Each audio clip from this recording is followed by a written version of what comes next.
Hello. Hello, everybody. What's up? What's up?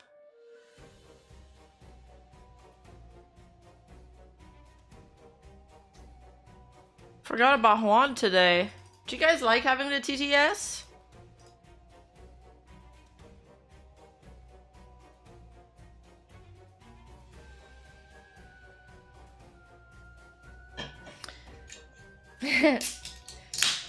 Thanks for a follow, guys. Hey TikTok, yeah. Yes, you were waiting. Having a 10-minute waiting screen is common practice on YouTube just to get people time to, you know, assemble and stuff.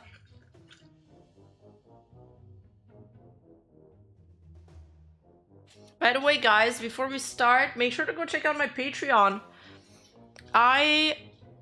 We can't let Parrot beat us by so many memberships, okay? I need to do better than Parrot. He's my arch nemesis anime rival. Hoppers, assemble! Went from a snowstorm yesterday to almost... Wait, it's still snowing where you are? Where do you live? Please don't hurt me, Rima. I'm just a little horse. Please don't hit me again. Well, behave, Juan. Please don't disturb Sargon when you both ever make it to the Artcast. What do you mean? How would I disturb him? How disturbable is he? Does he like ponies? Should I talk to him about ponies? Snowing here too? Where are you guys from? Like, without doxing yourself, I mean. Hello, hello. Bro, I want to go back to our roots of reacting today. I want to watch some history stuff. There's a video by this channel that, like, a lot of people were asking me to do more videos on, and I never actually did it. So now I'm like, I feel like we should do it. Are you a horse or fox? I'm a fox. It's a long story. Chad has been trying to gaslight me into thinking I'm a horse for the longest time, because my last model, not that one, but another one, kind of looked like it was a horse girl. Like, she had horse ears, sort of. Yeah. Can I get an early birthday? When is your birthday, Crojan?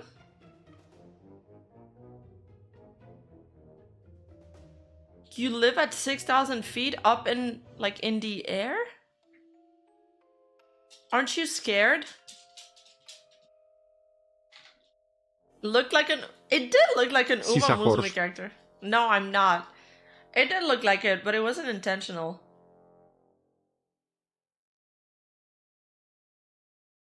I would never gaslight you. You're just crazy. Yeah, sure. Sure. Did you see that Shiro made a box of cereal for you? No, I didn't. Oh, he means above sea level. Oh.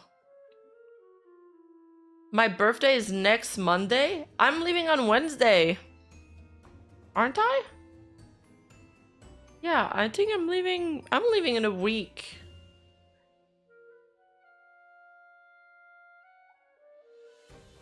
Okay. Wait, should I be a Shibi model or should I be this model today?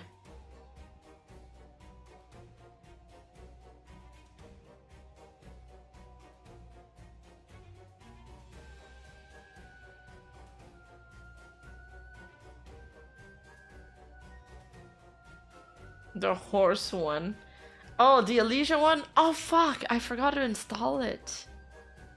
Super! I'm getting pretty good at doing Brooks laugh too. Yo ho ho ho! My laugh's not gonna be an Ojo-sama laugh, it's going to be Skeleton Man laugh. Shibi for VT clips, normal for variety. It's missing. Nah. Nah, it's not. You're just a hater. Enjoy your trip to Yapping-Rima Salute, Salute, Salute. Oh my god, Sparkshot, what the fuck? Sparkshot with the fat Akasupa. Oh my god, thank you so much. Thank you. I will try to live in a moment while I'm in Japan. I'm gonna try to enjoy my trip as much as I can. For real. No, for real, I don't wanna. This is really going to be an opportunity for me to leave my worries behind and just have fun for a bit. I'm a little nervous about the next video that I'm uploading this Saturday, but I always kind of get nervous for each video. I just feel like I might get some flack from a certain fan base, even though I think I'm pretty fair and I went pretty easy on the person I'm covering, so we'll see. We'll see. I always get a little nervous before a video release. I don't know why. I feel like I should be used to it by now. But I guess there's some things you never get used to.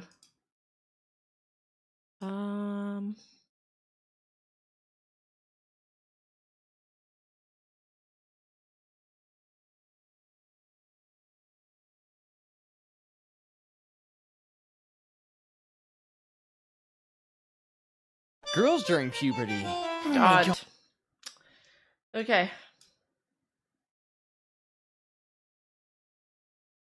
Do you guys want to watch the Bronze Age collapse or the assassination of Julius Caesar?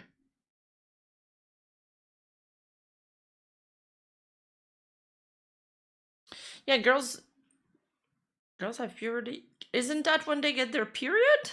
Yeah, girls have puberty. Oh my god, you guys are making me Here's some takoyaki money. I don't actually how much takoyaki cost. Enjoy your trip. Hopefully the takoyakis don't cost that much or we're gonna be broke fast. You guys want to watch the Bronze Age one? Yeah, we know the assassination of Julius Caesar.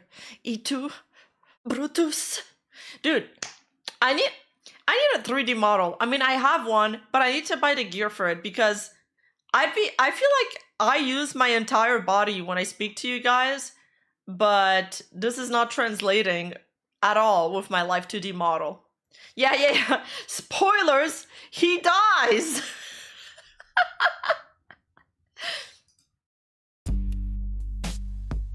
Dude, how many times did they stab him again?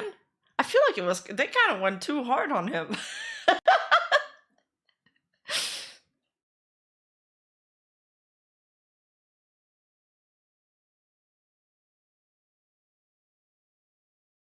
Lots of shrine banning foreigners?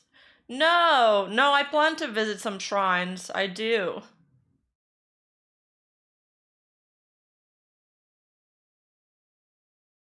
I do Rima speak is Italian. dictator perpetuo. I do speak Italian with my hands, yes.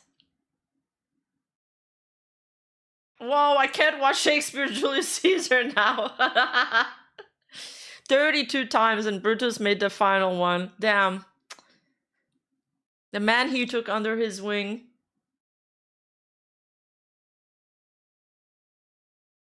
Okay, I've never been in a streams like this. And I'm new here, so do you like cats? Yeah, I love pets. I love all kinds of pets, but I have a dog. I just ruined Rome season 1? Bro. Wait, are you sure? I think his death is like way later on, actually. I liked Rome as a show, but I think the actors for the entire cast could have been hotter.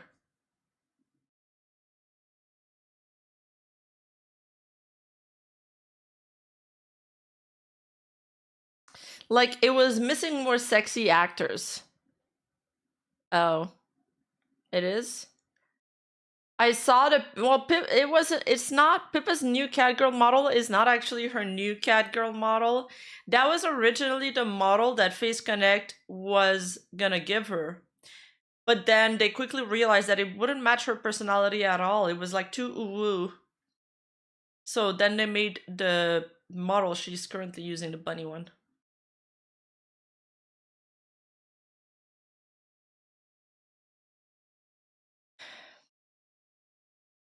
And they say girls don't objectify men. Oh, I objectify men. Spartacus is borderline porn. Yeah, but they're ugly. Like her daughter, like you. Sex appeal mayor que historical accuracy. Yes. Like, you know the mom that's like kind of a bitch? She plays that role in a couple movies, and I love her. And her daughter is like so ugly. And in the show, it made me not enjoy it as much.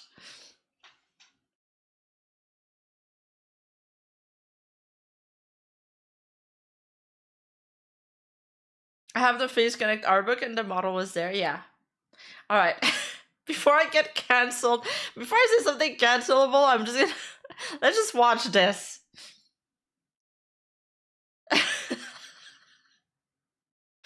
Rima, you're running out of the base quote already, and we're like 20 minutes in. That's also what I'm thinking. Hi, Baton. How's it going? Sometime around the year 1200 BC. Oh, I lowered the audio yesterday, so let me know if it's fine. The problem is the video audio is connected with Juan's audio. This would cover a bowl of the famous Ichiran This would ramen. cover about a bowl of the famous Ichiran ramen gozen with Ichitamago mas chasumaski kuraje mushrooms, even after YouTube edit action. Wow, thank you. Are these the extras you recommend? Mm-hmm.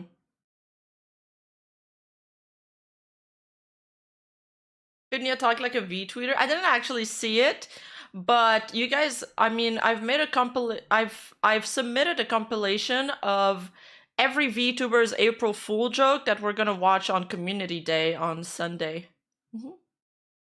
So I'm sure Pippa will be in there.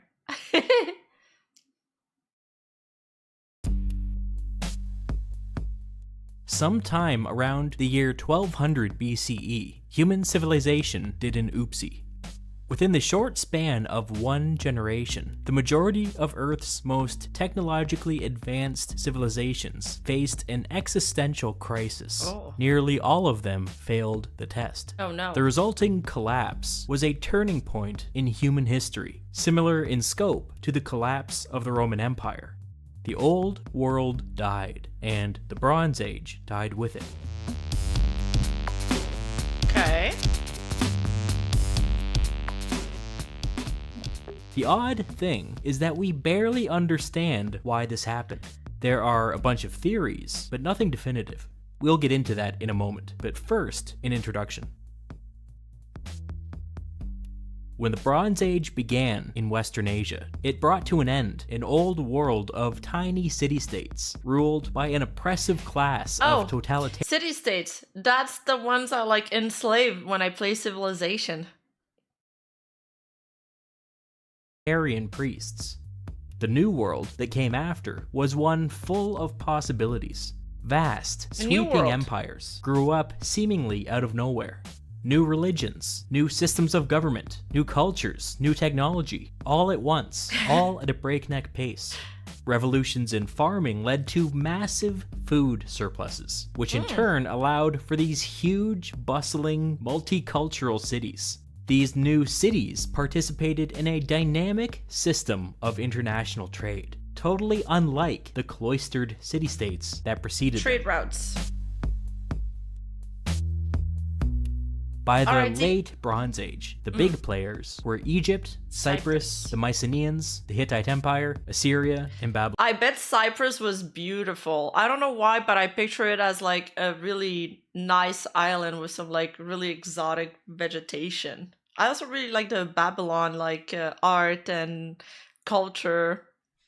Babylonia. Each of these states, without exception, faced an existential crisis around the year 1200 BCE. I raised the volume a little. Within a generation, most of them were gone. Oh no, what? Here's what we know. Sometime around the Mycenaeans. I'm trying to jog my memory.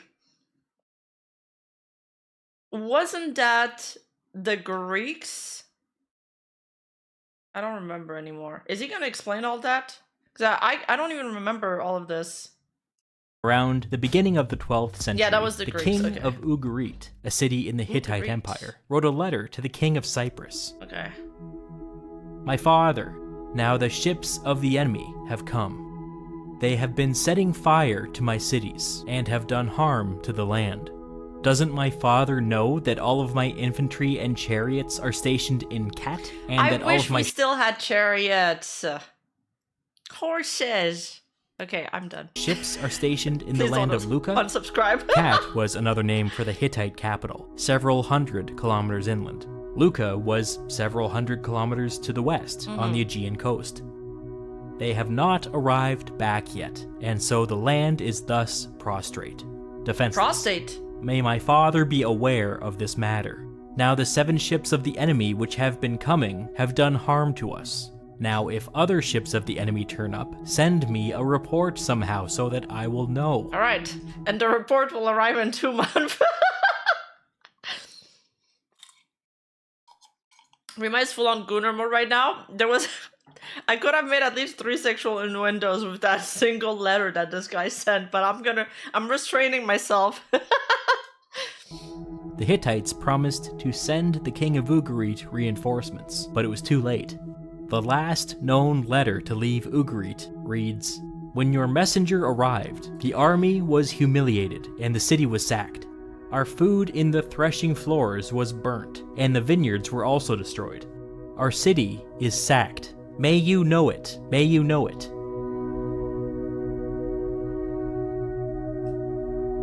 The king of Cyprus was well aware of what was happening on the mainland, but he had problems of his own. Cyprus was under attack at the same time. Several larger cities, especially on the western coast, were burned, and many of the smaller cities, further inland, were simply abandoned. Oh, no. Wealthy residents buried their valuables, with plans to return once the crisis had blown over. They never returned. Damn, so maybe there's still buried treasure there. Things were different in Greece. For the last 100 years, the Mycenaeans had been plagued by internal instability. There are signs of destruction everywhere. The ruins of these cities leave evidence of massive fires, intermixed with arrowheads and weapons, which paints a pretty clear picture of a series of battles in which the defenders were ultimately defeated. Other cities leave evidence of smaller fires, confined solely to the palace structures in the center of the cities. This indicates some kind of popular uprising in which local kings were overthrown, not just in one city, but in many cities. Yeah. Still, other That's like when in CK3 you don't give your vassals council positions and then they go into uprising later on. Ugh, they're so annoying. Just let me be an authoritarian. Oh, I can't say that word. Just let me be a king in peace. cities show signs of being abandoned, either because of famine or natural disaster, or both. On the whole, the picture is fuzzy, but it's fair to say that there was chaos in Greece. Was this before Achilles? It was even worse in Anatolia, the homeland of the Hittites. Archaeological evidence suggests that every major city in Anatolia may have been at least partially destroyed during this period. This was especially true up and down the coast. In fact, we now know that the city of Troy was destroyed at this time. Recent archaeological digs there have found arrowheads still lodged in the ruined walls of a city. And so this was the is this when the conflict of Troy happened? Oh, that's the same time as the Trojan War. Okay, that makes sense. So it wasn't the age of Achilles. Evidence of a fire. Further inland, things get a little more mysterious. The Hittite capital, which only a few years earlier was being protected by the king of Ugarit's army, was largely abandoned. It would later be stormed and burned, just like all the others.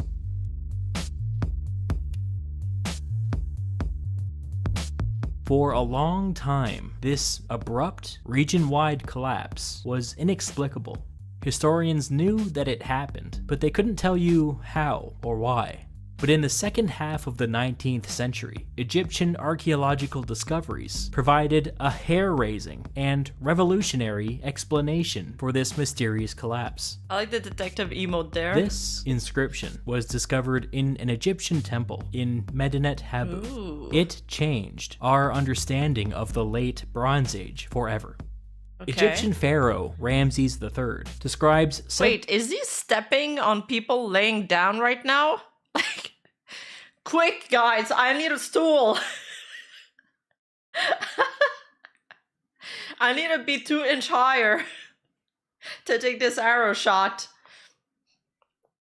Troy fell multiple times, by the way. Okay. Several waves of foreign invaders arriving on the shores of Egypt over the course of 30 years. The inscription at Medinet Habu reads, "The foreign countries made a conspiracy in their islands. All at once, the lands were removed and scattered in the fray. No land could stand before their arms. They were coming forward toward Egypt, while the flame was prepared before them. They laid their hands on the land as far as the circuit of the earth, their hearts confident and trusting. Our plans will succeed." The Egyptians had some guesses as to who these invaders were, but they couldn't be certain. Historians have simply taken to calling them the Sea Peoples. We now think that the Sea Peoples were a loose coalition of groups from all across the Mediterranean. Vikings? We can't No. be 100% sure of this, but we can say with some confidence that most of them were from Sicily, Sardinia, Crete, and the Aegean coast. Maybe some other places too. Some wore feathered headdresses, while others wore horned helmets or simple leather caps. Some wore kilts, while others wore tunics. Some went into battle wearing full body Viking armor, Rima, while come on. I know they had good boats, okay? They said sea people.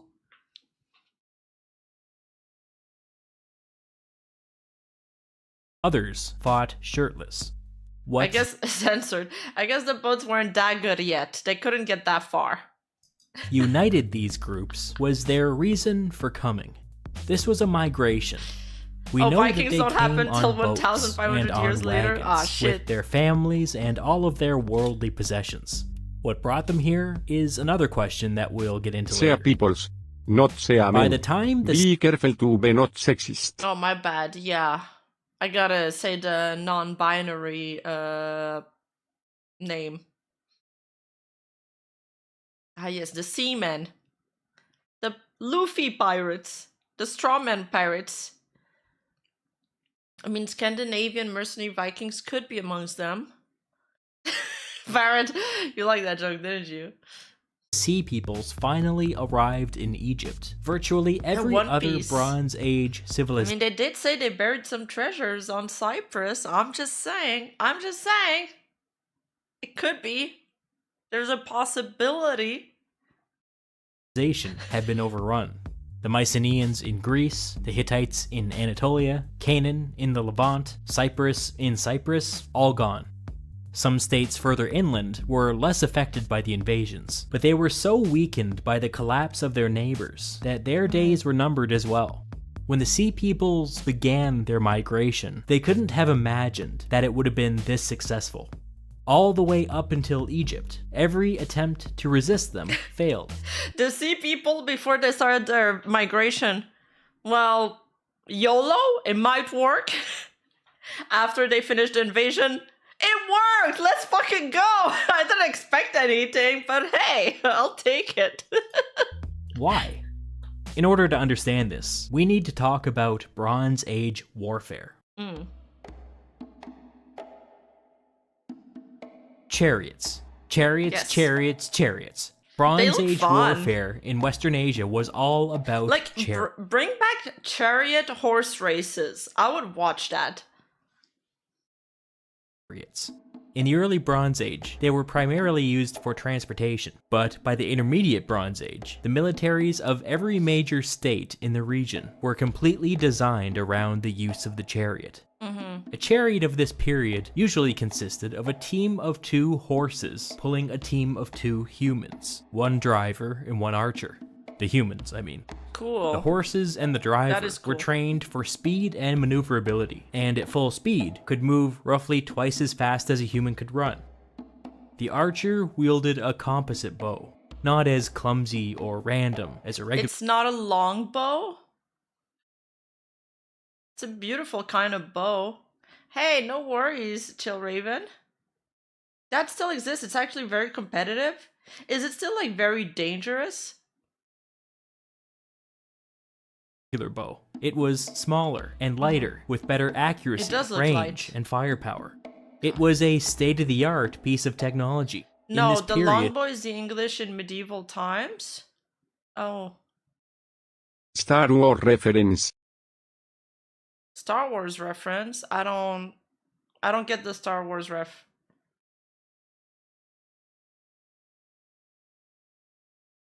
it could punch through roughly 3 inches of metal. So a full It's a chariot really nice team looking bow. had everyone else beat when it came to speed, range, and firepower.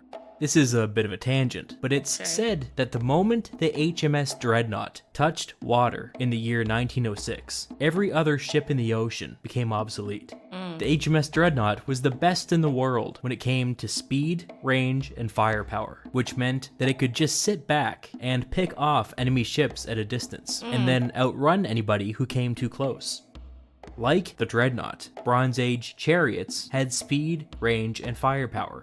Like the Dreadnought, they could just sit back and pick off enemies at a distance. That's like OP. the Dreadnought, they could outrun anybody who came too close. Ah. An experienced group of chariots They're were kiting. capable. Yeah, they're kiting. My nemesis in chat. Yeah, true. Subscribe to my Patreon, guys. We gotta beat parrots. Drive-by were invented there. True. I know. It's the Civ Early Game Unit. Totally.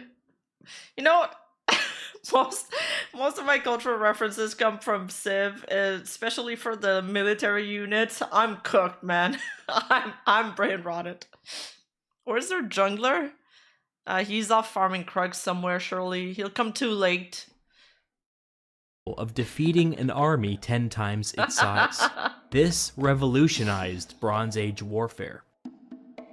But they were expensive as hell. Horses had to be specifically bred and trained, which cost a small fortune. The equipment was all handcrafted by artisans, and cost at least twice as much as the horses did. I mean, maybe they don't need to decorate them as much. Like, do we really need all of this, like, artisan work on top of it? I mean, it looks good.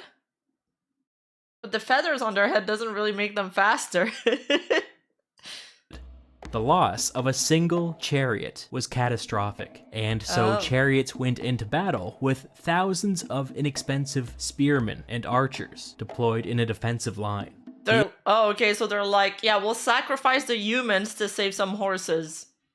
Infantry could protect friendly chariots that needed to repair or regroup, or they could rush forward and destroy enemy chariots that were damaged or caught in a bad position. Yes, because in Civ, the spears beat the horses. It's like rock, paper, scissors. Painting flames on the chariot makes them faster? Oh, surely. As we get into the late Bronze Age, the region was in the midst of a chariot arms race. And then the Sea Peoples came. Yeah, but the sea people didn't have chariots. Or how could they transport them on boats? Unlike the Bronze Age civilizations of Western Asia, the Sea Peoples fought on foot.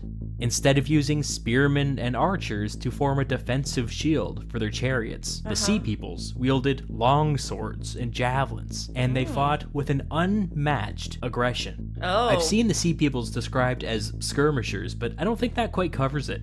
A much better word I've seen used is runners. That's The kinda Sea Peoples cool. were runners. They were highly mobile and weren't locked down into tight little groups like the spearmen were. Instead, their way of fighting was to explode outwards in unexpected bursts. This fact made the Sea Peoples chariot killers. The whole reason a chariot was effective was that they could outrun a person on foot. Yeah. But was the same true of 10 people? 100 people? What if they were coming at them from different directions? What if they got cut off from the main group? But why are the chariots letting themselves get flanked? Isn't that just poor strategy? And how did they transport so many sea people? Like, at once? Couldn't exactly turn on a dime, so it only took one wrong move for the Sea People's runners to overwhelm and destroy a chariot. And like I said, the loss of a single chariot was catastrophic. Yeah. The defensive line of spearmen and archers were supposed to protect against something like this, but in practice, the highly mobile Sea Peoples were able to get behind their lines quite easily. As a response to these new tactics, defensive lines grew and grew and grew. It appears that by the end of this period, the armies facing off against the Sea Peoples were 10 times larger than they were at the beginning. Okay. As I said before, towards the end of this period, Egypt was pretty much the last state standing. Virtually all of its neighbors had fallen to the Sea Peoples. Jesus. The inscription at Medinet Habu depicts the final battle against the Sea Peoples at the mouth of the Nile. Look at how the inscription emphasizes how large the Egyptian army had become. Here's a row of spearmen, and then a row of archers, and here's the pharaoh Ramses III personally leading the battle, standing on the bodies of his enemies. Oh, and then, okay. of course, here's the mighty chariot. So these were not submissive and breedable like Egyptians. They were his enemies. That makes more sense. Prominently displayed, but not playing a decisive role in the battle. Clearly, the bulk of the fighting was among the spearmen and the archers. In writing, we are told that the Egyptians protected the mouth of the Nile by making a wall out of ships, each loaded with archers. We're also told that every spearman in Egypt was in position and waiting for the Sea Peoples to land on shore. The inscription at Medinet Habu tells us the final result of the battle. Here are some Sea Peoples taken captive and being led away. Here is some unspeakable carnage. Of course, this is a piece of Egyptian propaganda, but we have no reason to doubt that this was the result. After so many incredible successes, the Sea Peoples were finally defeated in Egypt. Okay. But even in victory, Good job, Egyptians. Suffered. From this moment forward, Egypt was a second-rate power, and even after 1,000 years, it had not yet fully recovered. The fact that Egypt was so badly damaged by the collapse of international trade is a clue. There has to be more to the story than the Sea Peoples. Scholars have been pulling at this thread for the last couple of decades, and the evidence is convincing. Bronze Age civilizations needed bronze, obviously. Without a constant supply, many of their cutting-edge technologies began to deteriorate. Bronze is made by combining 9 parts copper with 1 part tin. Copper is a relatively common metal, but it's difficult to mine. Most of these Bronze Age civilizations had their own small mining operations, but the real action was in... I'm laughing because all I can think about is like Minecraft forging right now. Cyprus. Cyprus was absolutely swimming in copper, and mining it was dead easy. This transformed the island into a fabulously wealthy hub of international trade. That brings us to tin. Tin is... Thank you for the resub, Exil. Yeah, bronze gear went true. Oh, so when Cyprus collapsed, then they didn't get as much bronze import, maybe? It's funny, because it's actually extremely rare, and it's not evenly distributed across the earth. There was a tiny tin mine in Anatolia, controlled by the Hittites, but it didn't produce when you spawn on a low-resource region, it's doomed. Nearly enough to supply the entire region. After that, there weren't many options. The next closest major source was all the way over in modern Afghanistan, more than 3,000 kilometers away. You can just imagine how It's like, oh, this is why Dad never came back. He went to get some tin. He went to get some tin and came back like 10 years later. Expensive and dangerous it was to haul tin all the way from Afghanistan to Cyprus. There were alternative sources, but it was tough. There was a smaller mine in Italy and another small mine in Spain, but these alone couldn't meet demand. Hi, 40 years of There weave. wasn't another deposit on the scale of the Afghanistan mine until you get all the way up to Cornwall on the island of Britain. Oof. It might shock you to learn that people actually made this trip. It No was way. a risky voyage, but if you made it back, it was worth it. How do you So haul as you can back- see, How do you haul back all the tin enough for it to last and to make your voyage worth? It's probably by ship, but holy. disruption to this supply You had chain to be meant motivated. that it was no longer possible for Bronze Age civilizations to produce bronze, which by very definition was a problem. So the argument goes that the Sea People's attacks disrupted international trade, slowed down the production of bronze, and weakened every state in the region. Yeah. It was a vicious cycle. Yeah. More It's like when you establish trade routes in Civ and then there's wars, even wars from other country, then your trade route gets destroyed, obviously. That makes sense. Yeah. Boat goes tinted. EU controls tin control the world. He who controls tin control the war, indeed. Imagine if they had Amazon one day delivery. Yeah, Prime delivery. And you probably didn't just go tin alone, you probably also traded other stuff and gain information on the trip. Maybe, true. Maybe some of them were even like government mandated trips.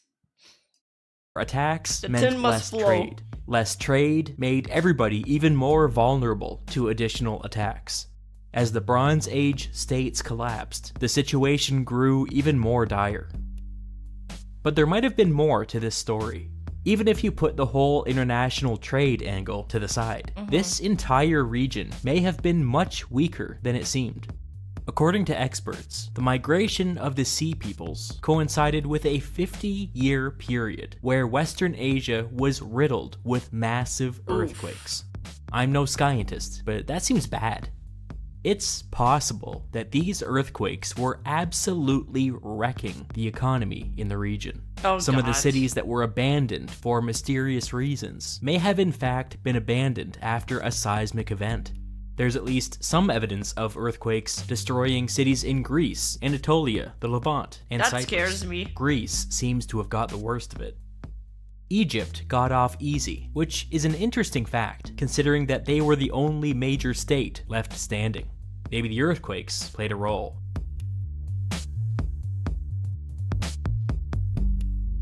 So, what brought the Sea Peoples here? For a long time, scholars guessed that some kind of famine in Northern Europe caused a domino effect of southward migrations, culminating with the Sea Peoples packing up and fleeing across the Mediterranean Sea. This always made sense on paper, but there was very little evidence to support this theory, until now. We now know that around this time, there was some kind of environmental emergency. It turns out that, as expected, Northern Europe was badly affected by this, which would have caused that domino effect. Okay. But the surprising thing is that the effects were even more severe in the eastern Mediterranean. We now have ancient pollen samples from northern Syria, which seem to point toward a dry event lasting for 300 years, beginning just before the Bronze Age collapse. Like a drought? Pollen samples have also been taken from Cyprus, where things were even worse.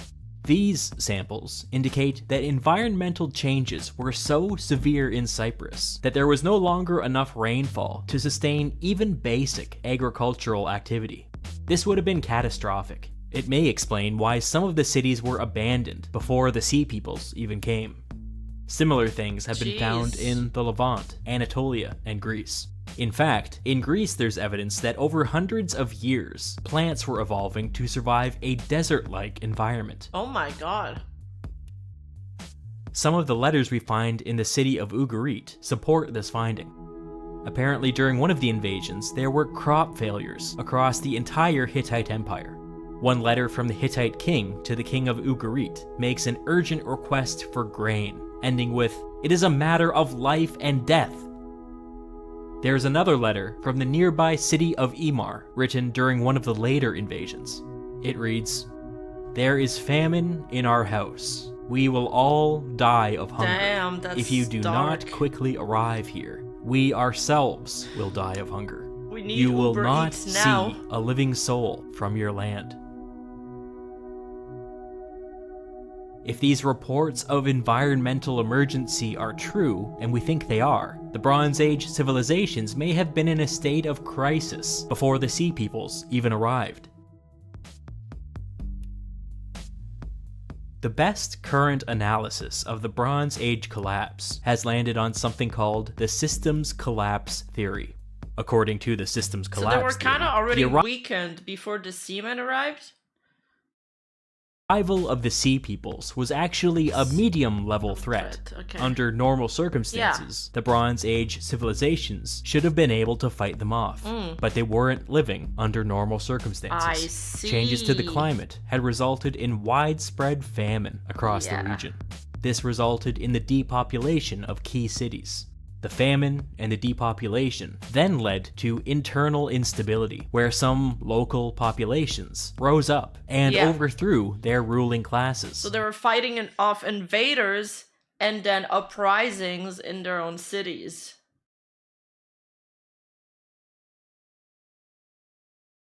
Yeah. We have evidence that this happened with some frequency over this period, especially in Greece.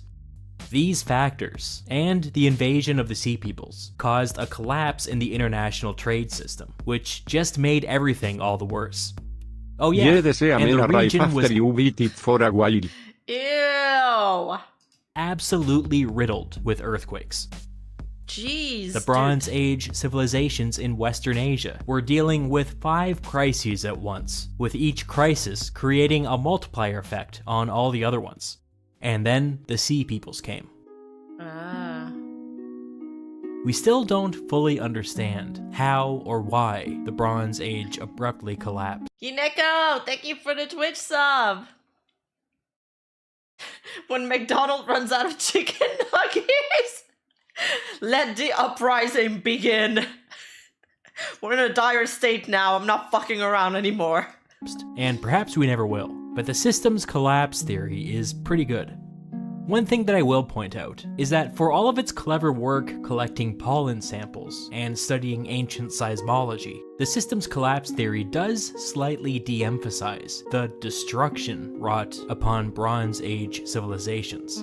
The fact that countless cities were destroyed is undeniable. We have the physical evidence. The systems collapse theory argues that less of these were destroyed by the Sea Peoples than originally thought.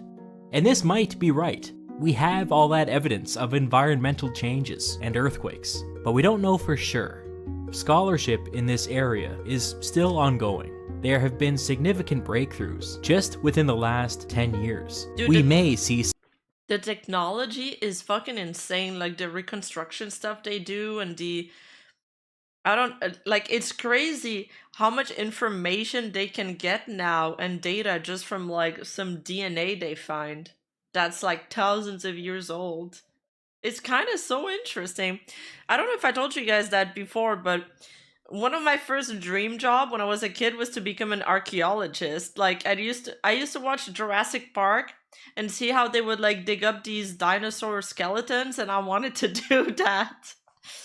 some definitive answers in our lifetimes. But for now, we don't know. We see the aftermath of the Bronze Age collapse, but when it comes to the root cause, all we have are theories. I hope we find out more. That was really interesting. That was really well made, actually. I don't know much about the Bronze Age. I learned a lot. I feel like I learned a lot from this video. I hope you guys enjoyed. So this was the Bronze Age collapse by Historia Civilis.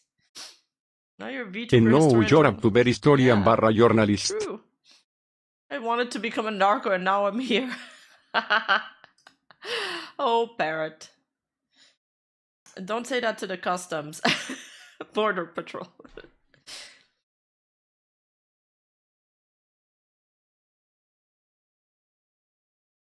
That's paleontologist, it's not archaeologist? What's the difference?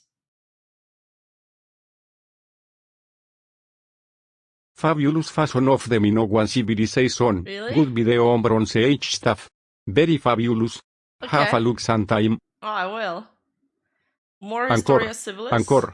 More Historia Civilis. We can watch the assassination of Julius Caesar. That was like one of his most popular videos on his channel. Oh, archaeologists focused on non-living things, and paleontologists is living things. Oh, okay, so if it's for dinosaurs, that would have been paleontologist. Cool. Horsuteria civilis.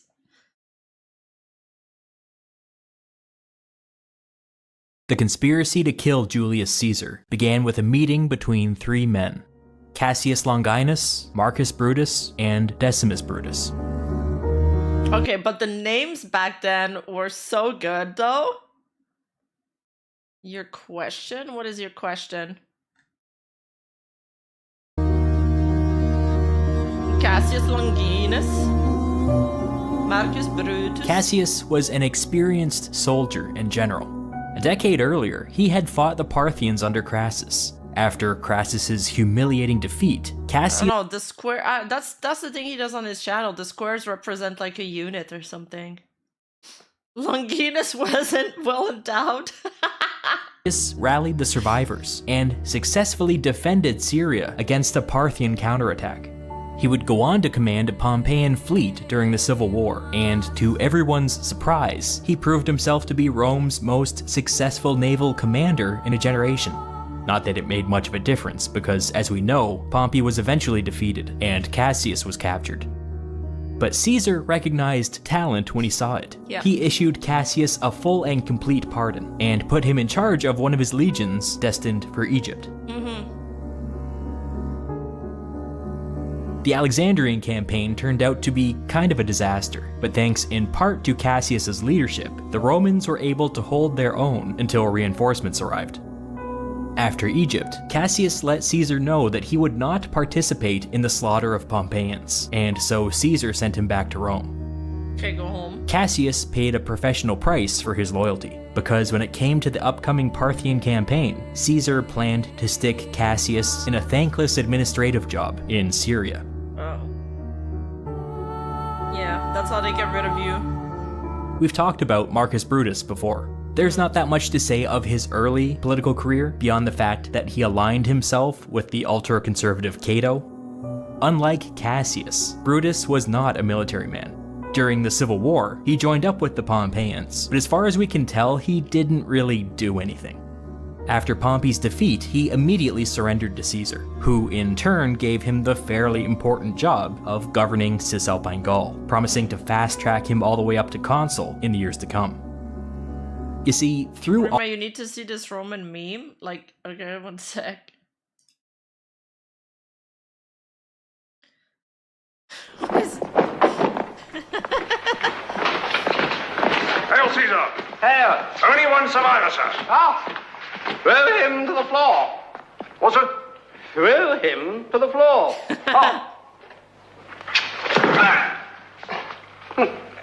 Now, what is your name, Jew?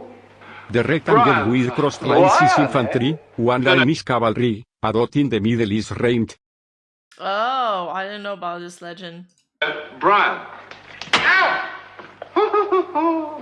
The little rascal has spirit? As what, sir? Spirit? Yes, he did, sir. Hello. Spirits, bravado, a touch of daring do. Oh, about 11, sir. What? So, you dare to aid us? To what, sir? Strike him, Centurion, very roughly. Ah! Oh, and, throw him to the floor, sir? What? Throw him to the floor again, sir? Oh, yes, throw him to the floor, please. What the Now. fuck is this, Barrett? Jewish rapscallion? I'm not Jewish, I'm a Roman. A woman? No, Roman. No. Your father was a woman. Who was he? He was a centurion in the Jerusalem garrison, sir. Really? What was his name? Nautius Maximus. Centurion, do you have anyone of that name in the garrison? Oh, no, sir. Well, you sound very sure. Have you checked? Oh, no, sir. I think it's a joke, sir. Like, Sillius Sodus or Biggest Dicker, sir. What's funny about Biggest Dickus? Well, it's a joke name, sir. I have a very great friend in Rome called Biggest Dickus. Silence! What is all this insolence? You will find yourself in gladiator school very quickly with rotten behavior like that. Can I go now, sir? This sound effect. Wait till Biggest Dickus hears of this. Wait! Take him away! Oh, sir, No, I want him fighting rabid wild animals within a week. Yes, sir. Come on, you. I know my chat died. I will not have my friends ridiculed by the common soldiery. Ridiculed.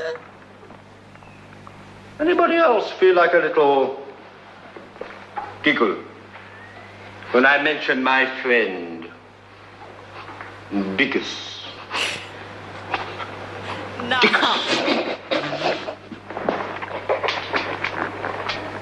What about you? Do you find it risible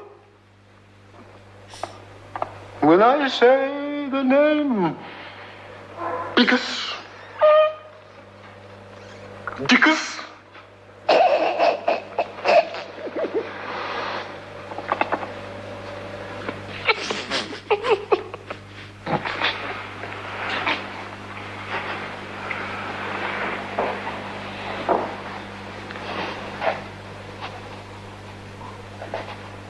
He has a wife, you know.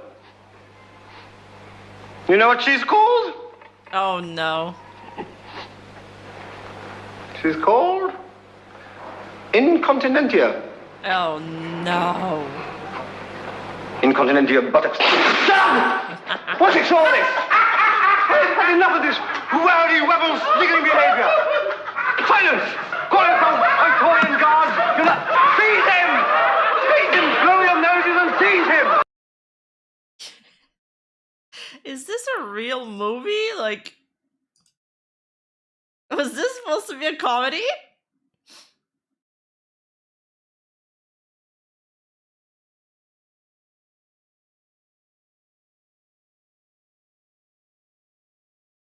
Life of Brian? Oh yeah, it's a comedy. Okay.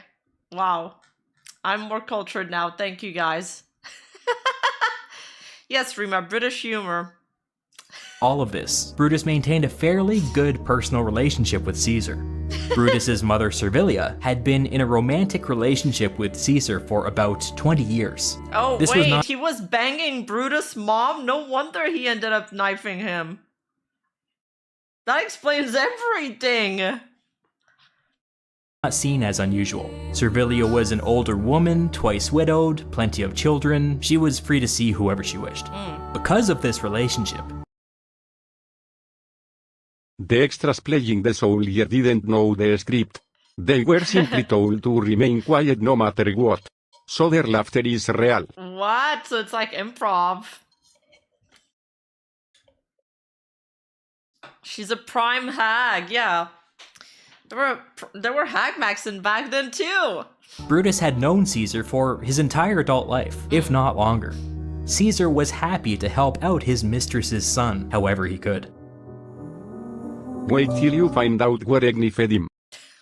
Caesar was banging everyone's wife, really. True. I mean, he was the most powerful man in the country, so I bet the women were all over him. Like, it probably meant a lot of power and influence if you banged Caesar. Decimus Brutus, distant cousin, had a different story to tell. Decimus was an honest-to-God, dyed-in-the-wool Caesarian. He had spent at least 5 years serving under Caesar in Gaul. He even fought alongside Caesar and Antony at the Battle of Alesia.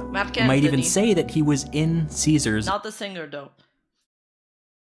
Wait. Wait, this isn't Fallout New Vegas lore? No. inner circle. During the Civil War, Decimus stayed behind in Cisalpine Gaul, where he impressed everybody by putting down a pretty bad uprising. After this, Decimus got the nod from Caesar and was elected praetor. Next year, he would be heading off to Cisalpine Gaul once more, this time as its formal governor.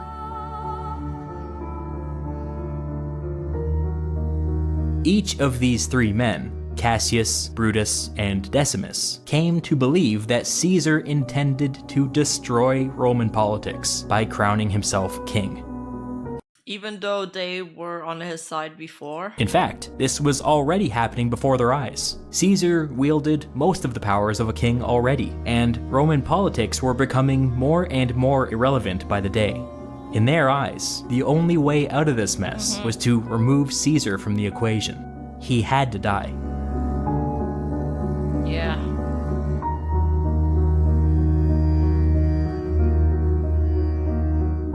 But in order to get a shot at this, first, their little conspiracy had to expand, and it didn't take very long to get some top-tier politicians on board. People like Gaius Trebonius, a former consul, general, and veteran of the Gallic Wars, who had recently become disillusioned with Caesar over his treatment of the Senate. People like Tullius Cimber, a praetor and former Caesarian who saw this conspiracy as his ticket to power. People like Publius Servilius Casca, a childhood friend of Caesar's, now a tribune of the plebs, who had since become so alarmed at Caesar's authoritarianism that he I forgot that the plebs came from ancient Rome. signed on to this conspiracy to end his life. In the end, 60 senators joined the conspiracy, which you could argue is too many people. Crazy. Roughly 7% of the entire Senate. Way too many to keep a secret. Yeah, how did it not leak? Did everybody know that Caesar was gonna get killed except him?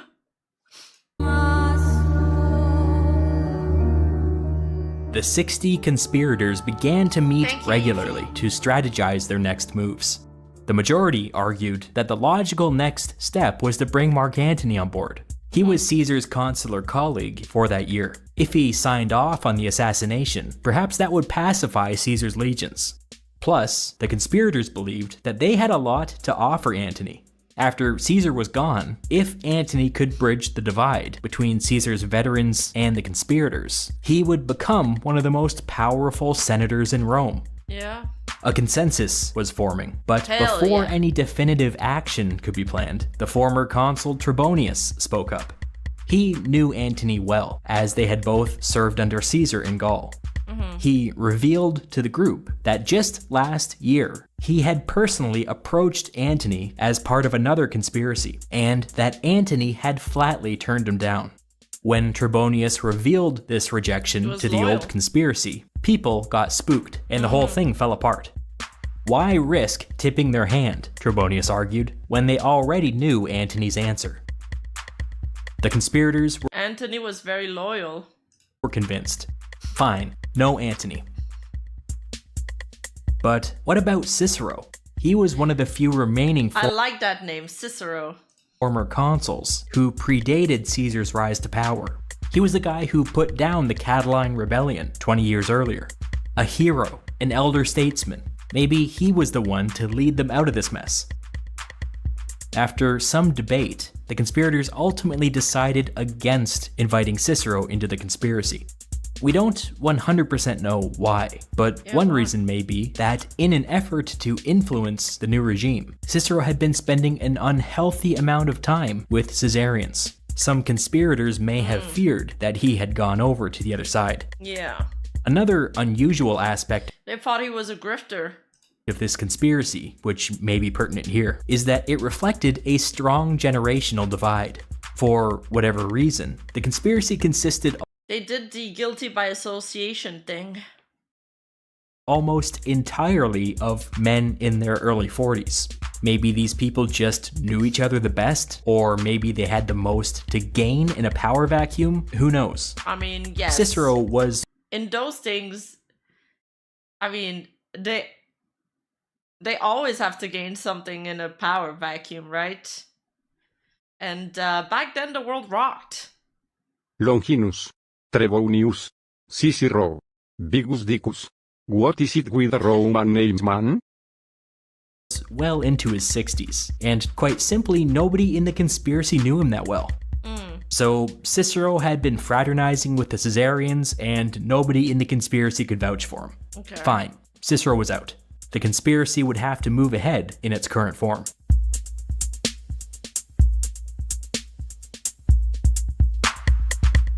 One decision that the conspirators came to pretty early on was that the assassination should occur in public. This had to be seen by the people as a legitimate act, full of idealism and conviction. No back alley murders. But beyond this vague statement of principle, But how can an assassination be legitimate? there was very little agreement as to how they should actually proceed. Some people threw around the idea of assassinating Caesar while he was overseeing that year's elections. In a situation like that, Caesar would be up on a raised platform, in full view of the electorate. That certainly met the criteria of being public. I don't know But if I like how this exactly idea. were they supposed to pull this off? Yeah. Caesar would be up in an exclusive VIP area, surrounded by supporters. Yeah, I think and that's a bad even move. if they could pull it off, an assassination before the entire electorate had a 100% chance of causing a riot. The conspirators might not survive. Others considered killing him on the way to the elections. If they could predict his route ahead of time, they could set up an ambush as he was crossing a bridge. Caesar would have bodyguards, there would be a tussle, but some of the conspirators believed that if they moved quickly, they might be able to rush Caesar and push him off the side of the bridge. This probably wouldn't Yo. kill him, but they could have assassins waiting below to finish the job. This was a Smart. better plan, but it was extremely complicated. Because they're and a trying big to prevent tyranny and save the republic. Yeah, he basically, it was, yeah. I mean, we know what they ended up choosing, but yeah. part of it relied on the physical prowess of a bunch of nerdy-ass senators. Exactly, that's what I'm thinking too. These guys are like professional talkers. I don't know if they're the greatest like fighters. Yeah, I don't like this plan either. I think we need something with a higher probability chance of like success. They then toyed with yet another plan. As a side business, Decimus happened to run a company of gladiators. The conspirators discussed using these gladiators to somehow attack Caesar at some public games. You know, leave the killing to the professionals. So they had 3 plans on the table: the election plan, the bridge plan, and the gladiator plan. Yeah, I don't The like conspirators went back and forth for meeting after meeting after meeting, debating pros and cons. Each scenario introduced a dangerous But what about hiring assassins? I guess if the assassin fails, then they're also fucked. amount of uncertainty into the equation, and the group struggled to come up with any sort of consensus. This is one of the downsides of having 60 people in the conspiracy. When's the last 60's time 60 crazy. people agreed upon anything? True. But then, out of nowhere, Caesar publicly announced what up until now had been a closely held secret. He would be leaving Rome on March 18th. The conspirators had been operating under the assumption that they would have months to figure out a plan. They were wrong. They had weeks. This changed everything. What about poison? Hire somebody to poison in, kill the person you hired after so they don't blab. No witness. Except the 59 other people you conspired with. A lot of senators were military veterans, actually. Joining the military were the first step to political careers to many aristocrats. True, true. They needed to send a message. No, they wanted it to be known that they killed him. Okay. They had professional poison testers. Can you buy the poison testers? All of the old plans were thrown away, and the conspirators started again from scratch. They still agreed that the assassination needed to happen in a public place, but after debating the old plans, they now knew that it also needed to happen in a controlled environment, preferably away from bodyguards and potential rioters. On top, like in front of other politicians, when these politicians go talk to the public, they're like, yeah, guys, this is for the best, trust. We all agreed to this. Of all that, this new time constraint meant that they had to throw the whole thing together quickly. It couldn't be too elaborate. That sounds monka. You know, Senate meetings happened all the time. A Senate meeting wouldn't require any additional prep work. It also had the virtue of still technically being a public place, while at the same time being nice and isolated. Caesar's bodyguards would not be allowed inside. And then there was the whole symbolic thing, removing a tyrant during a Senate meeting. This was perfect. Finally, the conspirators agreed on something. Now all they had to do was figure out the particulars. Okay.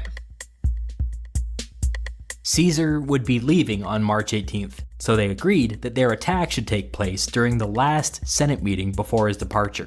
That would be on March 15th, the Ides of March. But coordinating this wasn't as simple as you might think. Caesar was personally financing a complete redesign of Rome's downtown area, which included Rome's old Senate house. Because of this, the Senate had been randomly meeting in various temples scattered throughout the city.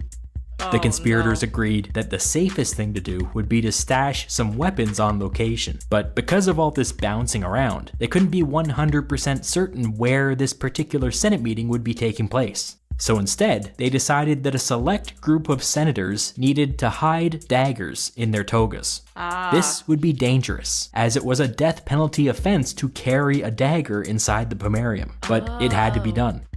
For everybody else, they decided to smuggle weapons into the Senate meeting, using these baskets that were always full of note-taking materials. If the location of the meeting was changed at the last minute, these baskets would hopefully come with them. Okay. Late in this process, Cassius brought up something that had been troubling him. What about Antony? Caesar and Antony were co-consuls for that year, and if this thing was going down during a Senate meeting, Antony would be only a few paces away. Yep. Knowing him, he'd probably put up a fight.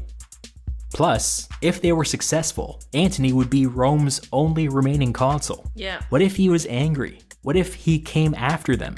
Wouldn't it be much safer to just kill them both? Yeah. Cassius then went one step further. So long as they're having this conversation, what about Lepidus? He wasn't a consul or anything, but he was sitting the number of dead bodies is piling up. On Tiber Island, just outside of Rome's Pomerium, with a full legion.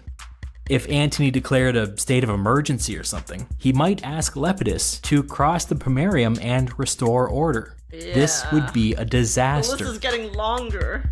Cassius continued. Fuck it! Put all their names into the Death Note. Just do it.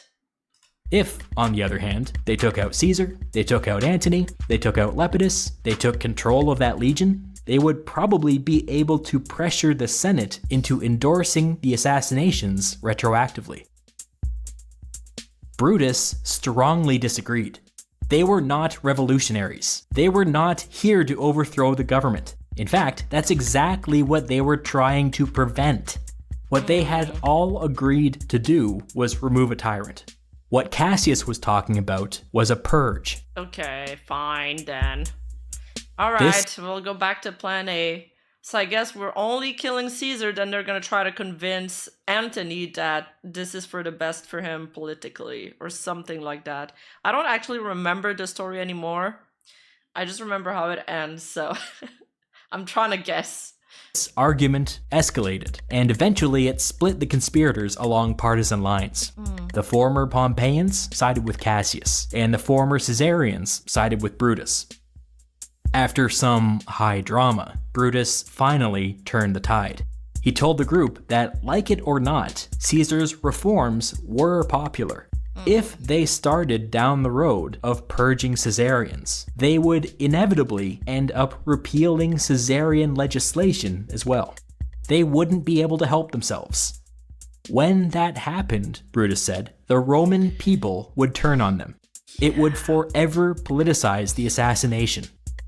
Like, the thing with every coup is you need the support of the army and you need the support of the people. So, but mostly the army. Like the military. I want a reenactment of this by Gen Z with modern slang. True. So Marcus had so much aura that... better path, he argued, was to surgically remove the rot at the heart of Roman politics. Once Caesar was gone, everything else got easier. Okay. This argument convinced Cassius and the ex-Pompeians. Fine, no purges. Caesar only. Man, that's such a way with words back then that sometimes just a really strong argument made by like an eloquent politician was as powerful as wielding a weapon, just convincing everybody.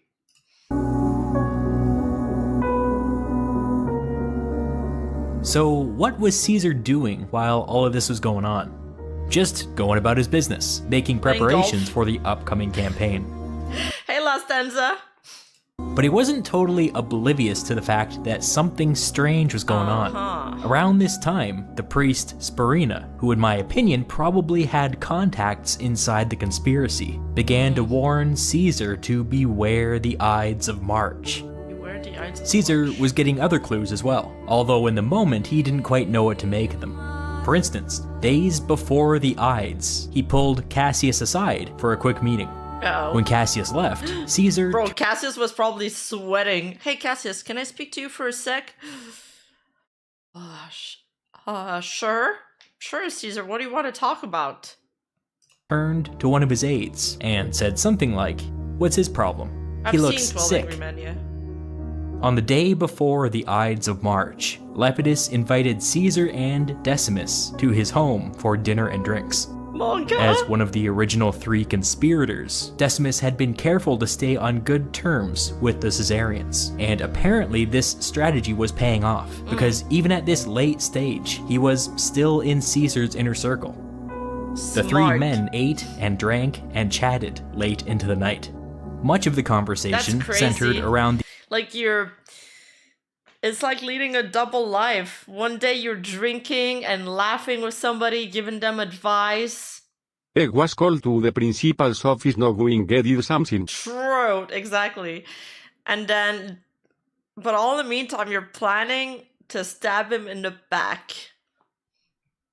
The upcoming Dacian and Parthian wars. Caesar and Lepidus would be leaving in a few days, and Decimus would be leaving later in the year to go and take over as the governor of Cisalpine Gaul.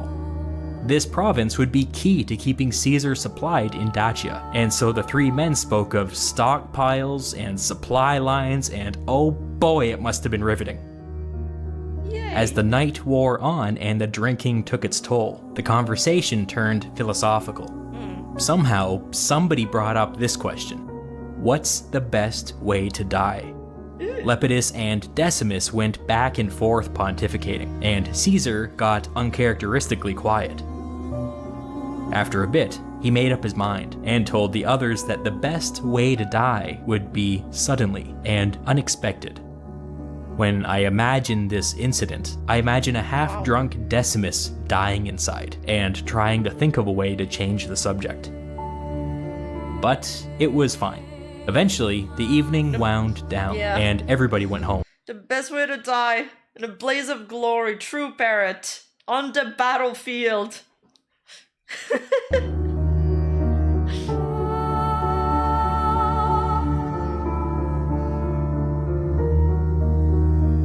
The next morning, Caesar awoke to the sound of screaming. It was still hours before dawn, and his wife Calpurnia was inconsolable. She told him that she had just experienced the most vivid dream of her life, where she witnessed the roof on their home collapse. In the last... Oh, you're bedridden? Are you sick, La Stanza? Did she have a premonition? Moments of the dream, the part where she was quite literally screaming, she saw herself covered in blood and holding Caesar's mangled corpse in her arms. After this, both husband and wife found it impossible to go back to sleep, so they got up and spent hours talking as they waited for dawn. I also had a nightmare last night, and I woke up in the middle of the night and I couldn't go back to sleep, so I watched some One Piece. I turned on the TV and I left it on the... because of the horror game, I get scared now. I just gotta fade it from my memory. But I left it on the... because you don't want to leave your TV running on like a static screen, because there could be a ghost that comes out of it. Like, this is how I rationalize myself. But there's no ghost that would ever come out from the One Piece like title screen. So I was like, okay, well, I'm just gonna pause it there and try to go back to sleep. The ancient sources take care to point out that Calpurnia was basically an atheist, and that she wasn't the kind of person who believed in prophetic dreams. By now, Calpurnia had definitely heard Sparina's warnings to beware the Ides of March. Today was the Ides. Calpurnia's subconscious appeared to be playing out a version of the thing that she feared the most. When the sun came up, Caesar complained to his wife that he was feeling sluggish and dizzy. Some historians have taken this to mean that Caesar may have had a seizure in his sleep, but with the drinking the night before, how could you possibly say? That morning, Caesar was scheduled to make an appearance at some minor religious ceremony in his capacity as Rome's chief priest. This thing would have taken place literally steps from Caesar's front door, not a big time commitment. Caesar went to the ceremony and spotted Sparina across the crowd. Caesar playfully called out to him, "The Ides of March have come." Sparina responded mysteriously, "Yes, the Ides have come, but they have not yet gone." But why is Sparina speaking in When riddles? Caesar returned home, he complained to Calpurnia that he still wasn't either say it or don't say it. I don't get this. feeling well. He was hungover. The two talked it over for a bit, and they eventually decided that since Caesar would be leaving on campaign in a few days, he should rest and recover while possible. The Senate was scheduled to meet that day, so Caesar sent word to Antony to go ahead and cancel the meeting on account of him being sick. Caesar had just unknowingly upended the conspiracy. Yes, Sparina was vape posting. Yo, imagine if...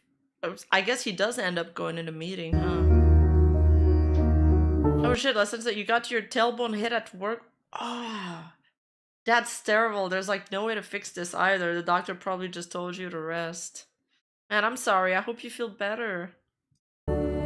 Like a flash, Decimus showed up at Caesar's home and asked him why he was canceling the meeting. Caesar told him about Calpurnia's dream, and about how neither one of them had really gotten any sleep. Decimus laughed in Caesar's face, calling the whole thing superstitious nonsense.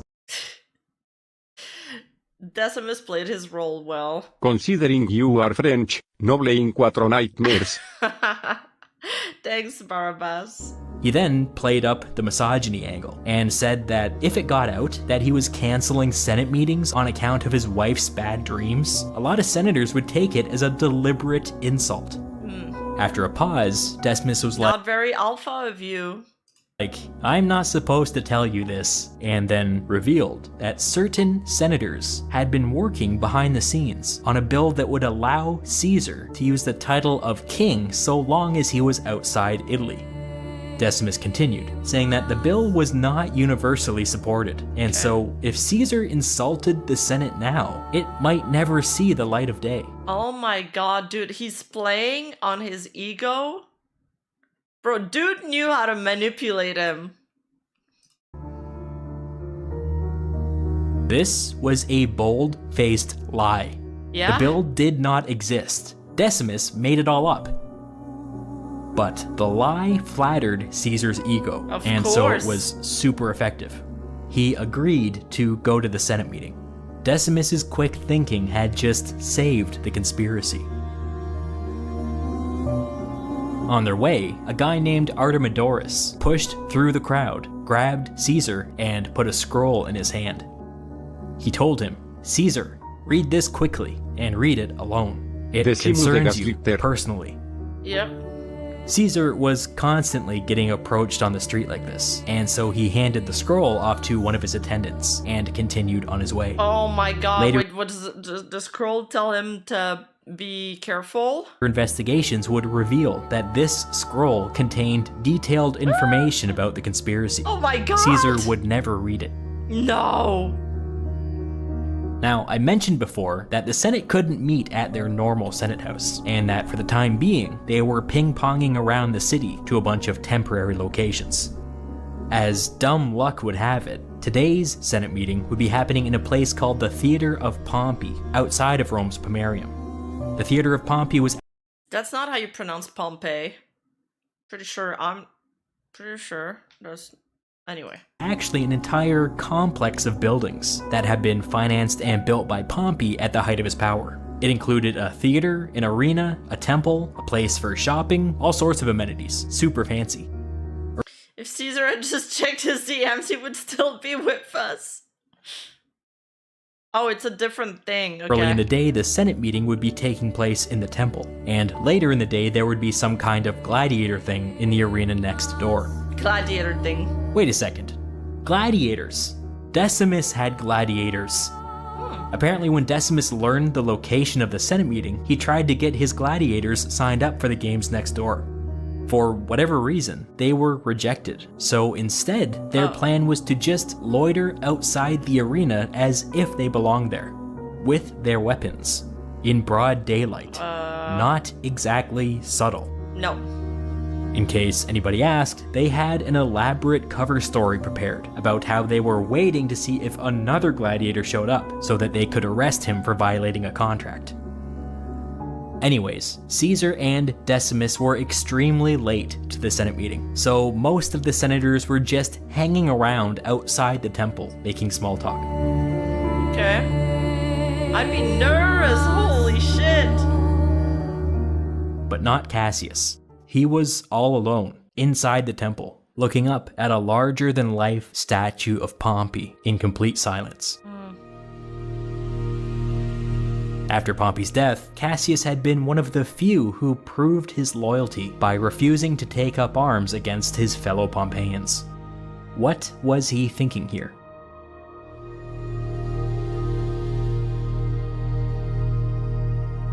Commotion outside indicated that Caesar was approaching, so Cassius snapped out of it and went outside to greet him. Okay. Looking around, Cassius would have been able to see a lot of his fellow conspirators in the crowd. Cassius hadn't seen Decimus for several hours, so he pulled up beside him and Casca, another conspirator, just to make sure everything was alright. So it's like a lot of Among Us in between the plebs. That's crazy because there's a lot of events that could have gone differently that didn't go differently. Almost like fate. A mob of senators each wanted a private word with Caesar, so they would have to wait a while before they could head inside. As Cassius and Decimus and Casca were waiting, some rando senator named Linus approached them and said way too loudly, "Casca, Brutus told me your little secret. How dare you keep me in the dark like this?" Bro. Casca panicked. The dude continued, "I hear you're running for Aedile. When did this happen?" As Linus was making a scene, another rando senator, somebody from outside the conspiracy, pulled Cassius and Decimus aside. In hushed tones, he told them, "I hope that you accomplish your task. Please do not delay. People know, and they are talking." Oh, there's a bunch of leakers. Oh no. Cassius and Decimus were stunned by this. They looked towards Caesar, but everything appeared normal. Oh god. At that moment, that loudmouth Linus made his way over to Caesar, pulled him aside, and made a big show of whispering something in his ear. You fucking Cassius asshole. and Decimus and Casca watched with their hearts in their throats. Maybe they should just do it now. Maybe Decimus should get his gladiators. But it was nothing. Linus walked away, and everybody started making their way inside. Linus is a fucking dumbass. On cue, the conspirator Trebonius pulled Mark Antony aside for a private word. Oh, that was the plan, that they pulled Mark Antony aside while the deed happened? Yeah, Linus is a huge troll, man. Caesar entered the temple and took a seat in his special golden chair/throne. As this was a Senate meeting, his bodyguards remained trying to keep the lead on a controversy. outside. Under normal circumstances, Antony would be sitting only a few paces away, but for the moment he was still outside with Trebonius. This particular Senate meeting was pretty poorly attended. Of the 900 or so potential attendees, only 200 to 300 actually showed up. Of this 200 to 300, 60 were in the conspiracy.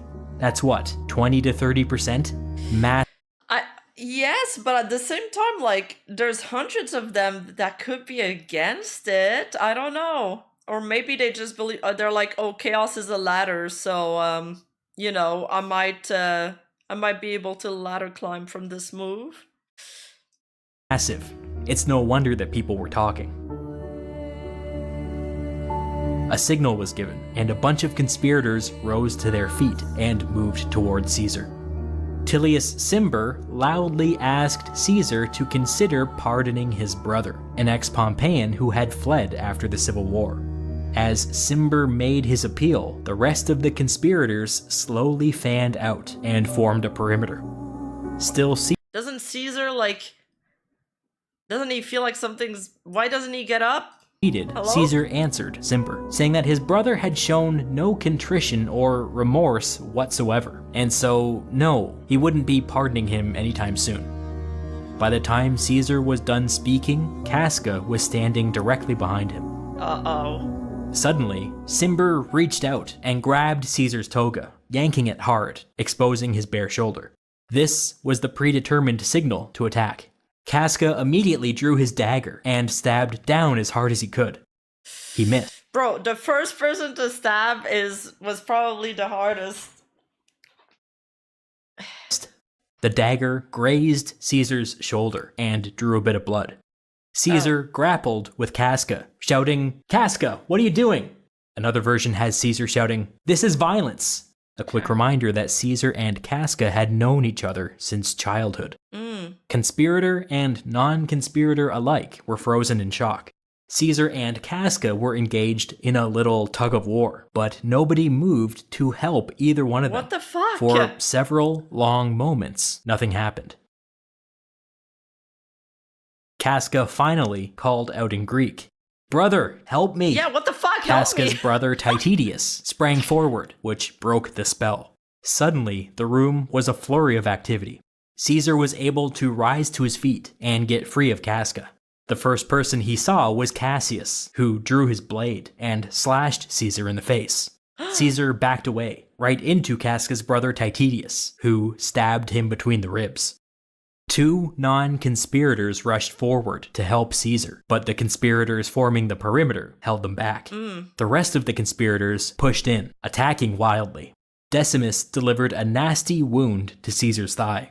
Cassius then struck for a second time, but amid all the pushing and shoving, his dagger was deflected, and he ended up hitting Brutus with friendly fire, stabbing him in the hand. Eventually, Caesar's leg wound got the better of him, and he fell to the ground. Brutus came forward, hand still dripping with blood, and hunched down over the dictator. Caesar spoke in Greek. "You too, my child?" Brutus stabbed Caesar between the legs. Those were Caesar's last words. He pulled his toga up over his face to preserve his last shred of dignity, and he died. Coincidentally, Caesar's body had come to rest directly underneath the statue of Pompey. Wow. That was not a clean death at all. Now that the deed was done, many of the conspirators suddenly found their courage and took turns stabbing Caesar's corpse. He's already They dead. would be part of the assassination, if only symbolically. Even with this bit of post-mortem stabbing, Caesar only sustained a total of 23 wounds. That means that the vast majority of the conspirators just stood around and watched the assassination. In fact, using the ancient sources, we can confidently track 5 of Caesar's wounds. Number 1, from Casca to the shoulder. Number 2, from Cassius to the face. Number 3, They're beating from on a Casca's dead brother horse. Titidius, Yeah. between the ribs. Number 4, from Decimus to the thigh. And number 5, from Brutus to the groin. Oof. It's very possible that these 5 people were the only ones who struck Caesar while he was still alive. The remaining 18 stabbings may all have been post-mortem. Oh, Earlier, I said that the conspiracy was arguably too large, but maybe I was wrong. When the big moment came, as many as 90% of the conspirators did nothing. Later examination of Caesar's body revealed that of his 23 wounds, 22 were superficial, and only 1 was fatal. The fatal wound was stabbing number 3, the shot between the ribs, Yeah. delivered by Casca's brother Titidius.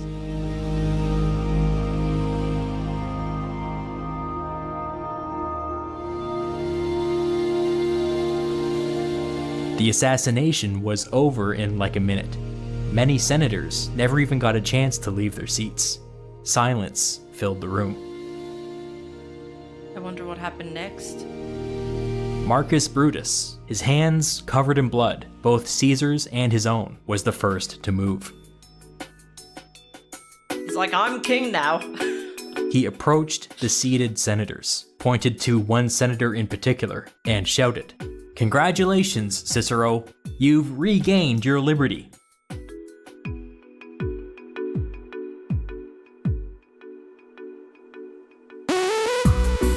That's it? It ends there? Oh no.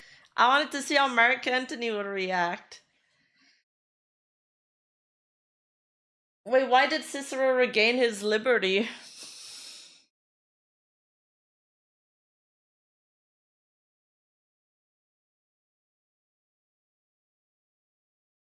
Dude, the cliffhanger. Yeah, but we're supposed to watch other videos. Fuck. Should we watch the next video now?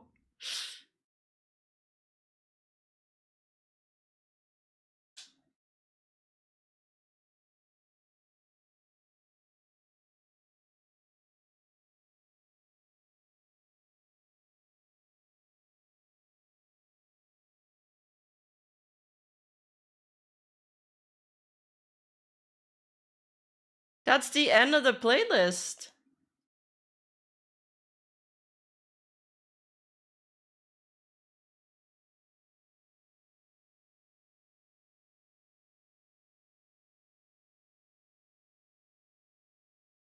Oh wait, 44 BCE.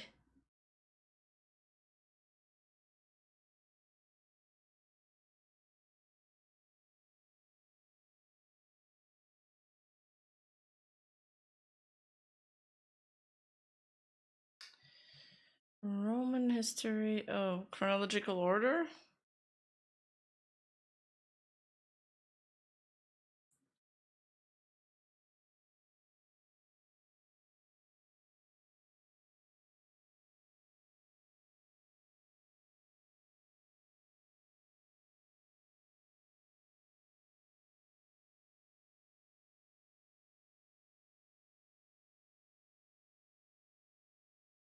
Caesar's funeral?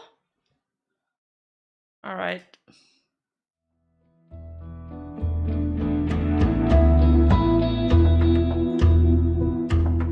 When a cabal of Roman senators assassinated Julius Caesar on March 15th, 44 BCE, they were making a bet. They were betting that Caesar's extraordinary tyrannical powers would die with him. They were betting that the Roman Republic was more resilient than any one man. Only time would tell if they were right. No spoilers. No spoilers. Putting the fun back in funeral. In the moments after Caesar's assassination, the conspirators marched out of the theater of Pompey and proudly showed off their blood-soaked weapons, hands, and clothing. In Witness fact, me! many conspirators who had failed to get in on the action ran over and dipped their hands in Caesar's blood just for appearances. Caesar's co-consul Antony had not been present for the assassination. He had been strategically detained outside. Yeah. When he learned of Caesar's fate, he threw on some clothing to disguise himself as a slave, rushed home, and began planning. Where did he find the clothing? Like on the floor? Oh, quick, I need a disguise. His flight from the city. He fled? Does he flee As a group, to Egypt? the conspirators crossed the Pomerium and marched on the Capitoline Hill, escorted by armed gladiators. They picked up a bunch of followers along the way. Somebody grabbed a pole, placed the iconic hat worn by freed slaves on it, and carried it high in the air before the victorious conspirators. The tyrant was dead. Okay. Rome was free. Word began to spread throughout the city. The ringleaders of the successful conspiracy, Decimus, Cassius, and Brutus, were overjoyed, but by the time they reached the Capitoline Hill, the city was falling into a bit of a panic. But how did Brutus' mom feel about it? Her son just murdered her lover. The fuck? The streets were empty. The rumor was that a group of senators and gladiators had gone mad and were indiscriminately killing people on sight. People were fleeing to their homes. Several conspirators, including Brutus, addressed a small crowd, saying, in part, "There's no reason to be upset. Nothing bad has happened. Nobody has been murdered. A tyrant has been killed." We don't have a lot of details from this speech, but the general vibe is that it didn't go over that well. When the crowd was informed of Caesar's death, they mostly just listened in silence. For all of Caesar's faults, he was popular with the people. Now, the future of Rome was uncertain. Yeah. Speaking of an uncertain future, the conspirators didn't really know what to do next. All of their planning had basically ended at Caesar's death. There had always been vague notions of a political movement to restore and revitalize the Republic, but nobody really knew what that meant. Bruh. They needed a leader. They didn't. The conspiracy had begun. How could they not think of who's gonna be the next leader in advance? Hello?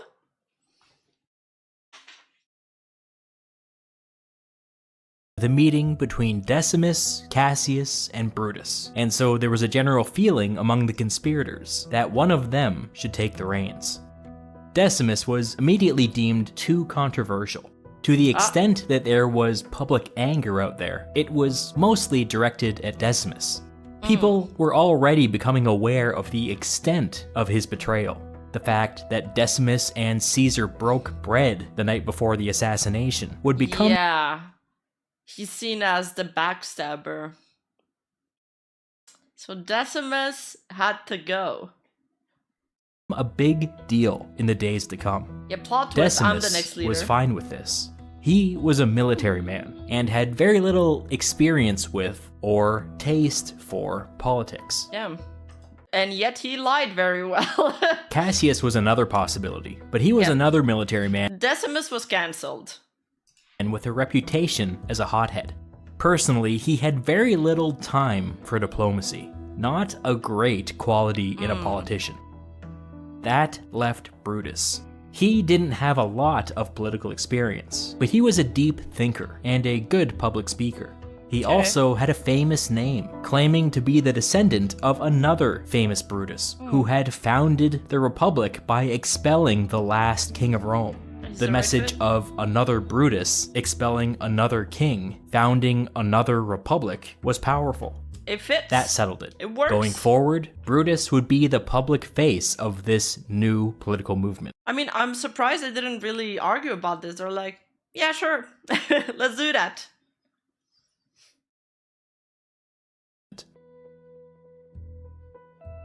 The conspirators couldn't be sure how the world would react to Caesar's murder. For the time being, they decided to use their armed gladiators to barricade themselves on the Capitoline Hill. It's worth noting that there's been a lot of second guessing as to whether or not this was a smart move, since occupying the Capitol seems less like a political movement thing, and more like an insurrectionist thing. Nevertheless, that's what they did. On the Capitoline Hill, they waited. Okay. No word from Antony, who was now Rome's highest-ranking politician.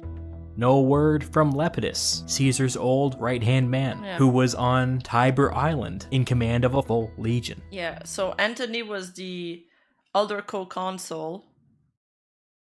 So Antony's gonna devise a counterattack plan. Now Antony has two choices: either ally himself with them, or take and form an opposite faction to them and war. So let's see what Antony decides to choose. Late in the day, Brutus and the conspirators decided to make the first move. They sent a bunch of former consuls to Antony's home to negotiate. Lepidus was invited too. The conspirators told Antony and Lepidus that they had no intention of seizing power. They merely wanted to restore Republican ideals. They invited Antony and Lepidus to participate in that restoration. Antony and Lepidus made no promises at this time, but they all agreed to hammer this out at a formal Senate meeting the day after tomorrow. Antony canceled his plans to flee the city. The conspirators considered this a success. A political settlement seemed on the horizon. Honestly, it's going better than I thought it would. That evening, the conspirators fanned out throughout the city, meeting privately with so-called neutral senators. Nobody knew what would happen during the Senate meeting, but they needed to know that they had numbers on their side. So what is this technique called? Isn't this used by modern politicians too? Like whipping the votes or something? Something like that? But they weren't the only ones busy that night. Under the cover of darkness, Lepidus's legion moved off of Tiber Island, crossed the Pomerium, and occupied key government buildings in the Roman Forum. While this was happening, Antony met with Caesar's wife, now widow, Calpurnia. With her permission, Did they have hot sex? Antony took control of a portion of Caesar's vast fortune and all of his private correspondence. This transfer was an informal signal from Calpurnia indicating who should be the heir to Caesar's political movement. A massive win for Antony. Okay.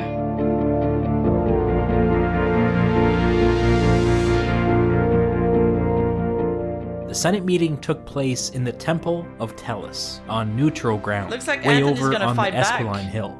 Lepidus stationed soldiers just outside the temple. Brutus decided that for their own safety, none of the conspirators should attend the meeting. This was perhaps a foolish move, and it was much criticized after the fact, but Lepidus's soldiers inside of Rome's Pomerium were making everybody nervous.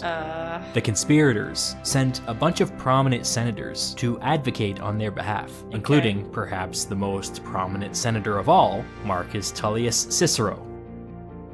The Senate was broadly supportive of what the conspirators had done.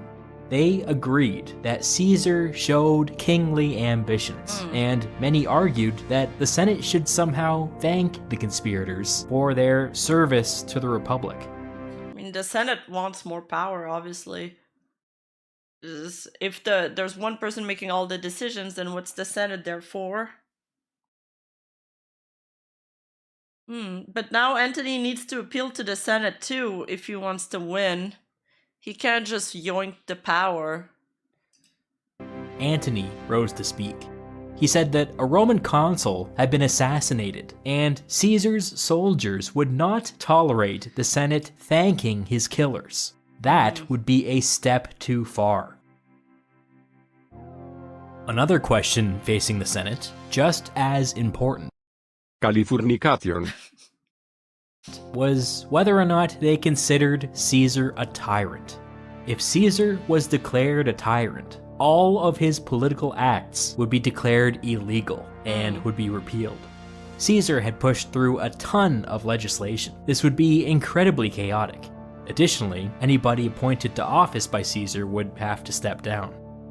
Oof. Antony offered a compromise. He said that if the Senate agreed to ratify all of Caesar's acts, he would agree to offer the conspirators not exactly thanks, but amnesty, a truce, an end to the violence.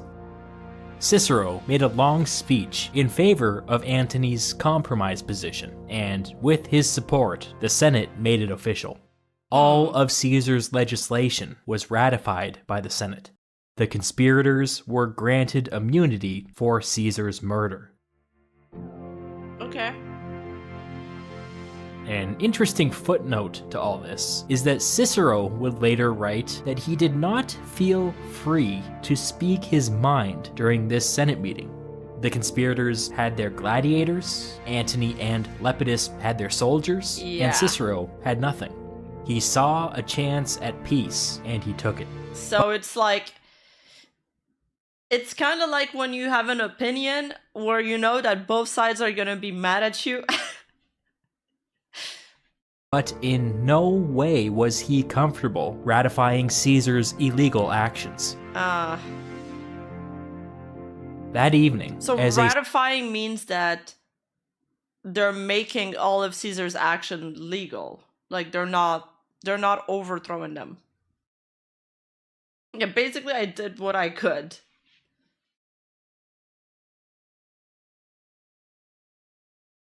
A symbol of their reconciliation. Antony hosted Cassius for dinner, and Lepidus hosted Brutus. At the Antony-Cassius dinner, I would not trust anything that is served to me as food from these guys. Antony tried to lighten the mood by joking around and asking if Cassius had a dagger hidden on him. Cassius replied, "I own such a dagger, and if you follow in Caesar's footsteps, maybe you'll get to see it someday." Oh shit! Good lord. Cassius's reputation as a hothead was well earned. Damn!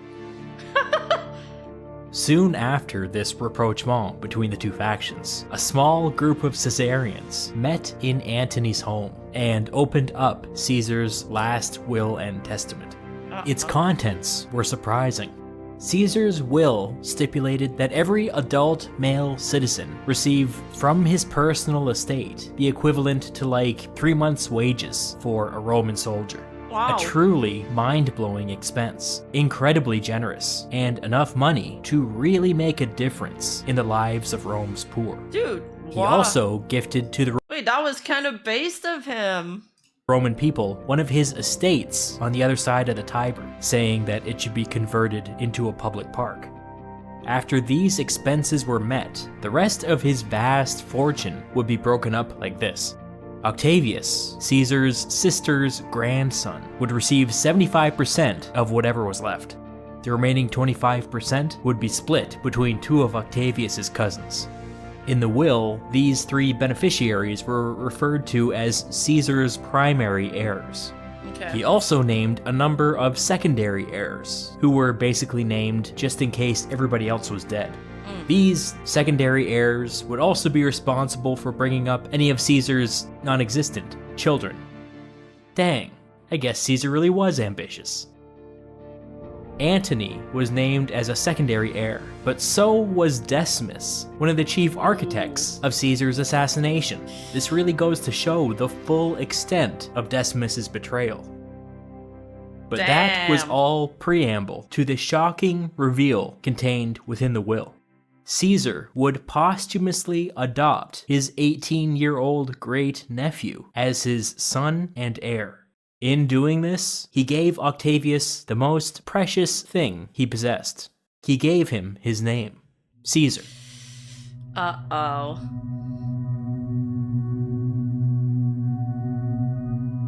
Reportedly, Antony felt slighted by Caesar's will.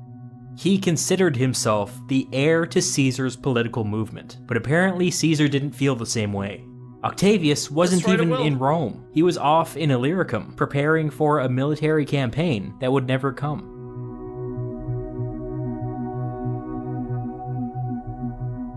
Thousands and thousands of people attended Caesar's funeral. Roman funerals were highly theatrical events. I won't get into all the details, but just for example, rich people would hire actors to dress up as the deceased party to give speeches on their behalf. This was in addition to musical acts, parades, all kinds of wild stuff. Caesar's funeral was a lot, even by Roman standards. His body was carried into the Forum by a phalanx of veterans of the Gallic Wars.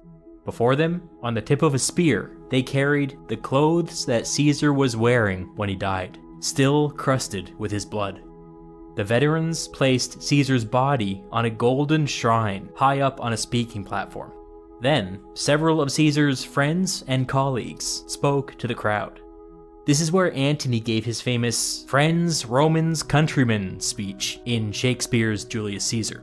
The speech is worth reading on your own simply because it's a great piece of writing, but it's not accurate. What actually happened is way weirder. Okay. Antony read a list of Caesar's achievements to the crowd, and after every item, he gestured to Caesar's dead body, as if to say, "And this is what happened to him." He made a particular point of reminding the crowd that the Senate had taken an oath to protect Caesar's life with their own. At this, he raised his arms to the heavens and turned toward the temple of Jupiter Optimus Maximus in the distance, shouting, "O Jupiter, for my own part, I am prepared to defend Caesar according to my oath. But since it is the view of my equals that what we have decided will be for the best, I pray that it is for the best." Antony was saying that the only thing preventing him from avenging Caesar's death was the compromise that he had hammered out with the conspirators. Several senators Dude, he's kind of throwing them under the bus here. Sheesh.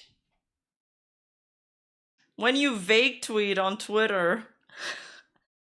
raised a note of protest, but Antony continued, telling the crowd that it was all water under the bridge. It's fine, What though. mattered I'm not now mad. was the future. He warned of another civil war. He then raised his arms to the sky once more and began to weep, crying out that he would gladly give his own life for Caesar's. He's ballsy. He went over and grabbed the spear carrying Caesar's bloody clothes and waved it before the frothing crowd for all to see. The actor pretending to be Caesar then raised his voice, quoting what at the time was a famous play. "To think that I saved these men just so they could destroy me." On cue, Sheesh. a giant wax figure was hoisted into the air. This figure showed all 23 of Caesar's wounds in graphic detail, including the Damn. humiliating ones to the face and to the Alright. groin. Who organized this funeral? Who organized this? Was it just Antony? Because this isn't looking too good for the conspirators. The crowd was already worked up into a fervor, but now the dam finally broke.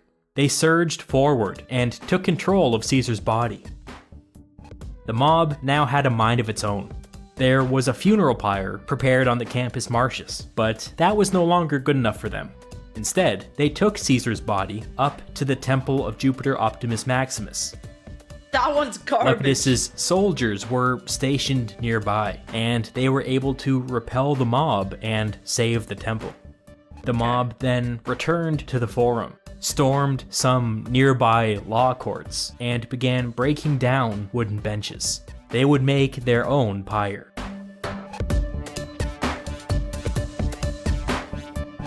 Caesar's body was placed upon a makeshift pyre in the middle of the Roman Forum, and the pyre was lit. As a sign of respect, nearby soldiers spontaneously began throwing their weapons and armor into the fire. Wow. What followed genuinely turned into mass hysteria. People began throwing their jewelry into the fire. People began ripping their own clothes off their bodies and throwing it in the fire. Nearby buildings were stormed and looted so that even more valuables could be thrown into the no. fire. The mob was completely out of control now.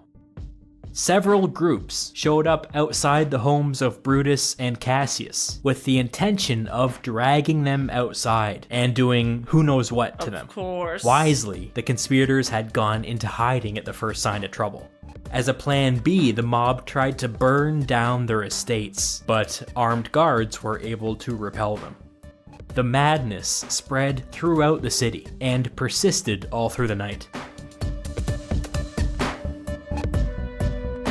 Scary stuff. By the next morning, several important buildings in the Roman Forum had been consumed by Caesar's funeral pyre. Caesar's assassins had lost but for the people living there, that sucks. the support of the people. Caesar's funeral marked a dramatic shift in Roman politics. I mean, you don't get any more dramatic than Caesar being murdered during a Senate meeting, but what I'm saying is that things were never the same after his funeral. As we've seen, the events of recent days had featured people brashly bringing weapons across the Pomerium. Lepidus had done it with his soldiers. Decimus had done it with his gladiators. This was supposed to be a death penalty offense, but in the chaos following Caesar's death, nobody had bothered to enforce this rule. From his position as consul, Antony made an announcement. From now on, soldiers would be permitted to cross the Pomerium under arms, but nobody else. Lepidus's legion could come and go as it pleased, but Decimus's gladiators could not. That's not fair. The conspirators saw this as a power grab, which it was, but they didn't have the votes in the Senate to do anything about it.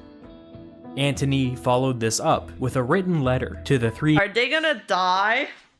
They're looking kind of cooked.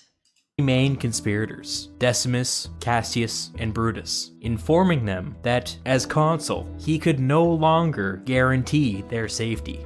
Regrettably, too many soldiers wanted vengeance for Caesar. It doesn't take a genius to see the threat hidden in that message. Yeah, sorry, too many soldiers want you dead now, but also I riled them up earlier. The conspirators were outraged, but what could they do? What Antony said about the soldiers was true.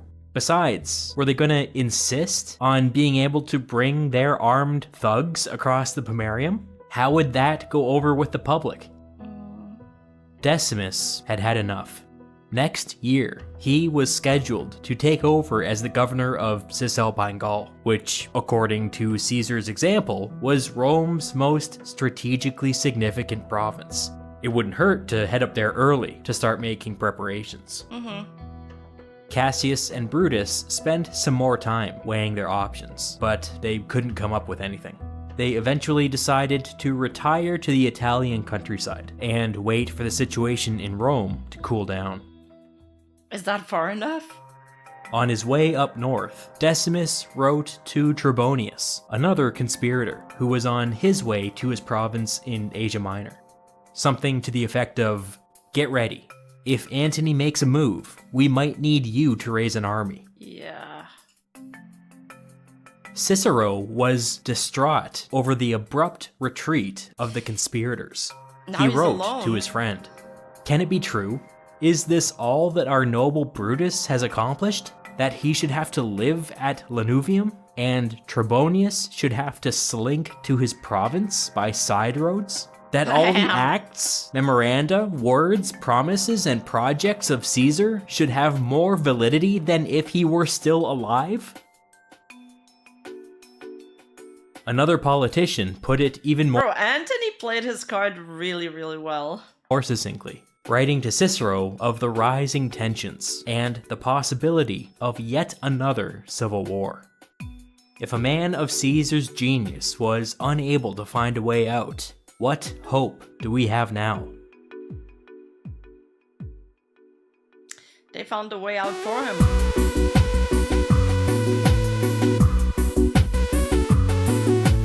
Fuck, now I want to watch the next one. Shit. I want to see what Cicero does. Fuck it.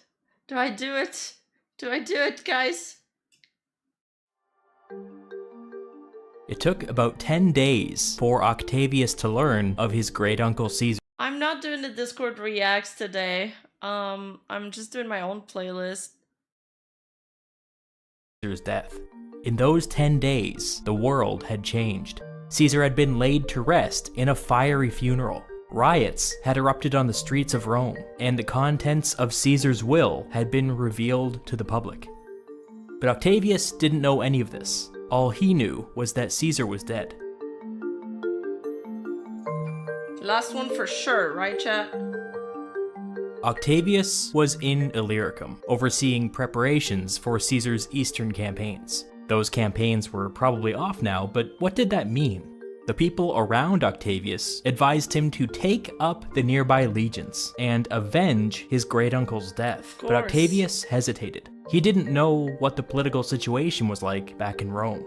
If he started moving legions around, he ran the risk of being declared an enemy of the people by the Senate. Octavius decided to return to Rome as a private citizen.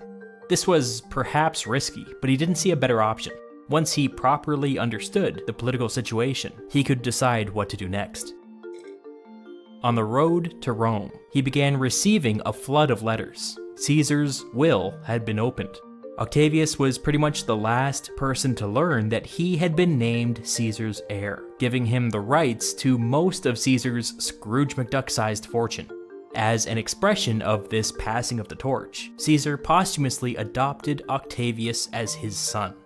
When he got the news, we are told that Octavius broke down and cried. Oh. Octavius's mother wrote him a letter advising him to return to Rome immediately, but to take the side roads, hide his identity, and be on the lookout for assassins.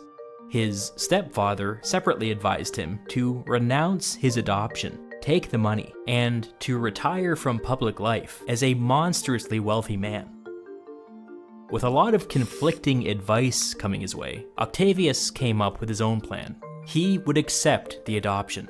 From this moment forward, he would go by the name of Gaius Julius Caesar, the same as his adoptive father. This is hella confusing, and so historians have, over the years, decided to assign this new Caesar with the name Octavianus, or Octavian for short, which is just the past tense version of the name Octavius. But it's important to remember that this is solely a convention among historians, and that, as far as his contemporaries were concerned, he was a second Caesar. When Octavian landed in Italy, he appeared in public under his new name. The crowds hailed him as his father's son. The Senate and the people were put on notice. The heir to Caesar was returning to Rome.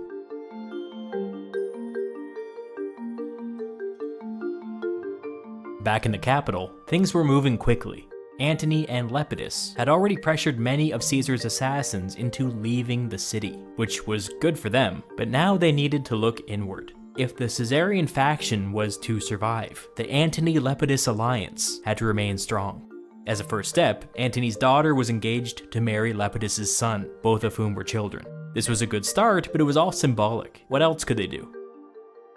There was the matter of the Pontifex Maximus. The position of Rome's chief priest was a lifetime appointment, previously held by Caesar. But here's the thing. Sometime within the last year or so, the Senate passed some minor piece of legislation that said that Caesar's son would succeed him as Pontifex Maximus, Octavian. This was a problem. Oof. Antony did some quick thinking and argued that since Octavian hadn't physically come to Rome and made his adoption official yet, legally speaking, Caesar had no son, at least for the next few days. Antony hastily called an election and made sure that his partner Lepidus took Caesar's place as Pontifex Maximus. The fact that it was Lepidus and not Antony offers us an insight that maybe Antony considered himself a junior partner in this alliance. The riots and the killing and the political... maybe he felt like it would be too obvious if Antony took that role. He wants to play the role of the, like, humble, loyal friend or follower. Uncertainty had everybody on edge. Violent mobs were sometimes known to target specific politicians or threaten to burn down the entire city. There were already whispers of another civil war. Shops closed, foot traffic dried up, and a vast number of Romans went into hiding. The senator Cicero observed that, quote, even the mice are leaving. Bro. Many of Cicero's political allies had already fled the city and urged him to do the same. Cicero agonized over this decision, seeking advice from many of his friends abroad. In the end, he decided to stay in Rome and put his own life at risk so that he could fight in the Senate to avert another civil war. Friendly neighborhood historian Tom Holland calls this the most courageous decision of his life. By April, Octavian arrived in Rome. The Antony-Lepidus alliance had a legitimate claim to the leadership of the Caesarian faction, but so did Octavian. They immediately began butting heads. Cicero writes that Antony started producing old decrees from Caesar that happened to back up whatever he was pushing at the moment. Cicero suspected that they were all forgeries, but he couldn't prove it. Okay. He also noticed that Antony was really dragging his feet when it came to handing over Caesar's fortune. It was Octavian's job as Caesar's primary heir to fulfill. So Cicero has an angle on with Octavian, maybe. Octavian-Cicero alliance? The terms of Caesar's will, which included the approximately 3 months' wages promised to every adult male Roman citizen. So long as Antony controlled Caesar's money, Octavian couldn't do this. So instead, he ignored Antony. He made the rounds to many of Caesar's old allies, asking for favors and taking out personal loans. He couldn't raise the total amount this way, but he raised enough to get the ball rolling. People began receiving their money. But the most important aspect of this is that he let the public know that he was putting his own credibility on the line so that he could fulfill It's such a good PR move, holy shit. Caesar's commitment to the people. This made him wildly popular, virtually overnight. If Antony's goal in dragging his feet was to damage Octavian's reputation, his plan backfired badly.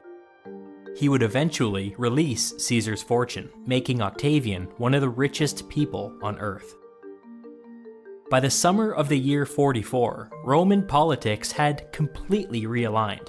Antony was still technically running things as consul, but Cicero was now the leader of a vocal anti-Antonian faction in the Senate.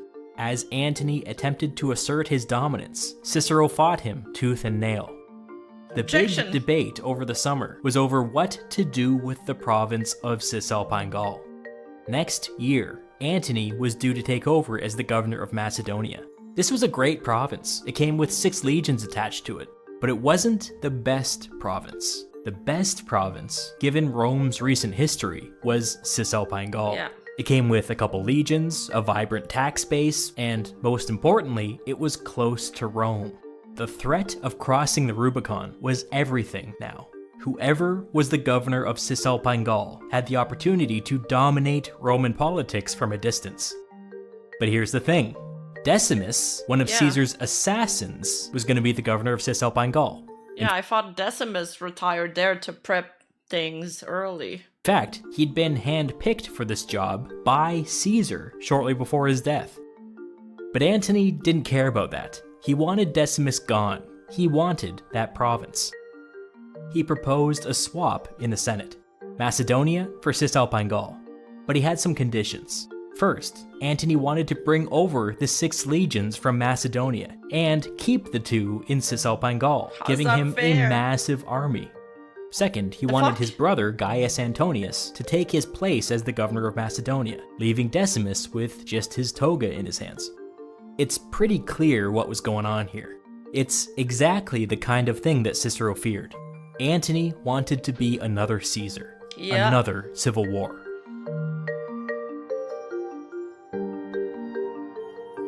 Why would they ever agree Cicero to swap? fought this request in the Senate, but people were exhausted, and nobody was prepared to go nuclear over a request to transfer provinces. He lost. The Senate sided with Antony. No balls. But Decimus didn't take this lying down. He said that Caesar had personally hand-picked him as governor, and he seemed to remember the Senate passing a resolution saying that all of Caesar's legislation and appointments were locked in place. True. Was Antony interested in tearing up that agreement? Because that would open a whole can of worms. As an act of defiance, Decimus took his legions and marched on some Gallic tribes in the Alps, winning a minor victory. The legions hailed him as imperator. He wrote to Cicero, asking if there was enough support in the Senate to get him a triumph for his victory.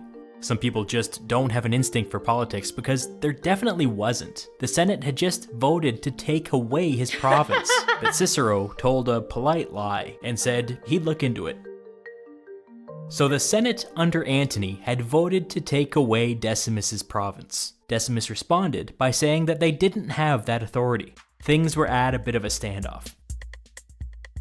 I like that Decimus got mad, so he took out he's like, well, fuck you, then I'm going to ransack this other city.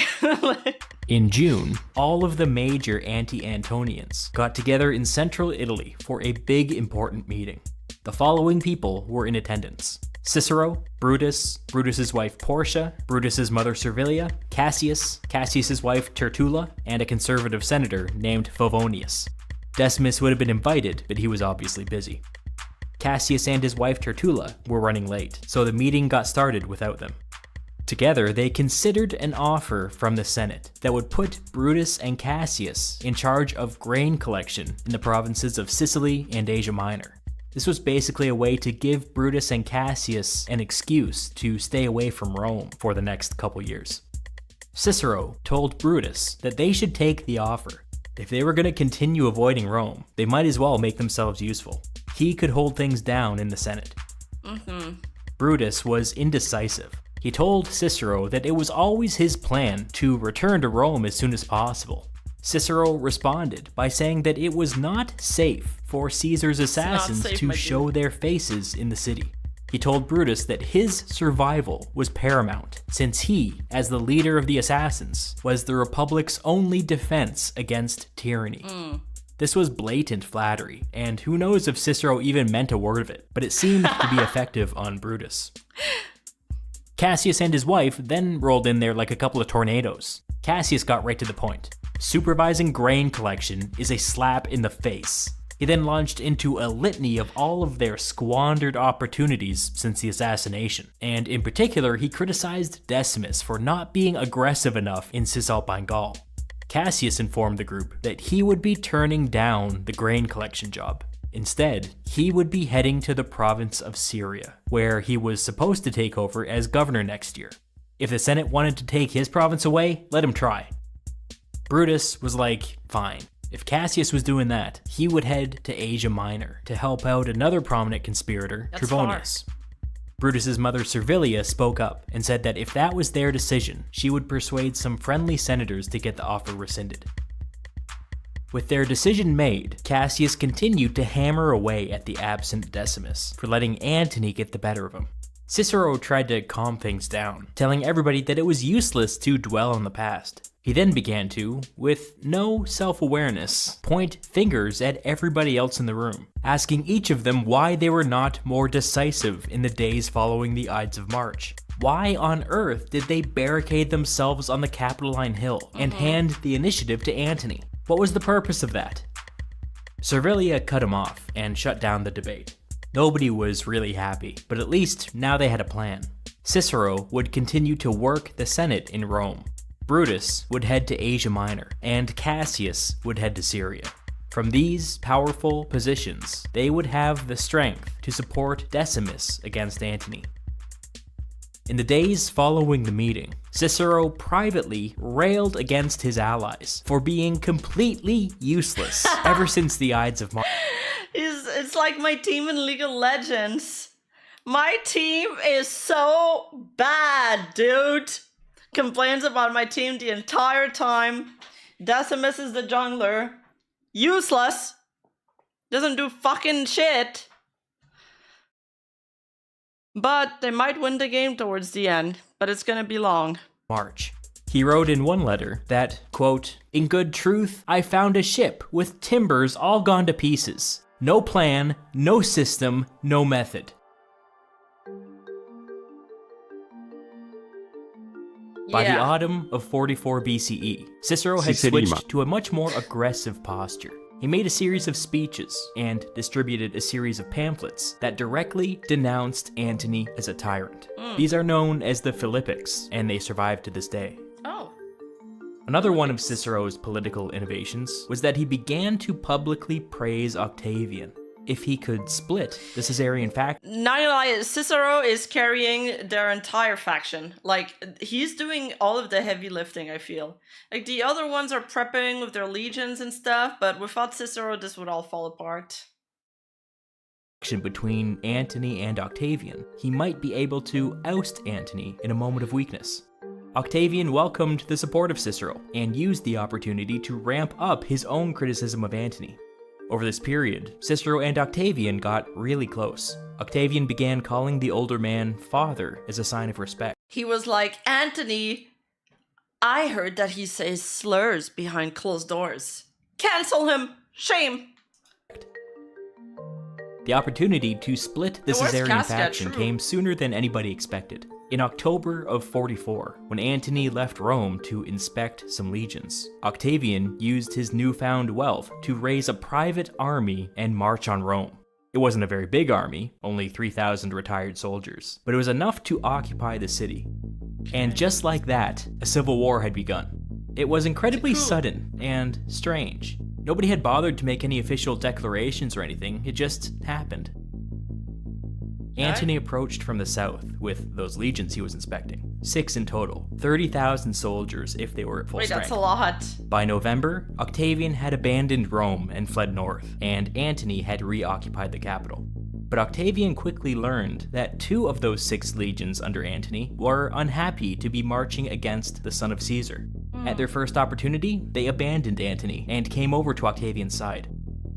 Antony's first instinct was to have Octavian declared an enemy of the people, but with several of his legions defecting and Cicero leading a vocal anti-Antonian faction in the Senate, he wasn't sure if such a thing would pass. Or not. Both sides now appealed to Decimus for support.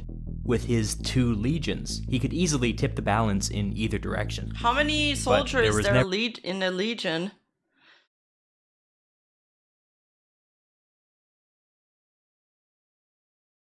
Never any doubt. Decimus sided with Octavian. Cicero ramped up his attacks in the Senate. All of the pieces were falling into place. But Antony surprised everybody. He marched north, around Octavian's legions, and headed straight for Decimus in Cisalpine Gaul. How did they blindside him how did he blindside them like this? Antony's legions outnumbered Decimus's by 2 to 1, but honestly half of those under Decimus were straight up rookies, so really it was more like 4 to 1. Okay. Cicero urgently wrote to Brutus, who was currently in Greece, urging him to bring all available legions to Decimus's aid. Brutus was kind of baffled by this. Had they all lost their minds? Had they really thrown in their lot with the son of Caesar? If the Caesarian faction was fighting amongst themselves, that was good. Just sit back and wait for the dust to settle. What were they thinking? Brutus was horribly out of touch. Yeah, but that would mean they're throwing... Brutus still thinks he has a chance at leading. That would also mean that they're throwing Pink Eye under the bus, though. Which I guess, they throw people under the bus all the time. It's just a Tuesday in ancient Rome. Bro, how are they gonna get the legions from all over to Asia Minor to there? They're never gonna get there in time. With how quickly things were changing in Rome. Whether he meant it or not, he had just stabbed Decimus in the back. Yeah, Decimus, exactly.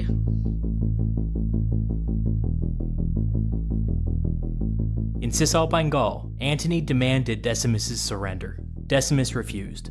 Within a matter of days, Cicero worked his magic in the Senate and passed 2 pivotal pieces of legislation. First, he got Octavian appointed pro-praetor, which meant that he had the right to command an army while still being accountable to the consuls. It legitimized his illegal actions up to this point.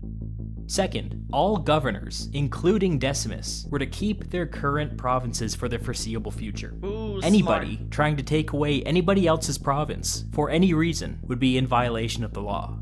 Cicero and the Senate sent a stern letter to Antony, instructing him to stand down. He refused. Get fucked. At the beginning of the new year, Antony's term as consul expired, and 2 new consuls took Man, it's so rocky. Holy shit. This is a drama of its own. office. Former Caesarians, who were now loyal to Cicero.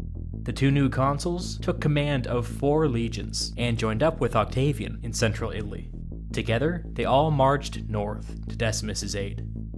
Cicero instructed one of the consuls to assume overall command, and the other to split off and raise additional legions. The consuls followed Cicero's orders, which tells you a lot. Decimus didn't mess around, and quickly moved to occupy the city of Mutina. He mobilized the entire population in preparation for a siege, and before too long, he had several years of food in storage, and was training— Imagine you're just chilling, and he comes in and he's like, you guys gotta work now for a siege. It's like, bro, I just wanted to watch— I was planning to finish like House of Cards today. What the fuck? I wanted to watch some Netflix. a new legion made up of locals. This was a smart, strategic move. Antony was way out on a limb, and Decimus had Cicero and the Senate on his side. All he had to do was drag things out until friendly legions arrived. Antony must have finally realized that he was in a sticky situation, because his next move was to send a peace offer to Cicero. He would withdraw from Cisalpine Gaul, he said, if the Senate would agree to grant him the province of Transalpine Gaul, which was all the territory north of here, basically all of Caesar's conquests from the Gallic Wars. Obviously, Cicero said no. The 1-year anniversary of Caesar's assassination came and went with very little fanfare. In April, Octavian— He's cooked. There's no reason to give him this.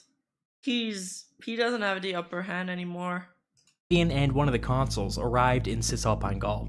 They outnumbered Antony 7 legions to 4, but since many of their legions were new and inexperienced, and Antony's were not, they judged that the two sides were basically equally matched. They decided to wait for the other consul to show up with 4 additional legions. But Antony surprised everybody for a second time. He abandoned the siege of Mutina and marched south, back around Octavian and the one consul, and set up between the two armies.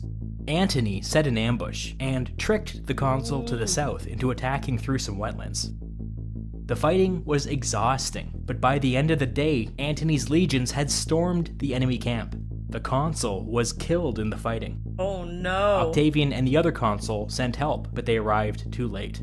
There was another minor clash, but Antony and his exhausted legions withdrew back to the north. Octavian and the only remaining consul decided not to delay any longer. They marched to relieve the siege of Mutina. Antony's exhausted legions put up a fight, but when Decimus opened the city gates and attacked from the other direction, he was forced to retreat. This battle happened on Decimus's birthday, which is not important, but it is funny. Happy birthday. Happy birthday. Speaking of our collective unceasing march toward death, that other consul died during the battle. That means that both Roman consuls had died in battle, something that had not happened in 2 centuries, not since the Punic Wars. Do you say how it was this Wish entire catalog? No. You're welcome by the white red heart. Yeah, he's good. With news of the victory, Cicero had the Senate name Antony an enemy of the people. Can we just pause for a moment to appreciate what Cicero had accomplished here? A year ago, it looked like Antony was about to become a second Caesar. Instead, Cicero implemented a political strategy that split the Caesarian faction and ended with Antony being declared an enemy of the Republic. What an achievement! Antony retreated north across the Alps and joined up with Lepidus. Decimus followed close behind. Yeah, Lepidus hasn't done jack fucking shit. Antony should be the one complaining about his allies now. I forgot about him. Meanwhile, Brutus was in Greece. Through diplomacy, he had used this time to gather the support of all of the provincial governors from Illyricum to Syria. This was all highly illegal, of course, but Cicero eventually secured for him an actual command, which gave the whole thing some legitimacy. Through this process, Brutus captured Antony's brother, Gaius Antonius. Cassius was still in Syria, in command of 8 legions. Some clever thinking allowed him to intercept a Roman army headed from Egypt to Italy, bringing his total up to 12 legions.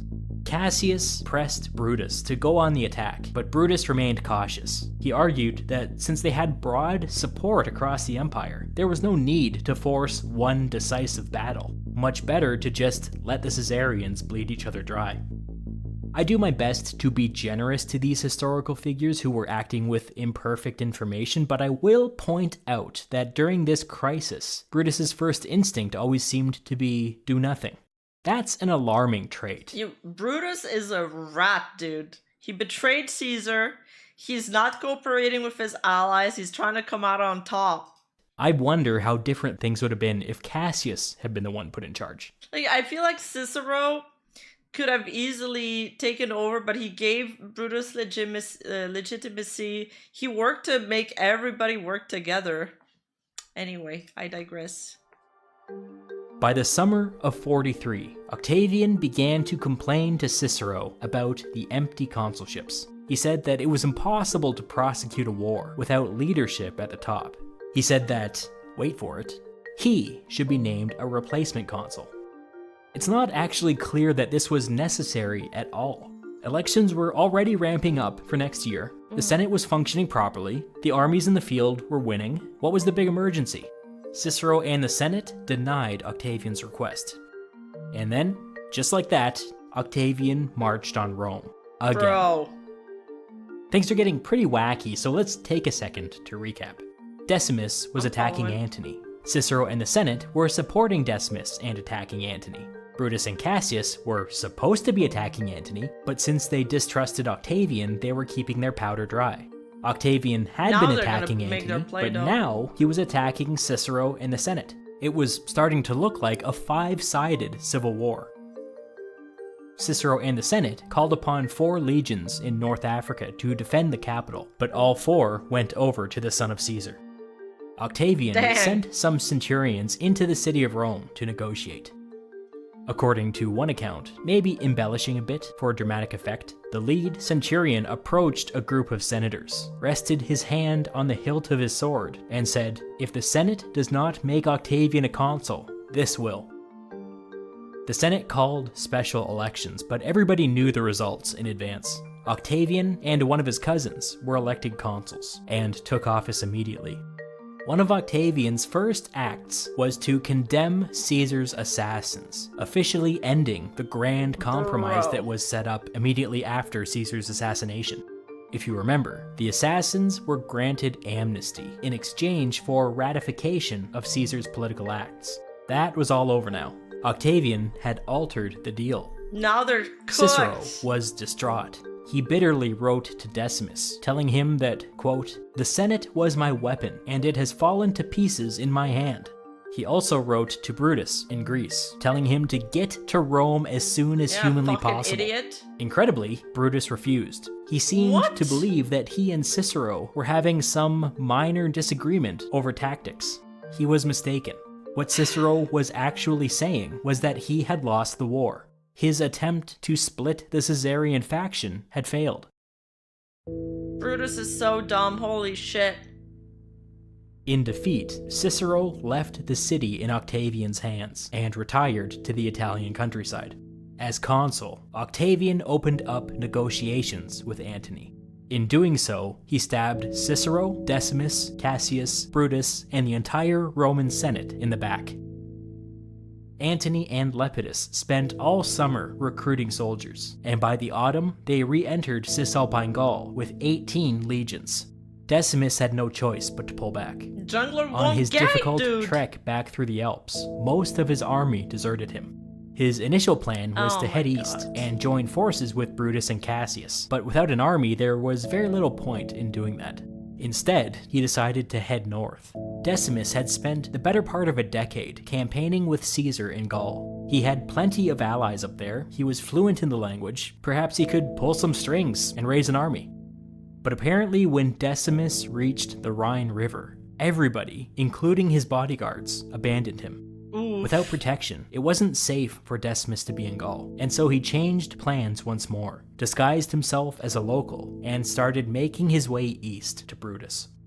But Decimus's string of bad luck would not end.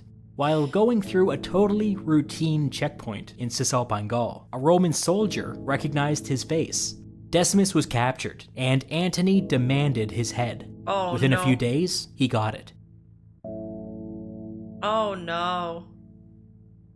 Late in the year, Octavian, Antony, and Lepidus met near the border of Cisalpine Gaul and Italy to negotiate a deal. This deal would become known to historians as the Second Triumvirate. Unlike the first triumvirate between Caesar, Pompey, and Crassus, this was official, backed up with the full force of law. All 3 triumvirs would be awarded dictatorial power for 5 years. In addition to this, each would be responsible for governing a portion of the western half of Rome's empire. Remember, Brutus and Cassius still controlled the east. Antony would control Gaul, which is exactly what he had wanted since the beginning. Lepidus would control Spain. Octavian would control North Africa and the Mediterranean islands like Sicily and Sardinia. You can tell from this agreement that Octavian was the junior partner here. The triumvirate also gave the 3 the ability to make law without consulting the Senate or the people of Rome. What the fuck? This is, frankly, what Cicero had feared all along. Unchecked authoritarian power. A Roman monarchy with 3 heads. Basically. Antony, Lepidus, and Octavian then ordered a purge of Rome's political class. The Romans called these proscriptions. This was not without precedent. The dictator Sulla had ordered large proscriptions 40 years earlier, but this was regarded as a traumatic event, not only to Rome's political class, but to Caesar personally, who was careful to avoid doing the same thing when he came to power. But Antony, Lepidus, and Octavian were young, and had no memory of Sulla's purge. They didn't care. Their enemies had to go. The way proscriptions worked is that every day, a list would be posted in a public place with the names of those that had been proscribed. Anybody on the list was instantly stripped of their citizenship and was no longer under the protection of Roman law. Any citizen who ratted out or murdered a proscribed person was entitled to seize a portion of their wealth, with the rest going to the state. Chaos. The proscriptions were truly a repugnant practice. They turned a whole generation of murderers into millionaires. Of course, many fled as soon as their names appeared on the proscription lists, but the promise of wealth completely destroyed friendships and tore families apart. It was horrible. As much as a third of the Roman Senate was proscribed, as well as thousands of other rich citizens. In fact, the historian Appian writes that some were proscribed simply because they were rich. Yeah. That's bad. The Borgias did the same. He like controlled he like bought the votes to become pope, and then when somebody was really rich or he needed like their territories because they had strategic territories, he would say, well, the church needs your house, and you're an enemy of Christianity, so I excommunicate you. And then he would seize everything. Easy money. It's like the infinite money glitch. I think. No, yeah, that's bad. Murder's bad. We're anti-murder in this house. There was an ongoing negotiation between Antony, Lepidus, and Octavian as to who would appear on the proscription lists. In the end, they were all forced to compromise and give up people who they would have preferred to save. Antony gave up his uncle. What? Lepidus gave up his brother. What? Octavian gave up Cicero, the Why? man that he had once called father. Antony was the one who insisted. Oh no. Betrayal left and right. On December 7th, 43 BCE, a small group, led by a military tribune and a centurion, showed up at Cicero's villa. The doors were locked, but they busted in. After interrogating some workers, they learned that Cicero was on his way to the sea. They caught up with him on the road. He knew that he was caught. He told his entourage to stop. They found him in a reclined position, reading. He spoke to his killers. I am stopping here. He turned to the lead centurion. Come here, soldier. There's nothing proper about what you're doing, but at least make sure you cut off my head properly. Cicero stuck out his neck and indicated what he wanted done. The centurion slit his throat. The group. Frenchian, thank you for the subs. Thank you so much. Oh, offered by 40 years a weep. Thank you for the gifted sub. group of killers then cut the head and the hands off of Cicero's body and sent them to Antony as proof. F in the Antony chat for nailed Cicero. Cicero's hands to the speaking platform outside the Senate House, the same hands that wrote all those pamphlets opposing him 1 year ago. It is so upsetting that Cicero went out this way. Yeah. He deserved better. Yeah. Historian Anthony Everett calls him the greatest statesman in Roman history. I love went out like a Cicero. man. I'm in that camp too.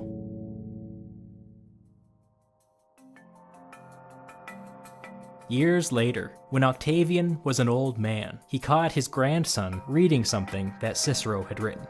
His grandson had some vague notion that this was some old enemy of his grandfather's, and so in a panic, he tried to hide the writing under his clothes. Octavian saw what he was trying to do, and had him hand it over. For a long time, he stood there, reading the words of Cicero, written in another era. In time, he handed the writing back to his grandson, saying, "My child, this was a learned man, and a lover of his country." Yo, Brutus and Cassius are mega griefers. They're mega griefers. Holy shit, they're dumb. Cicero risked his neck staying behind, but for real, once you fall off of power, you should just leave the country. There's just no way.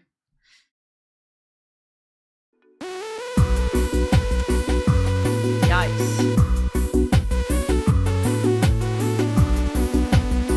Yeah, Brutus and Cassius, they're so dumb. Holy shit.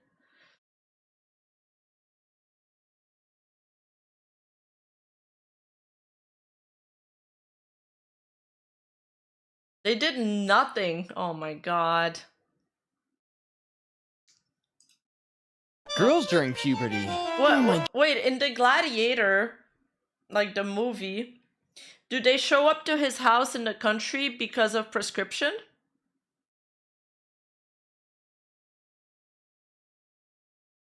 I don't know if you know this or not, but Oh, what? No, that's what I wanted to watch. I don't know if you know this or not, but there's a security. I keep pressing on. Disney was warned for years. Okay.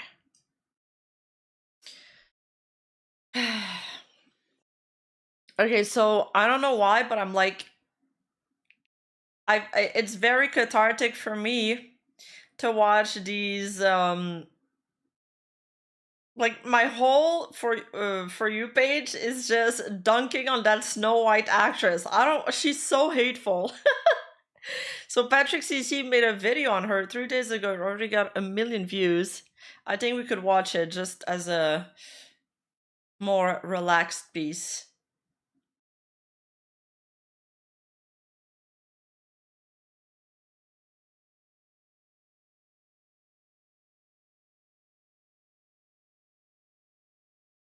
Entitled No Name Actor. I mean, she played in some other big movies. I feel like if she just shut her mouth, she would have had such a brilliant career, but now she's just a liability. Oh, you're not in the loop about the whole thing? Oh, well, you're about to find out. That was the next. There's no list. I'm making the playlist today. Because you guys don't send me good enough stuff to react to. I need viral videos. Disney was warned for years that their live-action remake of Snow White would be an abysmal failure. They ignored the warnings and instead made every wrong decision possible, leading to a box office bomb. Theaters around the world are empty. The film sold 50% less than they projected. It earned a 1.6 out of 10 star rating on IMDb. Sí, hatus. No, I don't hate you guys. Listen, we usually do this, but I've racked up an extensive playlist of videos I need to watch, okay? And I only have time to watch them while I stream. a 20% rating on Rotten Tomatoes. Oh, but for real, like, I find... Okay, I'm gonna start this over, but, like, I find that the submissions get better the more we do the streams. They get higher quality the more people participate and the more people upvotes, but right now there's like not enough turnover for the stuff to get higher quality. So it's two things. It's like me, I need to participate more and do more variety streams, but I also need some more people to like submit stuff. She just called chat a bunch of Brutus.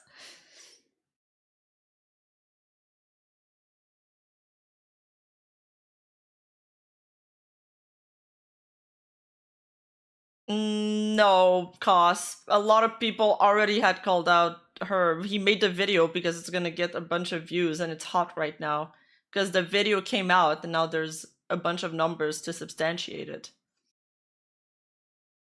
Even left-wing people were criticizing her. Nobody likes her. Nobody likes her. Alright, so this is how an entitled no-name actor destroyed a Disney classic made by Patrick CC.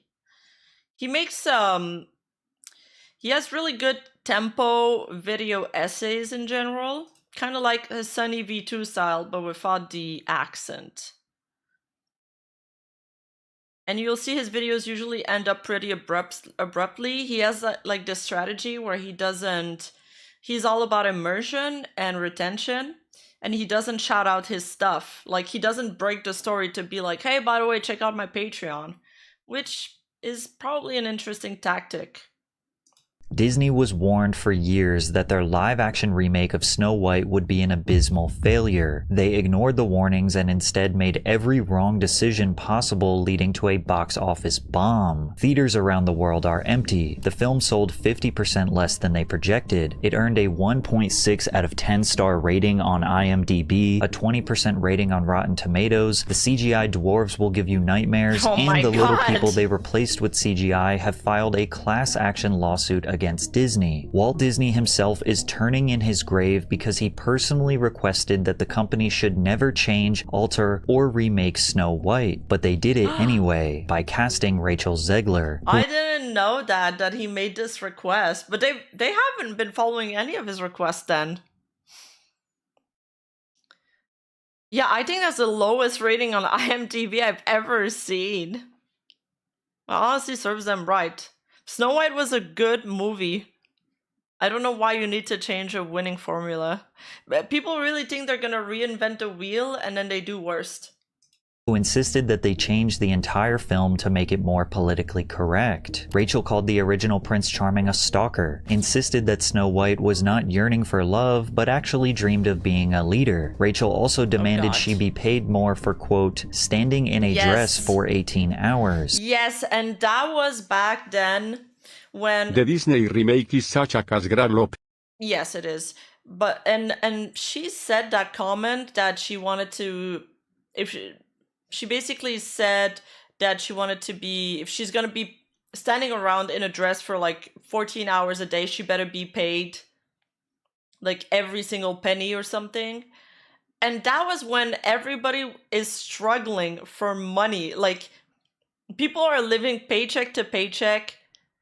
Everybody knows that these actors get paid handsomely for the movies. It's like a fucking slap in the face to say that publicly. It's a... Dude, her PR agent is just like, he's hearing this and he's like, time to commit seppuku now.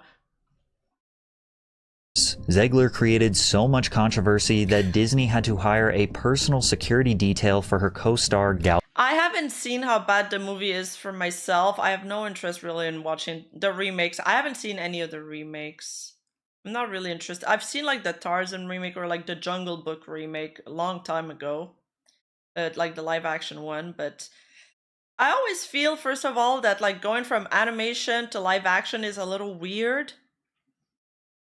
And then I knew this movie would suck. Gal Gadot because of the countless death threats she was receiving. This movie is an absolute dumpster fire, and Rachel's response to the film bombing proved that everyone's suspicions about her were correct.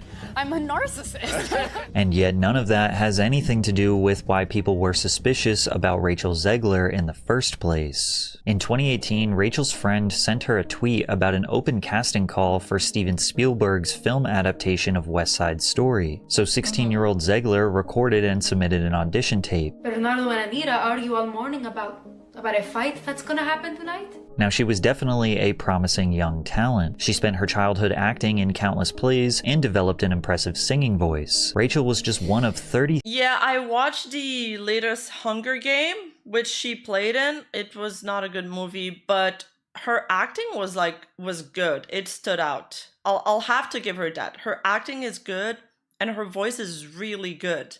That's why it was like, oh, you liked the Hunger Games? I really didn't like it, but I guess when a movie doesn't keep me I have like attention. I have trouble focusing sometimes on like movies. If they bore me a little bit, I like zone out. So also it doesn't help. Maybe I didn't give it the chance that I should have. But I thought her acting was good. I was like, and then I realized that it was her. I saw Beauty and the Beast live action 2 times, one with my family after I moved to America, another with my phantom. It was terrible.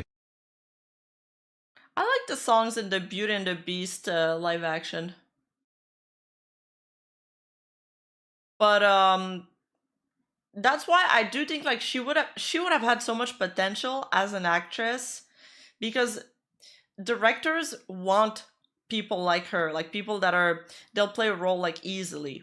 You give them a direction and they can perform it. But nobody in entertainment wants to work with somebody that's difficult to work with. And she's earned herself that reputation, because there's a million girls that are talented in this industry. So if she's not nobody, even the most popular actresses, if they're too difficult to work with, the directors, ultimately, they're the one like making the decisions. And there's going to be like, nah, hard pass. 1,000 who auditioned for the role of Maria. Without any professional acting experience, an agent, or connections in Hollywood, she was selected for the lead role. Her performance earned critical acclaim, and she went on to win the Golden Globe for Best Actress in a Motion Picture, Musical, or Comedy. The industry plant accusations were formed because some people simply do not believe that a no-name actor could get this lucky. She was basically hand-selected by Steven Spielberg. Then again, with the entertainment industry being flooded with nepo babies and people born into immense wealth, Rachel being essentially a random girl from New Jersey securing an A-list role actually might be a step in the right direction for Hollywood. However, they may have chose the wrong girl, because her inability. Some actors are difficult. Edward Norton is apparently a real asshole, but the actors are getting real bad. I think like if they're getting a controversial reputation, like if they're getting into DUI incident, like at one point in the 2000s, like all the girls were getting into those scandals, then it's just like systematic. All the brands start to distance themselves from you. Like nobody wants to have their brand name next to your face anymore. And they're like, okay, next, we got plenty of people in line to take your spot. To keep her politically charged opinions to herself started to cause problems for Disney executives. As if West Side Story wasn't already a massive introduction to Hollywood, her next role was even bigger, one that could set her up for a lifetime of success. And that was being cast as Snow White in Disney's live-action. Well, think about it, that's her second movie ever. And she was already talking so much crap. She had zero humility. To put it in perspective, I didn't know that she was 20-year-old. So that made a lot of sense when I learned her age. Remake of the classic. Rachel chose to make this monumental announcement on Twitter where she wrote, "Yes, I am Snow White. No, I am not bleaching my skin for the role." Snow White, described with having red lips and a skin white as snow. Worst race swap, how do you call that, role in history. Rachel deleted this tweet shortly after sending it out to the world. However, the reason she brought up her skin color in the first place was to address the criticism she was receiving online. In the original fairy tale and the 1937 animated film, Snow White is depicted as having skin as white as snow. It is quite literally the inception of the princess's identity. But Rachel Zegler is of Colombian descent and has more of an olive skin tone. Now, there definitely were some extreme takes, suggesting that Disney is evil and only casting POC characters to cause outrage. There were also some blatantly racist takes, but most people were just genuinely confused why Snow White wasn't going to be white. And this does seem to be a recurring theme for Disney these days. Yeah. The original 1989 animation of The Little Mermaid. Oh yes, and they redo the lore, saying that in the movie she's called Snow White because she was born in a snowstorm. Get the fuck out. It depicted Ariel as a white woman, whereas the 2023 live-action remake cast Halle Bailey as Ariel, who is African American. And yes, this film was also accused of pandering, trying to change something that was a non-issue in the first place. However, defenders pointed out that mermaids don't have a race because they are not real. Normally, these controversies lead to failure, but the film grossed over $560 million worldwide and made a solid profit. But Zegler insisted that the Snow White remake was based on an alternative version of the story, one that doesn't have to do. I care less about the Little Mermaid race swap. As long as she has red hair. The red hair is the signature thing from the Little Mermaid. If she can get this role, maybe Parrot can too. Like the Snow White characteristic, that's the main characteristic, is the white skin with the red lips. These two things need to be there, or it's not Snow White. Just make another movie. Yeah, I thought the Little Mermaid movie flop. I didn't watch it. Again, I'm not interested in those movies.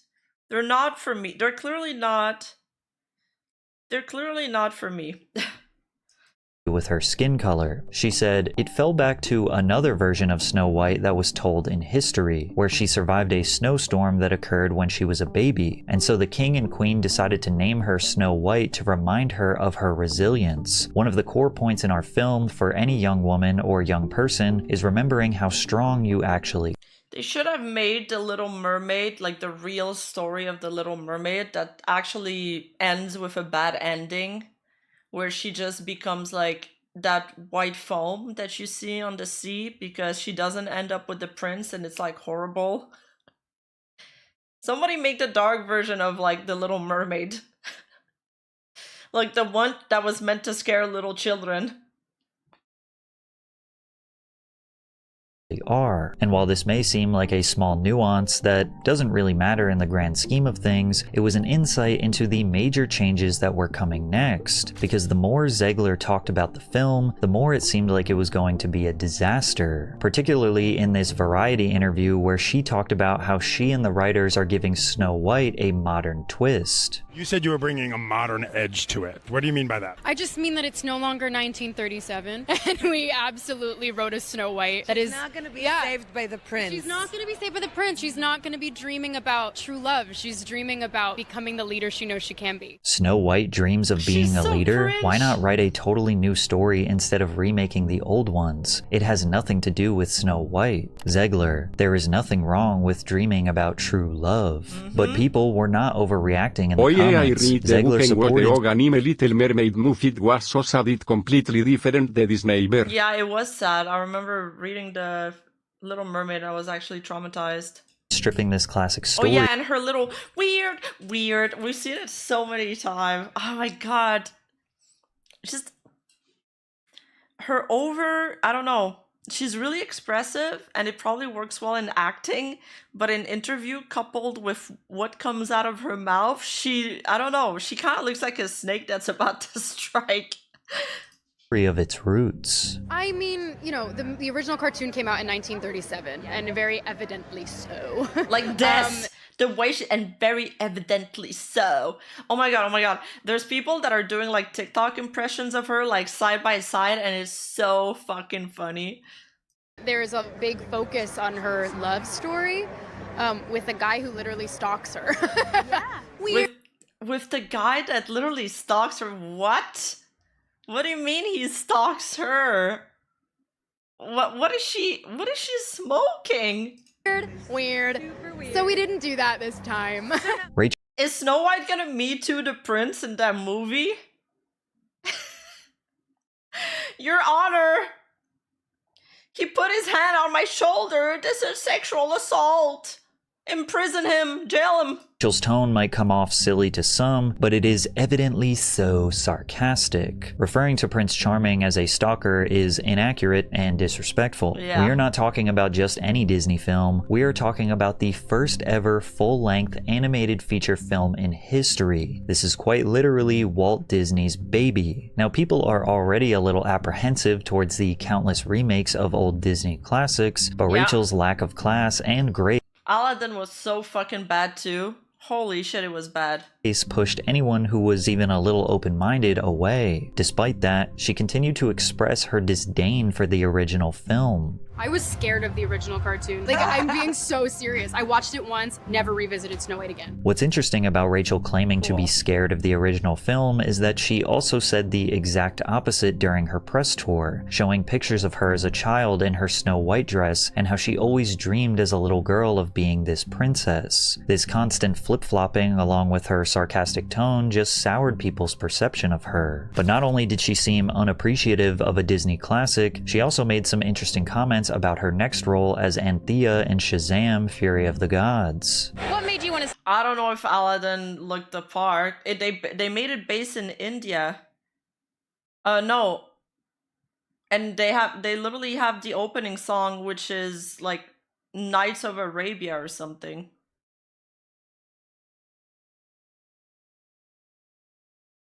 Will Smith, Ginny Jesus. I didn't like Maleficent either. I like Angelina Jolie. Because she's good. She's amazing to look at. But I felt like the premise of a movie where like the main character, they don't do the bad guys well. Like the main character is the bad guy, but for to make her likable, they made her be like the slighted bad guy, but actually she's the good guy.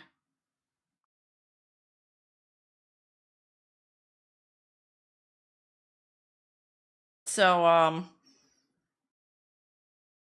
I was like not too sold on that idea. I like Evil Queen Maleficent, the original. She's a gay icon. She's like a drag icon because she's so over the top and evil. I like the real villain Maleficent. Step into this world of DC heroes. OG Maleficent is iconic. I needed a job. I'm being so serious. Yeah. While yes, Make bad guys bad again. Don't soften them up so they're more likable. I feel like Succession did that well. Like the main character in Succession is a fucking asshole, yet he's the most interesting character of the cast. even actors have bills to pay and need a job to do that, some interpreted the remark as snarky and annoying. Now, to be fair, later in the interview, Rachel does go on to express her gratitude for receiving this role, considering it was only her second Walt Disney remake the word one emo is Mulan. That movie so disrespectful, it just this lady is terrible person. Yeah, the Mulan, I had such high hopes for it. There wasn't even Mushu in it. He was the best character. And they skipped on Mushu. Hello?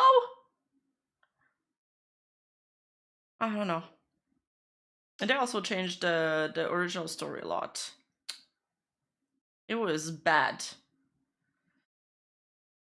Hollywood film ever, but her unapologetic attitude on the red carpet continued to stir the pot, and she just kept making it worse, specifically during the writer's strike of 2023. The Writers Guild of America represents thousands of writers in film, TV, radio, and online media. They are the backbone of Hollywood's content. Despite their importance, Hollywood executives restructured the industry to drastically reduce residual payments, leaving most writers with little to no income after their work is uploaded to apps like Netflix, Hulu, HBO Max, etc. So the guild went on a strike to renegotiate and push for higher pay. Rachel Zegler also used her... I thought it was actors and writers. I didn't know it was just for writers. Because I know I saw some interviews about other writers, like, about other actors, like the one from Breaking Bad. She said that she gets paid like 50 cents or something for, no, sorry, not Breaking Bad. Orange is the New Black, running on Netflix. They get like 50 cents or something per show. Voice to support the strike. If I'm gonna stand That was another strike? Okay, thank you. Of an iconic Disney princess, I deserve to be paid for every hour that it is streamed online. She's like everything people. Bro, some people are literally scrubbing toilets for a living, and you're out there acting like this. So please. Hate about this generation distilled into a single person. At this point, I'm sure you are noticing a pattern. While we hope that deep down Rachel's intentions are pure, and we hope that she truly is just trying to have an overall positive impact on the world, she has a terrible way of expressing her opinions, as her tone often comes off as disrespectful. Having 2 movies under her belt and already aggressively demanding higher pay came off extremely entitled, especially considering and I bet she's paid millions. The strike was mostly for writers, because main characters, like Zegler, are often compensated extremely generously. By this point, her reputation was at an all-time low, and there were even rumors circulating that Disney was going to axe this film, as countless people expressed that Rachel Zegler is the sole reason that they would not go to watch the movie. But then somehow, Disney managed to make things even worse. They announced Sydney Sweeney, I mean, all of the cast from that show, Euphoria, is doing pretty well for themselves. Zendaya, Sydney Sweeney, and like that, the trans girl, who's actually beautiful, and she has played in the Hunger Games like a bunch of times after. Like they're all landing like huge roles. They're not making a fuss. They're controversy free. Like, Rachel Zegler is the equivalent of the V-tweeters that keep getting in, like, petty drama online. That they would be changing Snow White's 7 dwarves to the more politically correct Snow White's diverse group of magical creatures of all sizes and genders. Photos of the cast were leaked onto the internet, which sparked outrage. These look like medieval times reenactors at the local fair. Disney quickly responded and said that these were not pictures of the actual set, but nobody believed them. The only reason Disney planned on changing the dwarves in the first place was because of a comment made by Hollywood star Peter. That's kind of fucked up that he did that when you think about it. Like so he landed the role, and then he kind of like kicked the ladder below him. Dinklage, who felt that the new rendition of the movie was not progressive enough. I was a little taken back by they're very proud to cast a Latino actress as Snow White. Yeah. But you're still telling the story of Snow White. Yeah. 7 dwarfs. Sure. So you take a step back and look at what you're doing there. Yeah. I know. That makes no sense to me. Well, you're progressive in one way, but you're still making So that. because of him, the 7 dwarfs lost their roles. Like, as if there's not a lot of roles they can get. Okay, there's not a lot of movies which want to cast, like, what's the right term for this, by the way, so I don't get cancelled? Like dwarves and stuff. And now he just made them lose the only role probably that they were gonna get. It's so sad. Backward story of 7 Tyrion Lannister, come on, bro. dwarves Little people living in a cave. What the are you doing, man? Even though Peter Dinklage has built an illustrious Hollywood legacy with countless roles as a little person, he seemed pretty upset with Disney. They prompted. Yeah, he's the only one that gets to play the roles of the little person. Actually, he made like a 5D chess move there. He was like, yeah, that's not progressive enough. Yeah, nah. Just hire me, though. I'll play all 7 roles. promptly responded that they would avoid reinforcing stereotypes and would be consulting with members of the dwarfism community to make the 7 characters more inclusive. Most people just looked at this as Disney once again pandering to another social issue, but what often happens when trying to please everyone for the sake of being politically correct, you end up pleasing no one. What they're doing is pretty much you're replacing jobs that people could have as little people.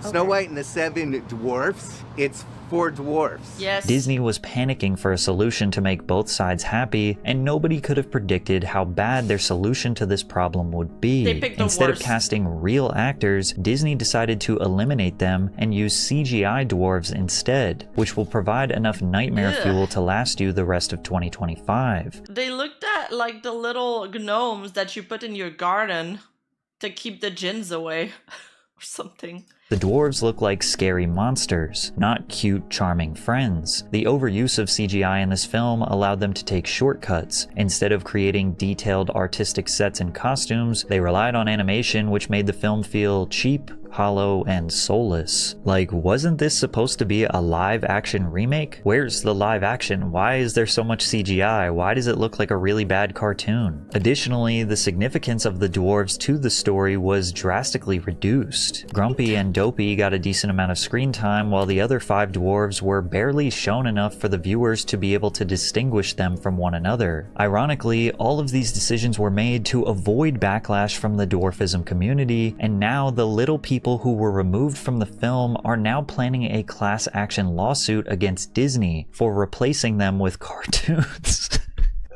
This is so ridiculous. Actress Allie Chapman, who is 3 foot 8 inches tall, said, 7 talented little people actors could have played these roles in the live-action remake, and yet they chose to use cartoons. It's an insult and discriminatory. You ever see one of those tragic situations where it's extremely foggy? Like, did they sign a contract or... I don't know. I guess he's gonna tell us. And there's a traffic jam on the highway, and you have cars speeding into the fog, just crashing into each other. That is this film. Yeah, and true. surely it couldn't get any worse, right? Wrong, because now there was a major dispute between the 2 stars of the film, Gal Gadot and Rachel Zegler. Really? Fans noticed sometime between 2023 and 2024 that Gal and Rachel may have developed some tension. As you can see in this interview, Gal is being professional, looking and smiling while Zegler is speaking. But whenever Gal is speaking, Zegler refuses to look at her, often looking down at her feet or off to the side. That looks so awkward, actually, when you put it like that. Her face. You're an actress, just act. Their body language screams that there is tension between them, and these assumptions would be proven true. When Disney released the official trailer for Snow White, Rachel thanked the fans for their support, receiving over 120 million views in 24 hours. She used that big moment to make a political statement. And always remember, free Palestine. While some saw this as an honor... and Gal Gadot is Jewish, I believe, and she made a speech, I think. Act of solidarity, others interpreted it as a jab at her co-star. Gal Gadot is Israeli and even served in their military. Gal has been outwardly supportive of her country, specifically posting support for the IDF and civilian hostages taken during the October 7th Hamas attack. Almost immediately, Gal began... Bro, they're fighting with each other. That's crazy. The IDF is mandatory? She's Israeli, so she lived Rachel there. is more of a progressive activist than a Hollywood celebrity. Yeah, she really is. Rachel really is. Yeah, I'm not gonna get into that whole debate. I'm just saying there's a lot of crisis talk with Zegler. Platt had to... Oh, Rachel Zegler blamed for spike in death threats towards co-star Gal Gadot. Yeah, I read about that. I know his son spoke out on Instagram, replying to somebody, telling them that Rachel's behavior should not be coddled. He was completely right.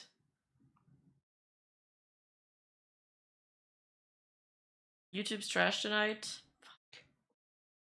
to remind her how much was at stake with the movie and her career before asking her to post heedfully. The son of the Disney producer was criticized online for his father trying to reprimand Zegler, to which he responded, "Yeah, my dad, the producer of an enormous piece of Disney IP with hundreds of millions of dollars on the line, had to leave." Yeah, stockholders' money, everybody that are on these sets, not just the actors, these sets are enormous. There's hundreds of people working on it.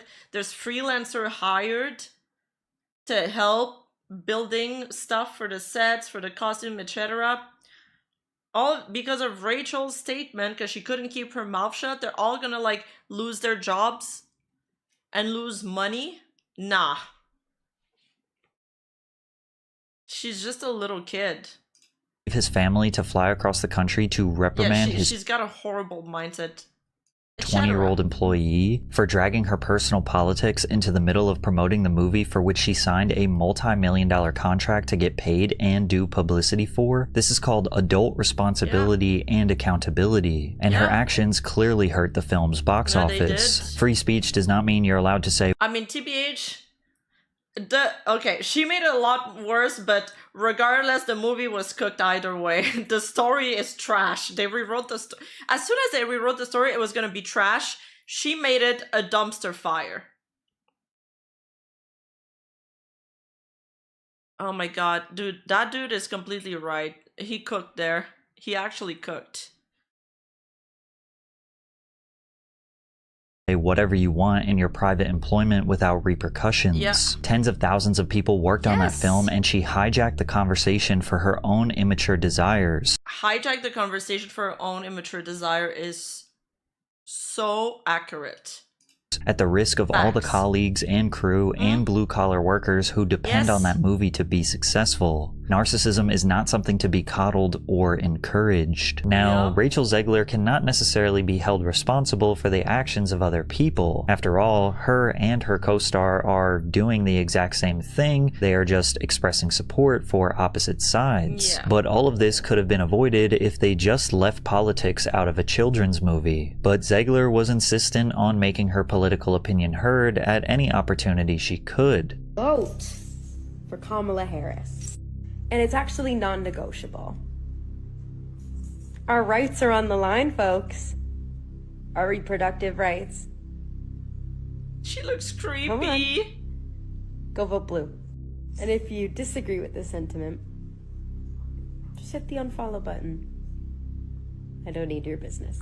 And what better time than immediately after the election of President Donald Trump? She posted on her Instagram story, "I find myself speechless in the midst of this. Another 4 years of hatred, leaning us towards a world I do not want to live in. Leaning us towards a world that will be hard to raise my daughter in." She doesn't have a daughter, by the way. Leaning us towards a world that will force her to have a baby she doesn't want. Leaning us towards a world that is fearful. I shouldn't be this shocked, but I am. I am heartbroken for my friends who awoke fear this morning, and I am here with you. To cry, to yell, to hug, to wax poetic on how the left continues to fail us in forging a new path forward. This loss should not have been, and it certainly should not have been by so many votes. May Trump supporters and Trump voters and Trump himself never know peace. This sent the media into an all-out frenzy, particularly conservative media, who were shocked that Disney was allowing their star to publicly condemn half the country. I don't understand. Like, when you're signed a dude, if you were in Korea and you did this, like, I just did a research on like the Korea entertainment industry, they would slap you with like a $7 million lawsuit.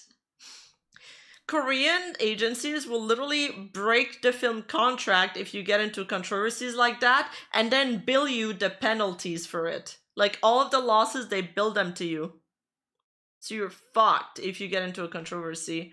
I feel like, I don't understand. What the fuck is in Disney's contract? She signed in to do publicity for them, and she kind of just trashes the movie the entire time. How is there not a breach going on there? Oh, Disney, you're going to have to redo your film again, because this woman is a pig, and you fired Gina Carano for far less than this nonsense. Rachel finally crossed a line. Disney was officially fed up with her and decided to take action. First, I'm assuming they made her apologize because she redacted her comments she made about the election. From there, Zegler reportedly began working with a social media guru paid for by Disney to vet any posts before the film's March 21st debut. They essentially had someone monitoring her social media so she wasn't able to sabotage the film any further, but the damage had already been done. The film officially released in theaters worldwide on March 21st, 2025. There was a slight chance that all this negative publicity would actually draw more attention to the film, increase ticket sales, and lead to a successful debut. Unfortunately for Disney, the opposite happened. Fans knew this movie was going to suck way before it ever released, and no matter how many professional critics on Rotten Tomatoes are writing positive reviews, the fans have made their statement with a lack of support. Wait, why would they write a positive review? Are they paid? Like, how does that work?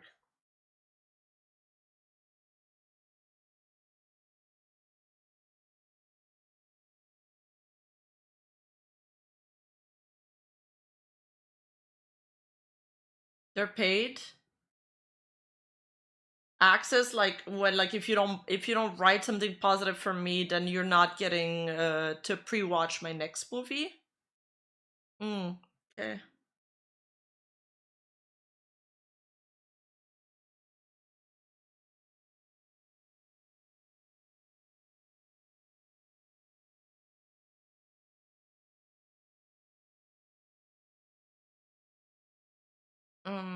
Same as the video game industry, like that okay, like that video we watched the other day. Yeah.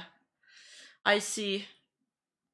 Yeah, but then they lose their reputation as a like if I find out that their opinion is bought, then why would I read their opinion? So in the end, even though they are like gaining a little bit of money or like early access, they're also losing the trust of their entire audience. It's kind of like, I mean, it'd be the same for me, right? I feel like it's not a worthwhile trade. Reputation's not tangible. I feel like it wouldn't be a worthwhile trade, at least for me. And I feel like it's kind of similar-ish.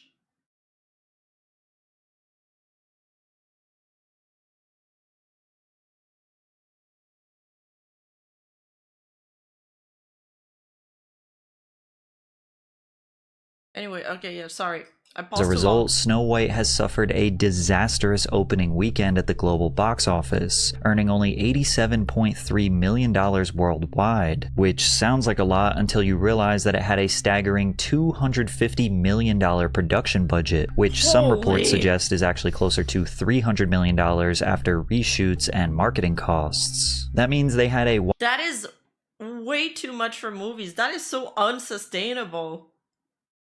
Whopping 70% loss, making it one of Disney's biggest box office bombs in recent history. This performance is nearly... Yeah, it's a short-term strategy that ends with trash reputation, but the big money clearly is worth it to them. Yeah, I feel like it's very short-sighted of them. But I guess critics don't really make a name for themselves, so maybe that's why they get away with it. I don't know. Exactly the same as The Little Mermaid. It had the same budget and had a very similar opening weekend. However, The Little Mermaid was actually a pretty good remake with positive reviews. Fans later decided to give the movie a shot, which resulted in a $569 million worldwide box office earnings. But due to the overwhelming agreement from people who actually watched the movie that it sucks, and then people straight up boycotting, I don't think Snow White's gonna get a second. I heard good reviews from the other movie that they made, the one with Ariana Grande. What the fuck is it called? Pretty good remake. Well, that tells you how low the bar is. But the Wicked. Apparently that one did really well, and apparently Rachel Ziegler auditioned for it, and they were like, nah. You're not getting close to this project. Wind. This is a bomb. And Rachel Zegler's response to the box office failure was nothing short of delusional. And to everyone who hates when I win, the winged victory came to the Louvre in pieces. She's crazy. And people still line up to see her. She's insane. Like, she scares me. She's like, thinks she's Maleficent or something. But also, I've been really wanting to find the full version of that clip because I've seen it a bunch, and I haven't been able to find it. I really want to see the entire rant. Like, I want to see the entire rant. It's so cathartic to shit on Rachel Ziegler. I'm sorry. It's a lot of Skydenfrude. But hey, I'll admit it. It's all Skydenfrude for me. And I can only hope that despite my flaws, and despite my cracks and my breaks, and there are many of them, Skydenfrude, that at every premiere and everything I do, people will wait in line to see. People who already thought Ziegler was a narcissist have officially confirmed their feelings after seeing this statement. They suspected she was trying to make this film about her. They suspected that she did not care for the legacy of Disney and that all she wanted was the spotlight for herself. And honestly, this response makes it seem like those assumptions are now justified. But it's a confusing response because the film was a massive flop. Like, essentially she's saying, haha, my movies are so great, you just have to line up and you have to watch them. But that's not the case. People are actually not waiting in line for this film specifically because of her. And as easy as it is to continuously blame her for the failure of this film, it's only fair to admit that Rachel Ziegler's performance was actually decent. She is a great singer, and she definitely performed well considering most of what makes the film actually bad was outside of her control. Like most Disney... Yeah, I don't think she made that video in response to the movie coming out. She made it like earlier when people were criticizing her.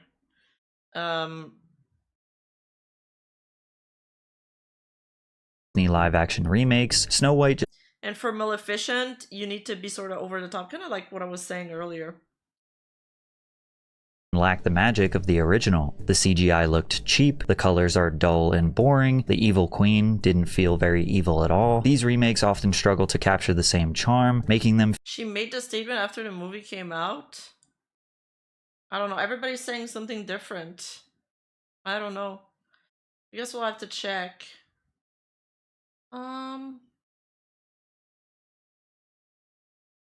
New notification, has your TikTok live access been revoked? What?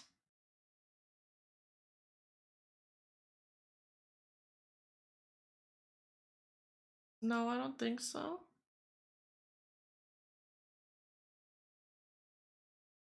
Hey Loom Loom, thank you for the raid. NGL Gal Gadot should be Snow White instead of RNC. On other hand, she should be the queen. Yeah, I'm live streaming on TikTok right now. Am I live? I don't know. Feel like a corporate cash grab, but since Disney will lose money on this film, perhaps they won't make this same mistake going forward. But the biggest learning lesson for Disney here is that I don't know, they keep making those same mistakes over and over again. Do they learn from them? I don't know. I don't know anymore. Internet outrage is not fake. When people say, hey, your main character is insufferable. It came out on the Friday of release weekend, which is starting to get tired of the Ziegler backlash too. How unlikable can an actress be? For some reason, dunking on her is like extremely cathartic for a lot of people. Fine, I guess I'll use Twitch. Thank you for the resub, Royal Onion. Even though you're probably just trying to skip ads. Based.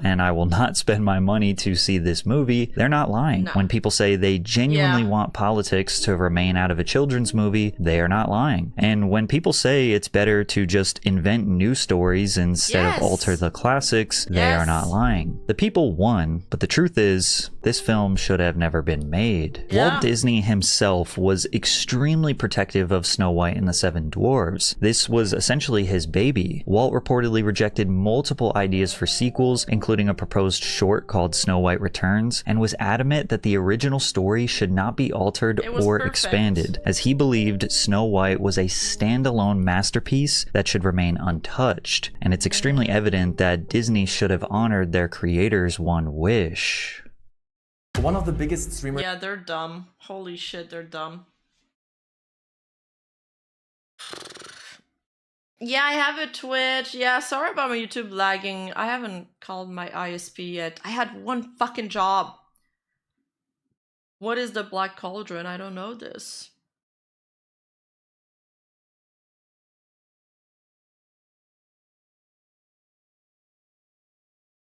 Who's making the Minecraft movie? I saw the ratings on that. It's also horrible.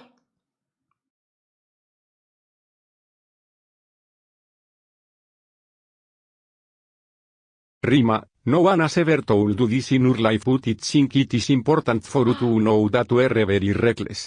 You left stuff on and it smells of hay. Oh no, dude.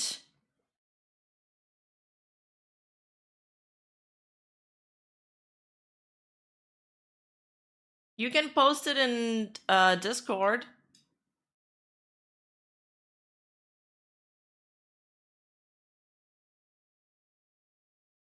Speed's visit to Shaolin was a mess.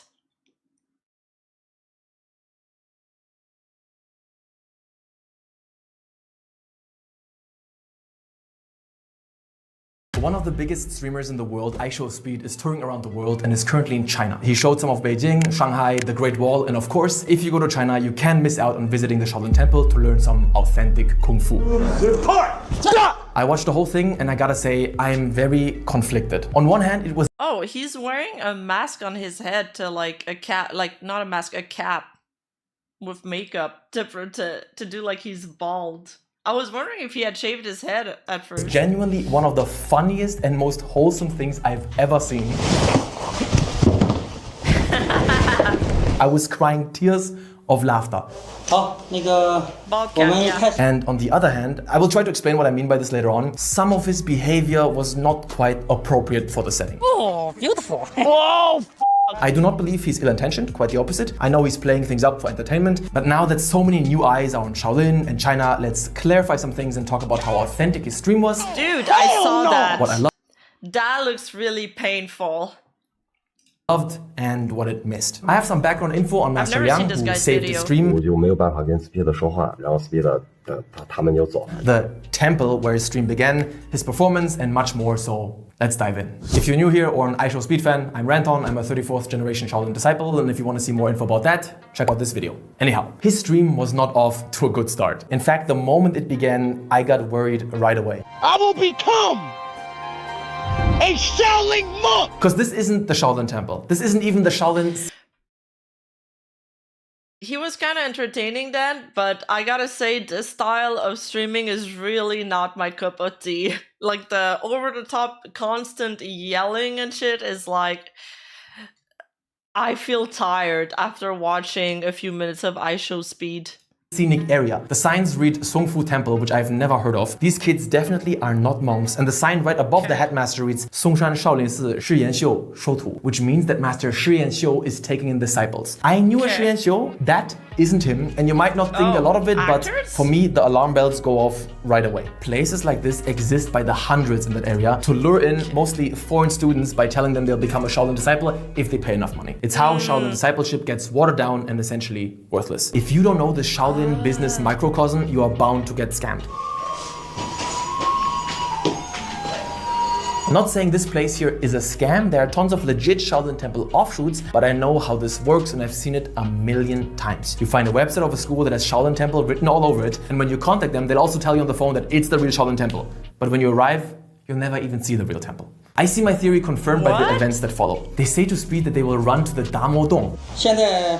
The Damo Cave. Damo is Bodhidharma and considered the founder of Zen Buddhism and Shaolin Kung Fu. There's a cave up the mountain behind the temple where he is said to have meditated for 9 years. It is a very common part of training to run up this cave at least once a week. This school or temple is nowhere near that. They are running up some random hill. Sure, it's the Songshan Mountains, but the Damo Cave, are they joking? This also ruined the streaming quality because there was almost no service there in the middle of nowhere. I got no internet up here in these mountains. Oh my god, I don't even know my screen. Now I do find it very cool to see Speed do frog jumps up the hill. Watiao, very authentic Shaolin training experience right there. And forget about stretching, because that is the hardest thing you will ever have to do. It's called La Suju, stamina training. We usually had to do that once a week, or if the masters were angry with us. It's part of what led him to realize later on that Shaolin Kung Fu gives you strong legs, which it does. People who do Kung Fu probably got the strongest legs in the world. Your legs, strong. Northern style. Their training outfits are so cool. Why does my training outfit sucks? Legs, Southern style, arms. But now it gets interesting. Most influencers who go to Shaolin to film go through an MCN, a multi-channel network that works with the tourism bureau to set up a smooth and guided experience. They arrange everything. It's not clear who is responsible for bringing Speed to this place, if they organized it themselves, but the situation is as follows. One of the biggest American streamers, 150k people watching. Shaolin is UNESCO World Heritage, a big part of Chinese cultural export. The stream wasn't going well, the actual temple nowhere to be seen. People in the chat even telling him that he was at the wrong location, and Speed getting visibly frustrated and wanting to dip. What? Bro, you have to say something, bro. I found this post that claims that by this point, representatives of the tourism bureau caught wind of the situation and intervened. Check out this clip, a phone call with the tourism department. 有没有关注到就是有个网红叫假唱歌？这个有人反映，本来是不知道的，因为它是私人行程，我们这边已经有人去对接了。那本来他不是没有在少林寺少林景区嘛，然后后来。I saw Speed and said some racist stuff to him up close and personal before I got in the car. I feel like they're clip farming, or I don't know, maybe they're actually racist. I don't know. Because and then somebody else handed him a bouquet of cotton. But he's also like super playing it up. I don't know, dude. What the hell is going on? They weren't even aware of him coming. When they did, they acted quickly and waited for him at the mountain base to escort him to the real Shaolin temple, which is what ends up happening, but only for sheer chaos to ensue. Now we're going to the main temple now to start Kung Fu. I Show Speed arrives at the Shaolin temple scenic area. So he got scammed by the first location? Imagine it like the tourism entry point for that entire place. Not just the Shaolin Temple. You got the Chuduan, the Damo Cave and statue, Wangzhigou, where I live, tons of schools like part of Tago, the biggest Kung Fu school in the world with over 40,000 students and so much more. He is at the right place, gets swarmed right away and brought to the Wushuguan. This is a Kung Fu school next to the temple. It's not the actual temple, which is what Speed understandably wants to see. I am going to become a monk. And in the midst of this chaos, while Master Liang had been reportedly already waiting to teach him, a random tour guide manages to catch Speed's attention by saying, "You come to China to learn Kung Fu? This is the Kung Fu theater. You can watch the Kung Fu." No! The main temple is only 100 meters away. Why are we not at the main temple at then? He is correct. And without this guy, Speed wouldn't have even seen the actual Shaolin temple. But it also further derailed. They were trying to keep him from the temple. What the fuck? Wow, what a chaotic stream, man. All of this was live too. He must have been so frustrated. I would have been too. The stream. So, let's go to the main temple. Let's go to the main temple? I'll lead the way. Let's go. Come on, bro. Come on, bro. Come on. Let's go, Yo, let's go. Everybody's so opportunistic. Like, yo, I speak English. I'm a tour guide. I'm heading there. You're competing with the CCP agents. They arrive at the real temple. They can't even get in. By the way, what is that? Oh, we need a ticket? This sucks. I don't understand. Why couldn't they organize someone from the temple to guide Speed and show him around? Yeah. This is beyond me. Not only was Speed not able to take in the historic meaning of this place, neither could his audience. When they finally manage to enter from the side, the random tour guide keeps promising him to show him the masters, but never delivers. So where do we go inside the temple at? This is the master is waiting for you. Okay. In there. This is the main gate. Okay. And if he's not, this is the main gate. No. Let's let him. This is the main gate. Please understand that this entire area is packed with tour guides whose job it is to find wandering tourists and show them around for money. Oh. Not trying to make that look insidious, it's fine, but you need a proper guide you can trust beforehand, especially if you're they're hustling. Running an operation like this. I also wonder for how many people it came as a shock to see what the legendary Shaolin Temple really looks like. Unfiltered. I talk about it a lot, but many people still expect it to look like in the scripted documentaries they film. All peaceful and remote. It's not. 在这里说明这前期这10多年来 This is the day-to-day at Shaolin. Maybe Speed unintentionally exposed or opened a lot of people's eyes to the reality of Shaolin. It's a business. If this was well organized and pre-planned, they probably would have shut down the entire area for him for a day. It would have been better content, but less authentic, so there is value here, I guess. Now the craziest thing is that right here, when he decides to turn back, he's so close to the warrior monks and where we train. What is happening right now? What is happening? What is going on? Just a bit further up and to the left through a door. It's midday, so they were probably training right now. And had somebody told them about it, someone would have come pick them up in 1 minute. Easily. I see this as the biggest missed opportunity of the entire stream. This could have been so much better. The Shaolin Temple loves this type of international attention. It's what the abbot explicitly seeks out, spreading Shaolin culture around the world. They were so close. Instead, it was a bit of a disorganized mess, and honestly, I'm sorry for Speed here because I totally get him. I'm about to tweak out, chat. I'm about to get mad. Oh yeah, but I'm not gonna get mad though, chat. I'm just doing the things I'm told. I am not from here. When I start walking too much and I feel lost, I just start crying. He just wants to learn Kung Fu and meet a cool master. And yes, I am foreshadowing a little bit because he will. Master Liang will save this whole situation, but not before Speed left the temple incredibly frustrated. Yeah. I can't, bro. I can't. We're good for now.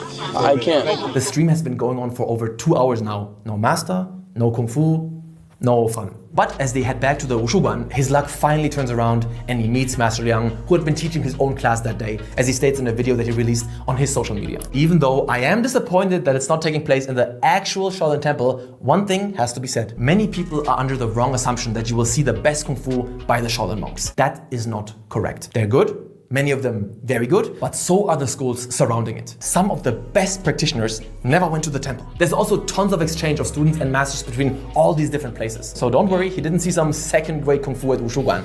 It is the real deal. Yeah, apparently the head of all the different schools talk to each other.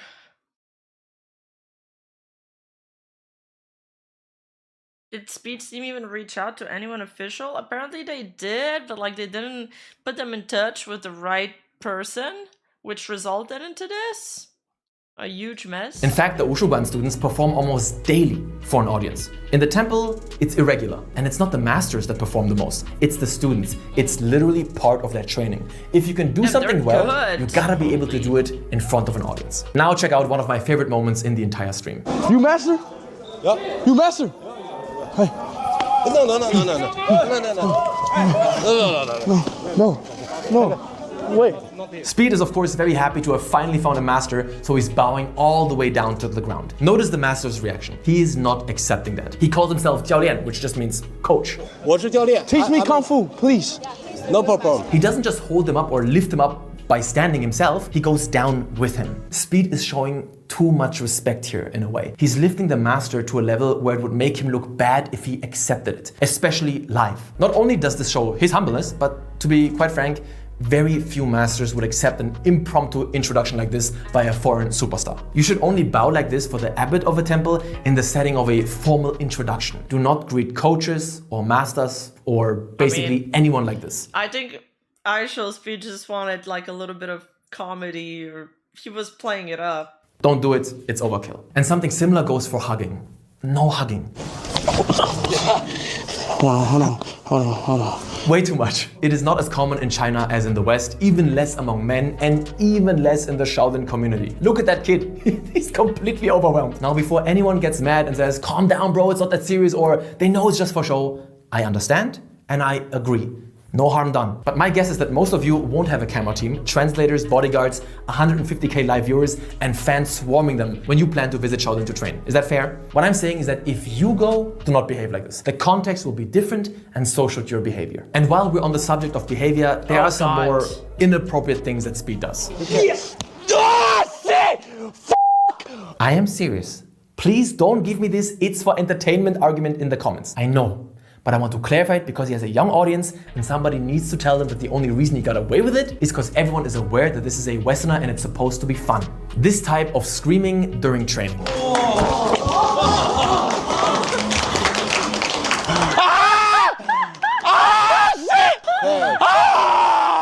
And no, it's not just don't scream. Showing pain can be fine. Usually that's a source of great amusement. You're gonna be in pain and the master will laugh about it a bit. It's okay. This here though, way over the line. In fact, such an outward display of pain, weakness, and emotion is the exact opposite of what you should be striving for. It shows a lack of focus and control, two of the most important things in Kung Fu. As you may have noticed, and as the master himself keeps repeating, relax, breathe. Mose, relax. Relax. Relax. Relax. Screaming is the absence of breathing. It's panic breathing. If you screamed like this, no cameras, normal training, and you're Chinese, you're gonna get beaten and beaten hard. Same goes for cursing. Now, Shaolin monks and Moy monks are also just people. People with emotions, and yes, they curse. Some curse a lot, some less. How they speak in private or how students speak among themselves is one thing, but in front of a master, there's absolutely no cursing like that. It's unacceptable and disrespectful. And don't dab up the master after class like that, unless you have that type of relationship, okay? Don't confuse this with this type of screaming during his one. It's a double fork sword. It's called Faiyin, and if you don't do that during a performance, you will also get in trouble. A powerful external Kung Fu form does not feel or look right if it's performed silently. It needs to be loud and imposing. My master used to compare it to a dog. Dogs aren't quiet during a fight. They scream, they bark, they growl. You have to make noise. It's part of the show. Anyways, let's talk a bit about the Kung Fu we saw. Speed was taught the very basics, the stances, Ma Bu, Gung Bu, Xu Bu, Xie Bu. This is very authentic, and I really enjoyed to see his struggle here because despite his obvious athleticism, if you've never done Kung Fu... It's fucking hard because you need both your feet to be touching the ground, like flat. But I guess I just don't go down that low yet. All this stuff is going to look and feel very awkward to you. I don't want to make fun of his Kung Fu though, because everyone starts somewhere, and I think he did a great job for his first time, and he clearly tried his best. I find two particular moments much more noteworthy. First of all, the breaking of the sticks. Oh, for your feet, yes! Oh, hell no! I hate to be the guy to always break people's illusion, but these are show sticks. They are so brittle that dropping them on the floor might break some pieces off of them. Anyone can break them. You could break them on your grandma's back and she will be okay. But don't do that, please. Okay, so he was really exaggerating. I mean, it felt exaggerated already, especially for how long it lasted. It's very obvious that he didn't intend to break it on the first hit. Good for drama, entertainment, and build-up, but not authentic. If the person holding the stick wants to break... I don't know. My dog makes a lot of noise when he's fighting and not fighting. Break it, it'll break. It's not up to the person receiving the hit. To be clear, this doesn't apply to all sticks. Some schools do use harder ones for practice and conditioning. Number 2, the nunchucks. I get why Speed wants to learn that stuff. It's an iconic Chinese Kung Fu weapon that Bruce Lee popularized, so it might come as a surprise to you that it's actually incredibly uncommon over there. In my years of training, I've never seen anyone train or perform it as part of their regular schedule. Some had it lying around in their rooms for fun, but that's it. It's such a stereotypical Chinese Kung Fu weapon, but in the birthplace of Kung Fu, the Shaolin Temple itself, it is barely trained. Later on, Speed checks out a performance, and man, I laughed so hard. I don't know how moments like this just happen unscripted. 你好，你好。Wu Kong. Kung Fu master, me. Kung Fu master. Dude is not interested. Hi. Huh? He's doing it on purpose. It's giving me so crazy funny. Karate Kid vibes, man. 你好吗？去xem Muji吗？ Dude, I'm from Detroit. Or this moment that I'll just leave uncommented here.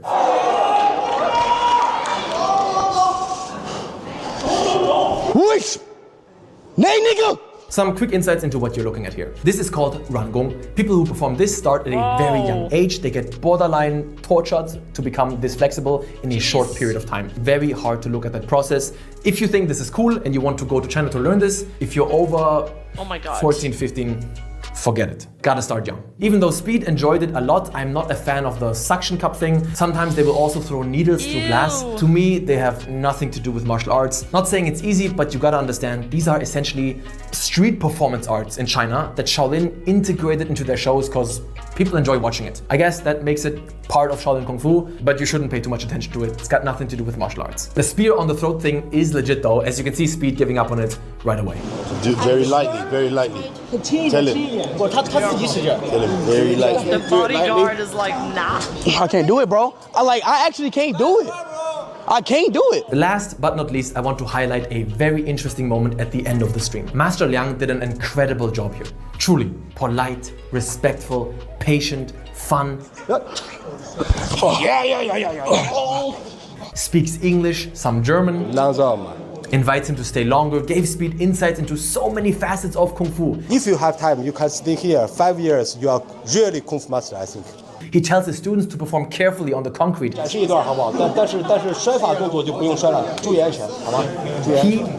saved the stream. So it only makes sense that Speed wanted to give him some money at the end as a showing of appreciation. So I want to bless my master. Master Liang went above and beyond, and it is the right thing to do. But, and I know Speed doesn't know this, it's the thought that counts, but gift giving in China is associated with a couple of rules, you could say. It's not too complex, but he made some mistakes that made this awkward. It's customary to refuse a gift a couple of times. Friend is no money. Friend is your country, my country, whole world. We are friends because Kung Fu. You have to insist over and over. He did that part well, but one, Liang cannot accept a gift in front of a running camera. Two, 300 RMB is borderline insulting. That's next to nothing. Speed knows this. It's only 300. But maybe better to come prepared next time. 3, the money should not be given like that in cash. It should be in a little red envelope, a hongbao. It's to avoid situations like that. But the upside here is that it allowed Master Liang to redirect it into something even more wholesome. I have an idea. Maybe you can give this money to the kids. Yeah. They can buy some something, snacks, sweets. It's okay. He eventually does take it, but I believe it's literally just to get this subject over with, because it's getting uncomfortable to keep talking about money in front of the camera. It's weird. Sir, thank you. Master, just take it. Just take it. Just take it. Just take it. Nothing to say. Okay, nothing to say. I would not be surprised at all if he gave the money back after they stopped filming, or at least offered. But I don't know. Okay, so as I wrap up this video, I want to make one thing clear. There were so many moments I thoroughly enjoyed. Coach Liang saying, "It's pain, but it's life. It's pain, but it's Shaolin. It's pain, but it's Kung Fu. It can't hurt that much. It's you." Yeah, good save. You understand? Yes. Bro, I love their little the fact outfit. that he managed to say that. I want that drip, the white and brown one. It looks really good. On the spot with his broken English combined with that respectful gesture is almost movie-like. Aisho Speed is an energetic, funny guy, but I think he tried to be respectful when he thought it was appropriate. Sure, he made mistakes, but he never disrespected any altar or Buddhist incense tradition. And when he looks at the performance at Wushuguan, he seems legitimately amazed by what he sees. Like a little boy.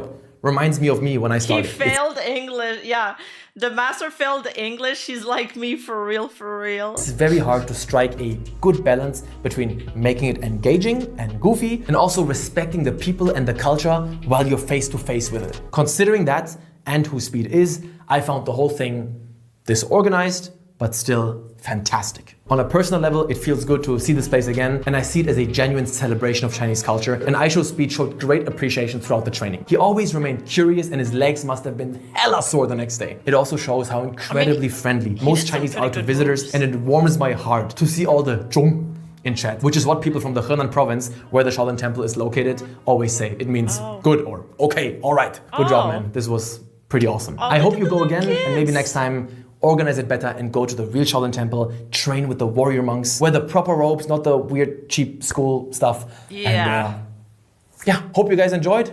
Thank you for watching, and see you next time. Bye. That was a good video. If you want to learn more about my time at the Shaolin Temple, be sure to check out this video. Yo. If not, don't. I want to go train at a Shaolin Temple. Like in a icy, snowy mountain, you know? Kind of like where Batman goes to train, you know? In the Dark Knight, like the first movie. That's what I want. Aisho Speed's visit to Shaolin was a mess. Batman, yes. Batman! Man! Sorry.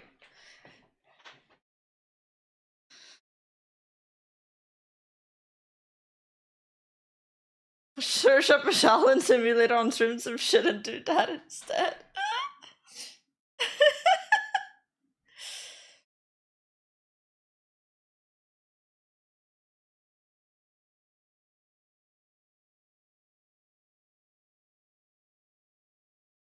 What should we watch next?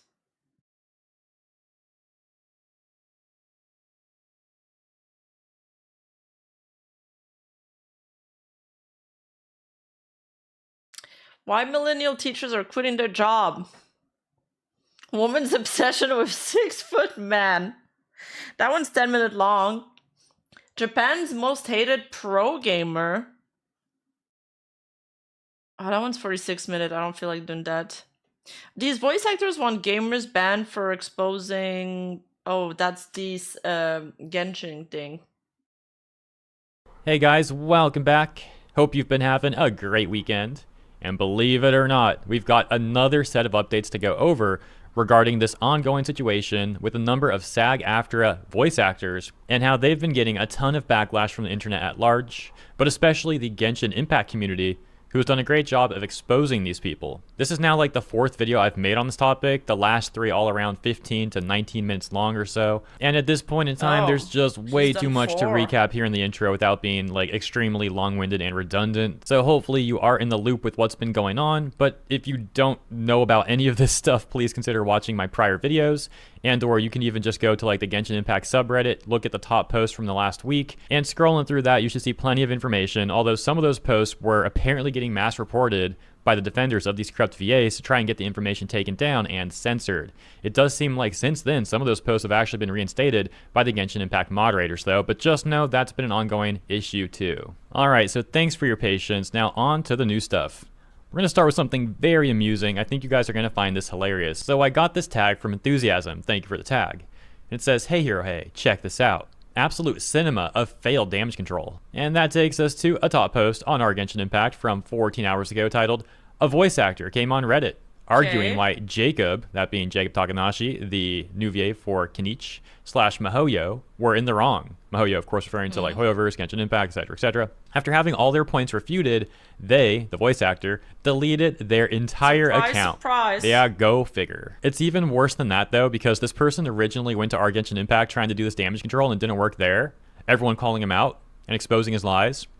Then he went over to the Gacha Gaming subreddit and tried it there, where the Gacha Gaming community at large also exposed this person's lies. People then claim that they tracked down this VA's Blue Sky account, and on the Blue Sky account we'll take a look at in a moment, we can see that VA saying that the whole Genshin Impact subreddit deserves to be banned, and also reposting posts from other Blue Sky VAs that are essentially advocating for non-union VAs to get harassed. We'll get to all that. First, let's take it from the top. So he makes this attempted damage control post filled with a bunch of misleading information and gaslighting. The exact same stuff these people have already tried over the last few days that we already talked about here on the channel has been refuted over and over again. And so going right to the top responses to him, we can see comments like this. Why does every voice actor or SAG shill come here with, but did you know Taft-Hartley? Do you think it'll magically solve all our concerns? Like, anyone who reads one single thread regarding VA drama in the sub is aware of Taft-Hartley and how complicated it actually is, the 3-time limit in 90 days and so on. Yet they chime in thinking we know nothing about Taft-Hartley. How ignorant are they? Koi went dead silent when they asked about that. Funniest stuff ever.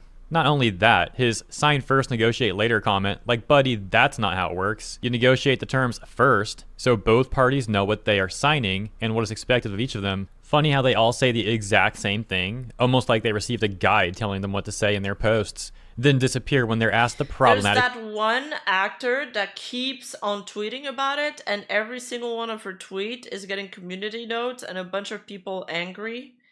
Like, at this point, maybe, I don't know, it's not helping the negotiations to keep on tweeting. If you're gonna negotiate with the union or like the company, just do that. Take it off social media. Questions. They're 100% receiving their talking points from SAG-AFTRA. They always say, stop spreading misinformation, and this is for AI protections. But then don't elaborate when asked further questions or are vague about it. Like, what? It's you guys spreading misinformation. They sound like freaking robots at this point, regurgitating the same spiel every time. The voice actor who made this post is probably reading this right now and getting people to report this post as we speak. Edit, Sean Laraway, the poster, changed his Blue Sky description to Genshin Impact is cringe because he's all mad. This is peak comedy. Link for anyone who wants a chuckle. It always ends with them trashing on the game. This is childish. Yeah, another great example of this recently was Shara Kirby and her giant rant she made on Blue Sky. And so speaking of Blue Sky, let's hop over to the Blue Sky account linked in that Reddit post, where people allege that's the VA who made that whole damage control thing over on Reddit. Here's the post I was mentioning earlier. He says, "The Genshin Impact subreddit deserves to be banned at this point." No, freaking you just hilarious walked on and the pathetic, landmine. of course. And then he's also reposting this Blue Sky post from another voice actor that reads, "Much like how a tolerant group must still be intolerant towards intolerance, a cornerstone of union culture is making sure that scabs, regardless of any sort of legal justifications for what they did, feel constant scorn, shame, and derision for willingly betraying their fellow workers." So a scab, is that a term for somebody who like crosses the picket line or whatever you call it? Derision for willingly betraying their fellow. Jeez. Piss off. He then continues to rage and then reference Jacob Takanashi, insulting the dude, and basically trying to get people to harass him. But then you really had voice actors like Little Karibo and Kiba Walker the other day, basically trying to say that, oh, no voice actors are trying to get you harassed, Jacob. That's not happening. Meanwhile, now they're the ones trying to play victim. Dude, that voice, the Paimon voice actress is under a lot of heat right now. Many people viewing this as a desperate attempt at further damage control, seeing how the narratives that they've been trying to spin have completely shattered and how much public goodwill they've lost. And so ultimately the VA, who made that Genshin Impact post that completely flopped, that people are alleging is that Larway person, then ran over to the Gacha Gaming subreddit to make basically the same post, trying to damage control there, but it turns out public reception is the same he got. Oh, it's a slur for non-union workers getting jobs that union workers could have. Oh shit, I didn't know. What are you guys fighting about in chat? Can you be nice to each other? Jacob Takanashi is not part of the unions that are mad. That's the one that's from Japan that joined, I assume. And I think now, latest I heard, anyway, let's just keep watching the video. Over on Genshin Impact, with people calling out his nonsense, and top comments like, anytime a random VA appears to explain the so-called AI protection, quote-unquote, they completely disappear and refuse to say anything once you bring the issue of interim agreement that they want to force companies to sign. I wonder why. Edit, I woke up and he already deleted his account, as expected, lol. He went to the Genshin Impact subreddit, got all of his points refuted, deleted his account, then changed his Blue Sky description to Genshin Impact is cringe.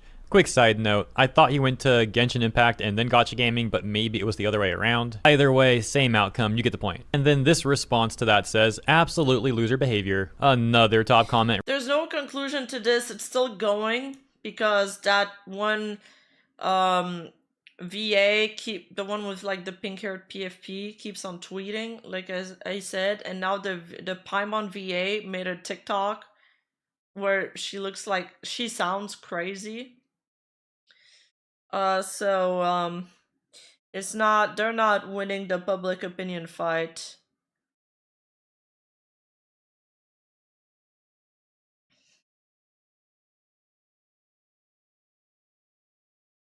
Who's Little Karibo?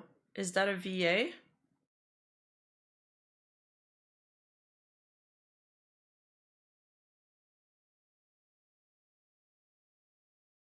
Reading. I'm pretty sure they received talking points from SAG to gaslight us that joining them is for the greater good.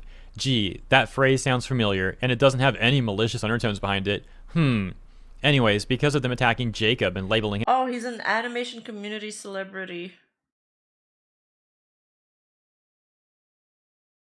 A scab, Genshin Impact players developed the legendary skill of literacy and decided to do what they want, which I mean, I think it's kind of like, you know, that journal that made the Vice article on VLR. If they wanted to get people on their side, they kind of went all the wrong ways about it. And now, because they're so condescending, that now it's provoked the opposite effect. is to do some research. Too bad what we were able to find when combing the agreement is malicious and sounds like they want to monopolize the entire EN dubbing space. And since the genie is now out of the bottle, they're trying really hard to convince us that it's good for a VA to join the Film Actors Guild.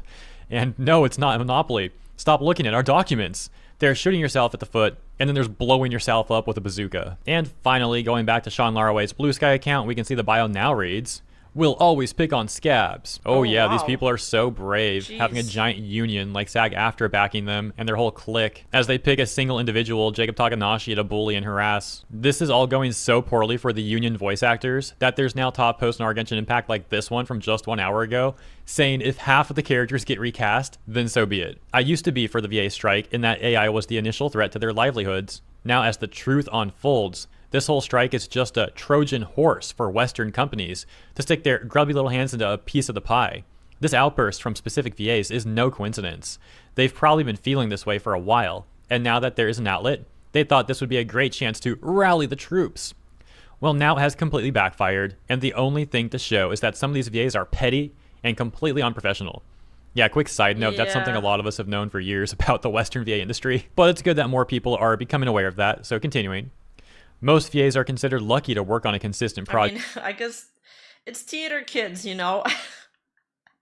It's given me the Rachel Ziegler vibes. That is aimed to last for several years, and you're a recurring character.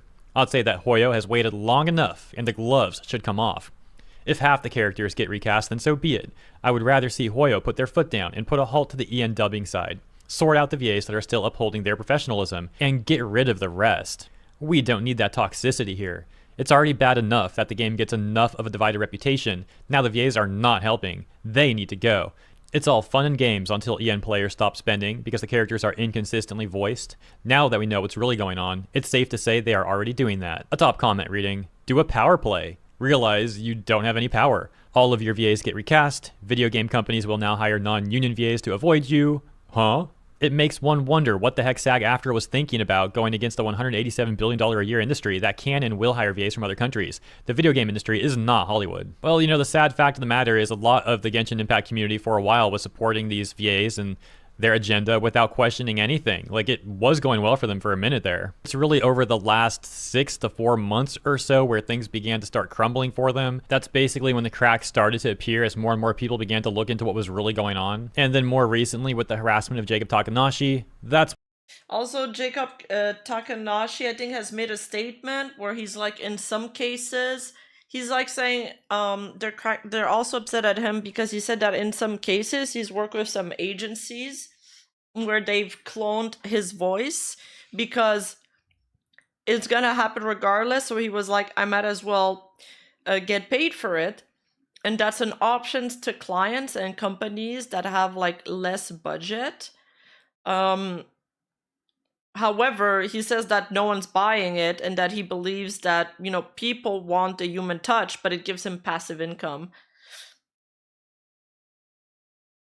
That's what really caused everything to reach this boiling point, facilitating the overall community to turn against these union voice actors. And the last thing that we'll take a look at in this video is SAG-AFTRA themselves over on Twitter. The official account for SAG-AFTRA trying to publicly drum up some support as they reach out to Genshin Impact, saying, what Anaris Q said, at Genshin Impact, at Honkai Star Rail, at ZZZ, we'll make it easy for you. Here's a link to our interactive/video game media agreements. Let's talk soon, a wink. Following the recurring theme that we've seen so far, this also ended up going terribly for them as they got this community note added to it, which reads, this agreement has severe limitations on how MiHoYo can work with non-union voice actors, including a lifetime time. Yeah, I'm against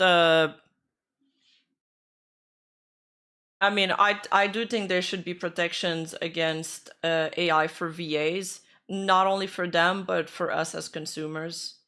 What people are claiming is that there's more at play here. It seems to be like a complicated topic, perhaps more than what we're seeing.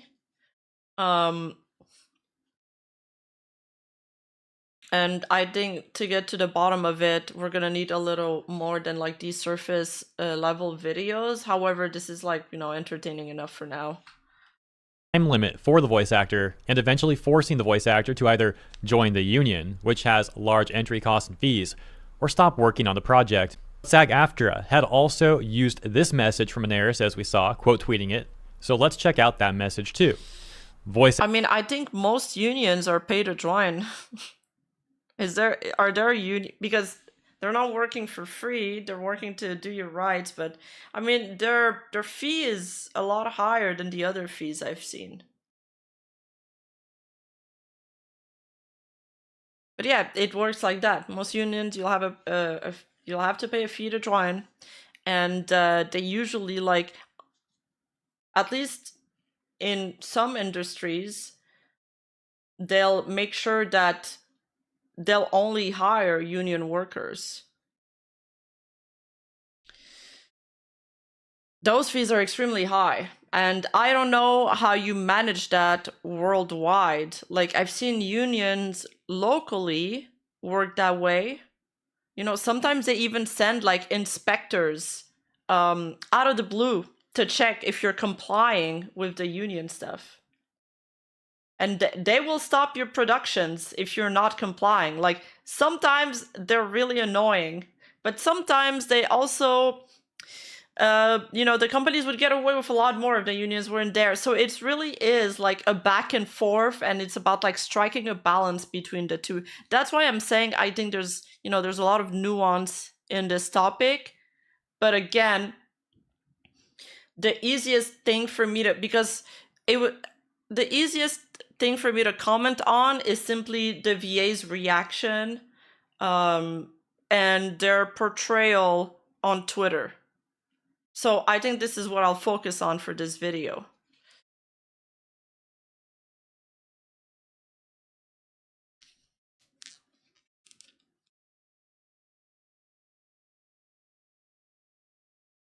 Do unions a minimum pay upon first joining? The ones that I've I don't want to say too much, but the ones that I'm accustomed to do, yes. But you get other perks, like you know, they'll provide for your retirement fund, things like that. There's like perks that come into it. At the end of the day, you should be able to offset that. I don't know how the SAG-AFTRA work. Maybe it's different, maybe it is unfair. I don't know. That's why I'm saying the only thing that I can comment on really is the VA's behavior and like unhinged behavior on Twitter. And I'll like maintain my point that I don't think they're going about it the right way. I don't think they're turning anybody to be sympathetic to their cause, etc. Actress and Eris Q saying, "Hey Genshin Impact at Honkai Star Rail at ZZZEN, we English VAs would love to get back." Yeah, the retirement pay comes from the company, but the union is forcing them to match that, to put that retirement pay into your fund, because otherwise you're just a freelance worker and you're not getting any retirement pay. At least for the one I know. This could be completely different again. Like, that's what I'm saying. It would require a lot more research than we can dive in like a 10-minute video. I also would like to get like somebody that's in the industry's opinion. That's like, that's not from the Genshin Impact community. Just somebody that seems knowledgeable. Like, maybe if you guys have a video to suggest, submit it and we can watch it this week. Somebody that dives a little bit more into the nitty-gritty of the details. Yeah. To work. I know the fans miss hearing their fave Karas, and we miss voicing them. Please negotiate with SAG-AFTRA and sign the interim agreement to guarantee AI protections for us. That message also getting the community note, which points out how, yeah, there's a lot more to all this than just... You can make a full video on... Again, like, I thought about it. Soventisba made a song to Sata Paimonsba. Oh yeah, I saw the diss track, yes. I thought about it, but again, I feel like it's gonna require a lot of research. If I do it, I want to go into there with like an objective mindset. I don't want to buy immediately into the, you know, outrage like everybody would expect me to do. Because that's kind of just the easy, you know, karma points. Perhaps the outrage is justified. I'm not saying it's not, but I need to look into this for myself first. Just the AI protections that these people seem to keep trying to manipulate the public sentiment with, and getting responses such as I don't know if Sad Armchair will have the answers I'm looking for either. Like, you know, I've watched already 3 videos about it when the SAG-AFTRA stuff was announced like months ago. This dates from over a year ago, and still, it's like everybody's saying different things. So I don't know what to believe anymore. Abby saying, so how's the community note feel? And TKA Dem saying, don't they have to drop all non-union VAs when they sign the agreement? As well as this one from Jasper saying, what's your take on the VAs who bully and verbally assault other VAs? And Neris making this follow-up tweet that then says, there's way too many bad faith comments and misinfo. So for now, please refer to this thread for correct information. I concur with everything stated. And linking to a thread by Koi Dao, which many people have also refuted and we've discussed in previous videos. Which, by the way, this whole SAG-AFTRA tweet thing happened on March 26, so I'm a bit late to covering this one, my apologies. And the last thing to take note of really quick is that despite some voice actors, like the really angry ones that we discussed earlier in the video, it seems like a lot of the VAs who've been publicly talking about this stuff have gone radio silent over the last 24 to 48 hours. It's rather interesting. Perhaps they're trying to come up with their next line of rhetoric or something. Or maybe it's just coincidence that they all began to go radio silent at the same time, all dealing with the loss of goodwill in their own ways. Who knows for sure? Yeah, let me know what you think about all this stuff in the comments. As always, thank you so much for tuning in. I hope you enjoyed my coverage. Maybe Mujin and if will you make a did, video please of it. consider liking and or subscribing to the channel. I want to see the unhinged shit they've been saying. I know this is pretty recent, from April 1st, claiming that she's stalking the guy's Jacobs. Genshin English VAs are fucked. Isn't it interesting that they talk about Jacob Takanashi attacking him or harassing him? It's okay, but when people call out said toxic VAs, that's where they draw the line. This is one small job for him, not his full-time work. It's Karina's bread and butter. He's done very little VO work, so it isn't what he's relying on to pay the bills. For all we know, his wife's the breadwinner. Either way, they bought a house recently, so I doubt it was a necessary job for survival. Like, how does she know all of that?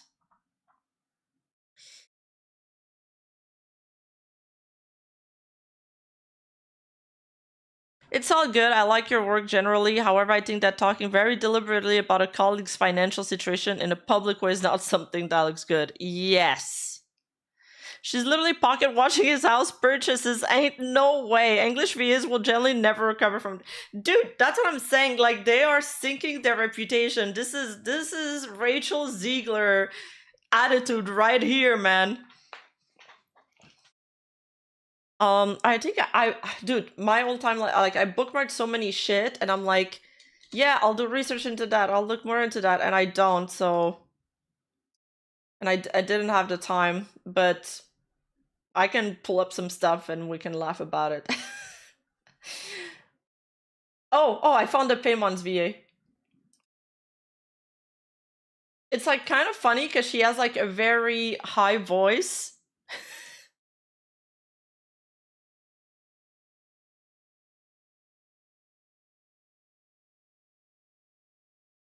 It'd be interesting to see how people react when the Japanese bus union is about to go into strike against Typhoon. Yeah. Do you think that, they are going into a strike? There might be more sympathy for that. I don't know. Okay, here's the thing. If voice actors, both non-union and union, in a video game want a game to go union, the game should go union. Nobody else's opinion matters. She does the crazy eye. Okay, this is not a good frame for her. The pause is doing her dirty. I'm sorry. It. And YouTubers don't know anything.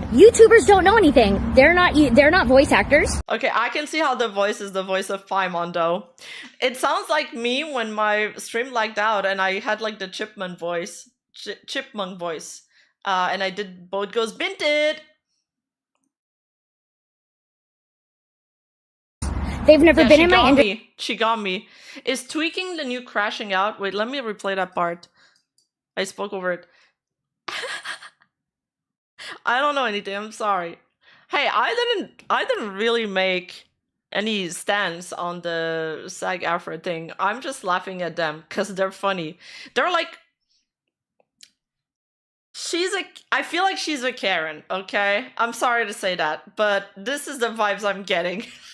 And YouTubers don't know anything. They're not voice actors. They've never been in my industry. They don't know what my industry is about. They don't know anything about SAG. They don't know anything about being a non-union actor either. Stop telling me to go to liars. Okay, she scares me so much. She's scary. What the fuck?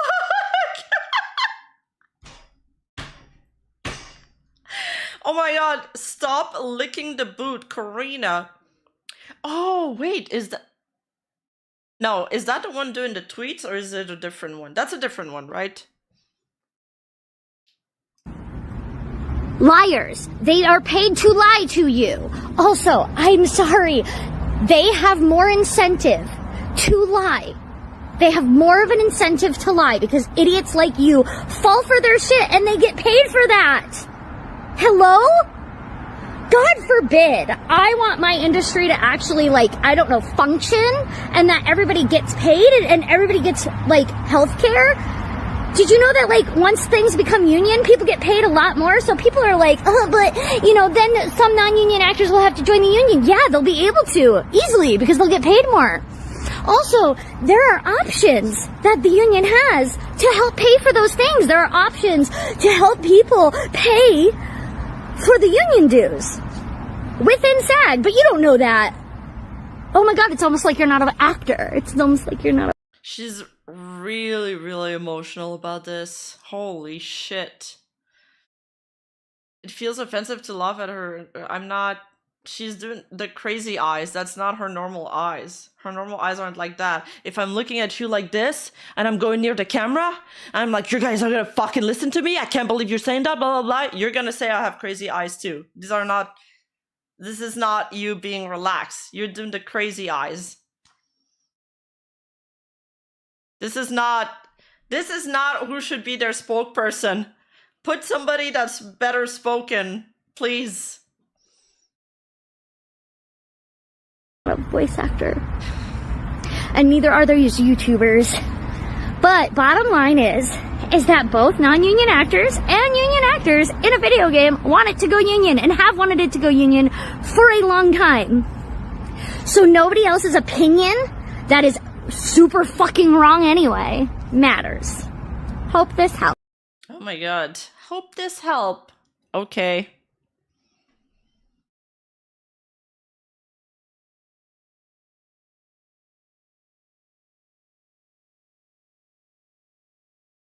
She is scary. It feels like she's given me neighbor vibes that's gonna like rage at me because my dog barked a little too much. That I had an encounter like this, and ever since then I am scared of Karens. Like, they terrify me. You're just like, okay, okay, and they yell, okay, that's okay. An encounter that makes it sound paranormal. I mean, it almost is. If you're like at an energy level that's 2 and somebody barges in and forces you to listen to their like verbal vomit and their energy levels at 12, I'm just immediately gonna check out.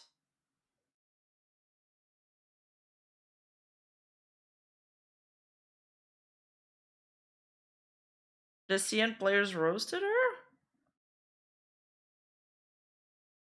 I briefly met her at a convention a couple years ago. She seemed pretty nice. I won't see her the same after the strike drama though. Oh, I'm sorry. Wait, that sucks when something like this kind of breaks your... I don't know, your image of somebody. I mean, we all struggle with being a little too over emotional sometimes. Being too dismissive. I can act pretty bratty sometimes too. No, I'm joking. That was cringe. But yeah, this ain't it. They need somebody else to be their spokesperson. I'm just gonna say that. Let's look at the React playlist again.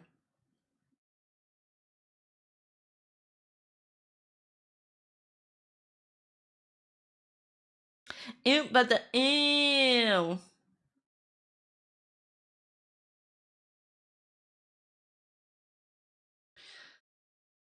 Oh, Scientist reacts to Dr. Stone. Have you guys seen Dr. Stone? Boy versus girls meme. Boy versus... it's both the same. Boys versus girls meme. Is that funny? The Joker said it. All it takes is one bad day. True.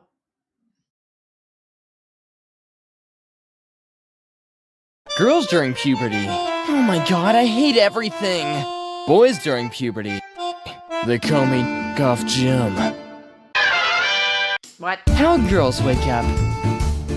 How boys wake up. Girls on YouTube. 35 brilliant makeup tips. Boys on YouTube. How to weaponize IKEA pencils.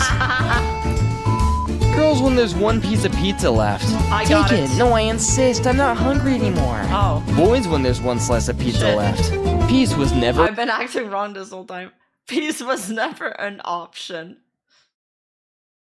an option. No, girls don't wake up like that. I think guys wake up looking way better than girls.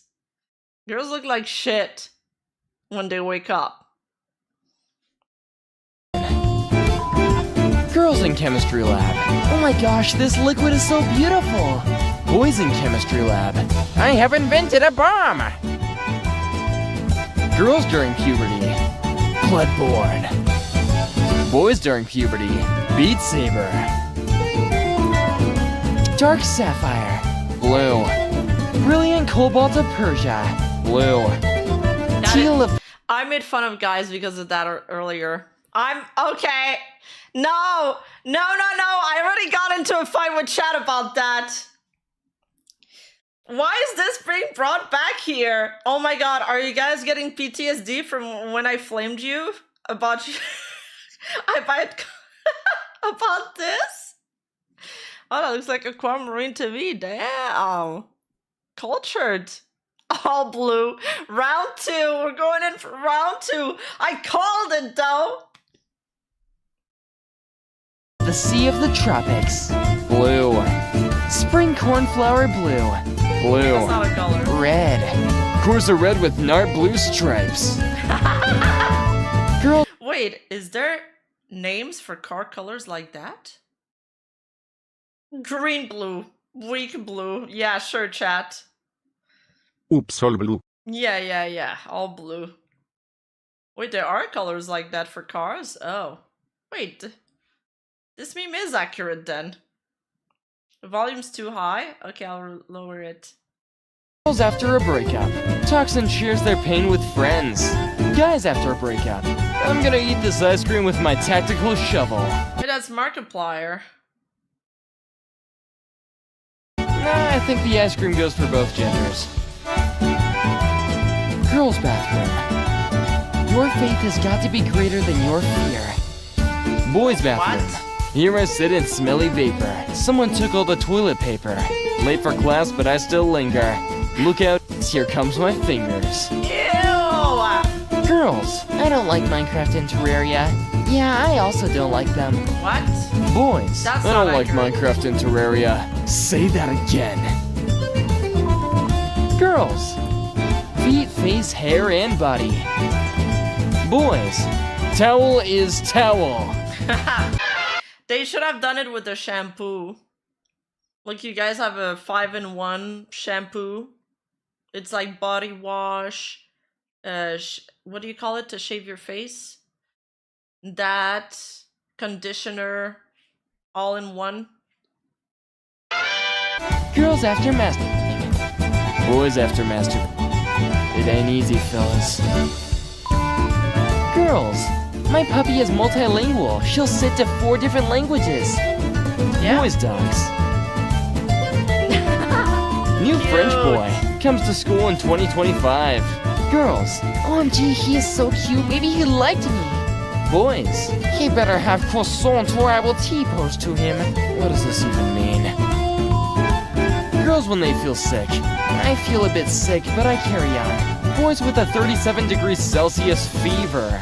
I have been defeated. First grade boys when a girl touches them.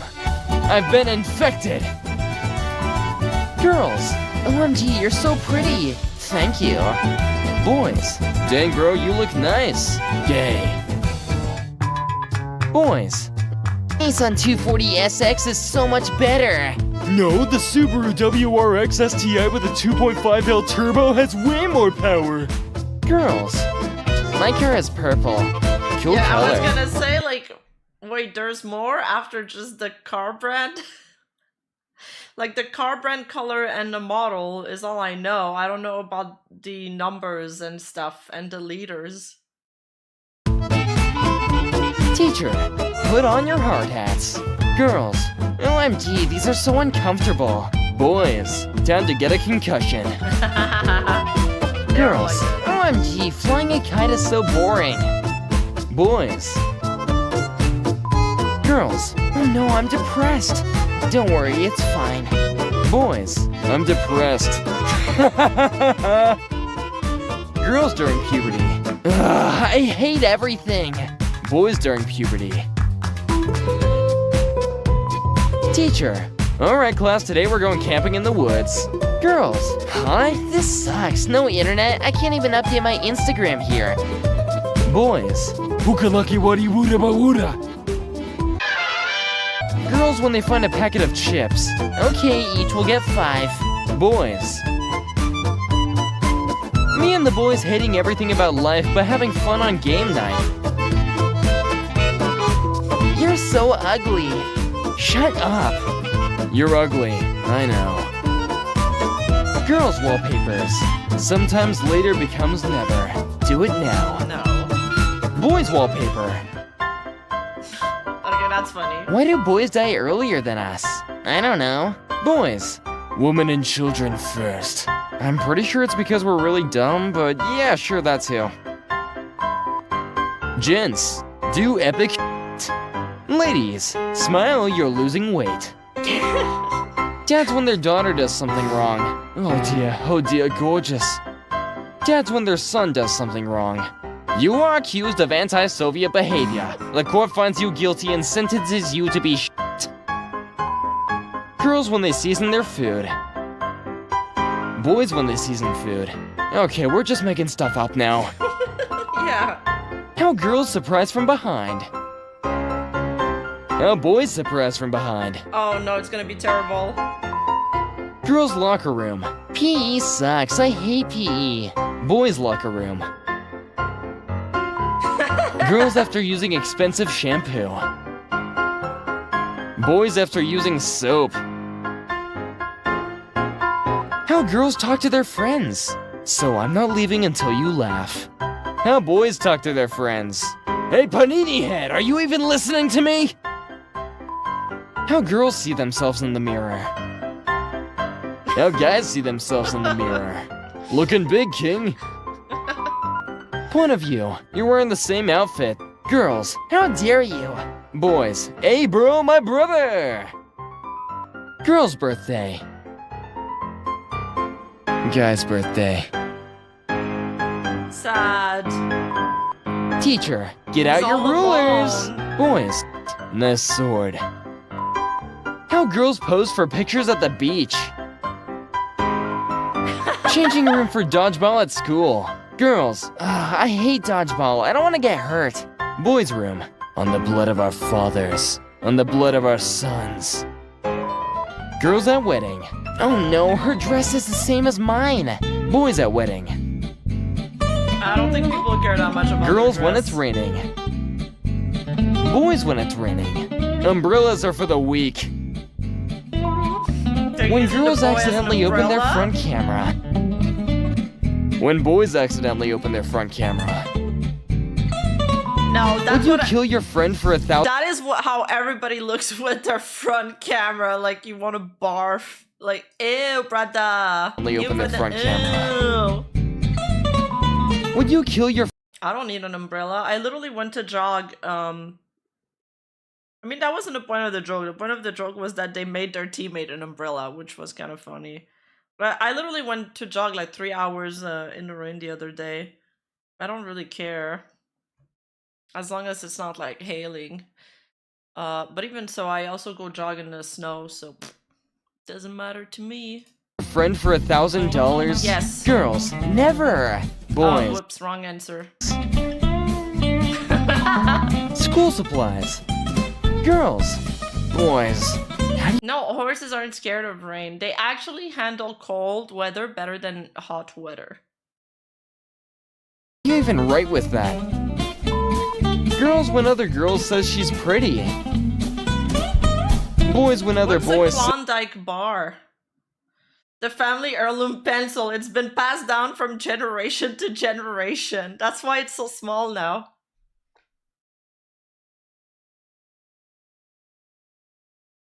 Oh, I am? Oh boy. True, I did call them teammate. Rima is leak brain. No, I didn't call them teammates. I don't think I said that. Did I say that? I'm gonna check the transcript. I don't think I said that. You guys are making shit up. Nah.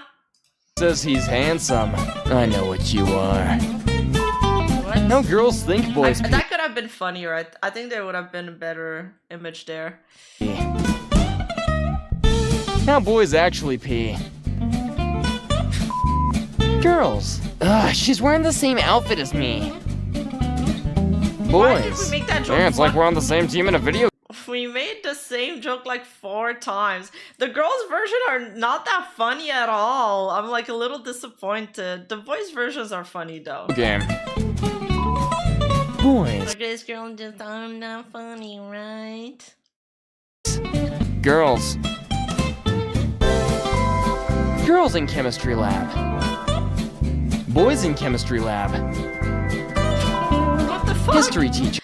Wait, what the fuck? I'm old and I know a Klondike bar. Are these the hike bar, like the protein bars? This 97-year-old YouTube video recycled jokes the old-fashioned way? Does this smell like chloroform? Exactly. Oh yes, that's totally what it was.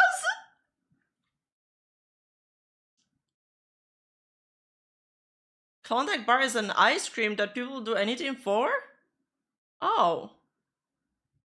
Today we're learning about the medieval period. Girls, ew, they were so dirty back then. Boys. What? Yeah, it's all fun and games until your breathing fogs up the goggles constantly. Trust me, I wore it for Halloween. Nah, the medieval time was goated. What boys think girls like? What girls actually like? Yeah, but the muscles sure help. When a girl needs help. When a boy needs help. After getting a compliment. No, they don't ask for help. Boys after getting a compliment. I shall cherish this forever. Girls in the elevator. Boys in the elevator. Ah yes, the common male elevator tradition. Girls at the airport. Boys at the airport. What? Girls. Boys. Browser history. Room. Oh god, the browser history. I think for me it's like browser history, desktop, and room looks like that. Good old COD, but not at the airport. And do not make those jokes at the airport. I gotta tell Parrot not to do that. I had to brief him. Be like, don't make any jokes at the customs because it's like his first time traveling.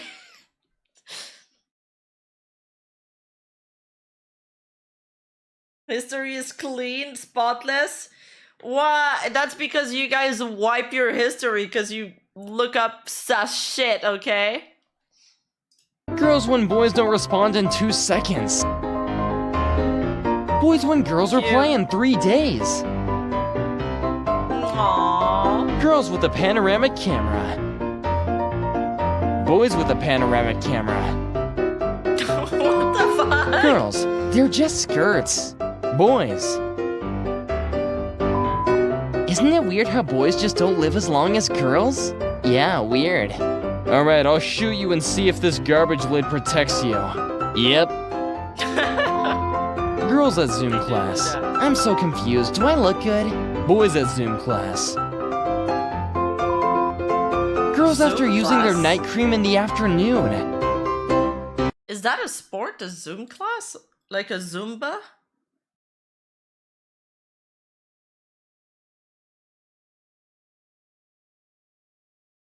Boys after using a room spray as a body spray. Febreze, Axe, what's the difference? Oh, Zoom online classes. Oh my god. That's for Zoomers though. Who the fuck does Zoom classes, lol? Girls taking photos. Boys taking photos. Would you get rid of all your friends for $1 million? Girls, no, I love my take friends. Rima as an alien. True. I'm like, beep beep boop. Humans, they told me to speak like that and act like that. Boys, execute Order 66.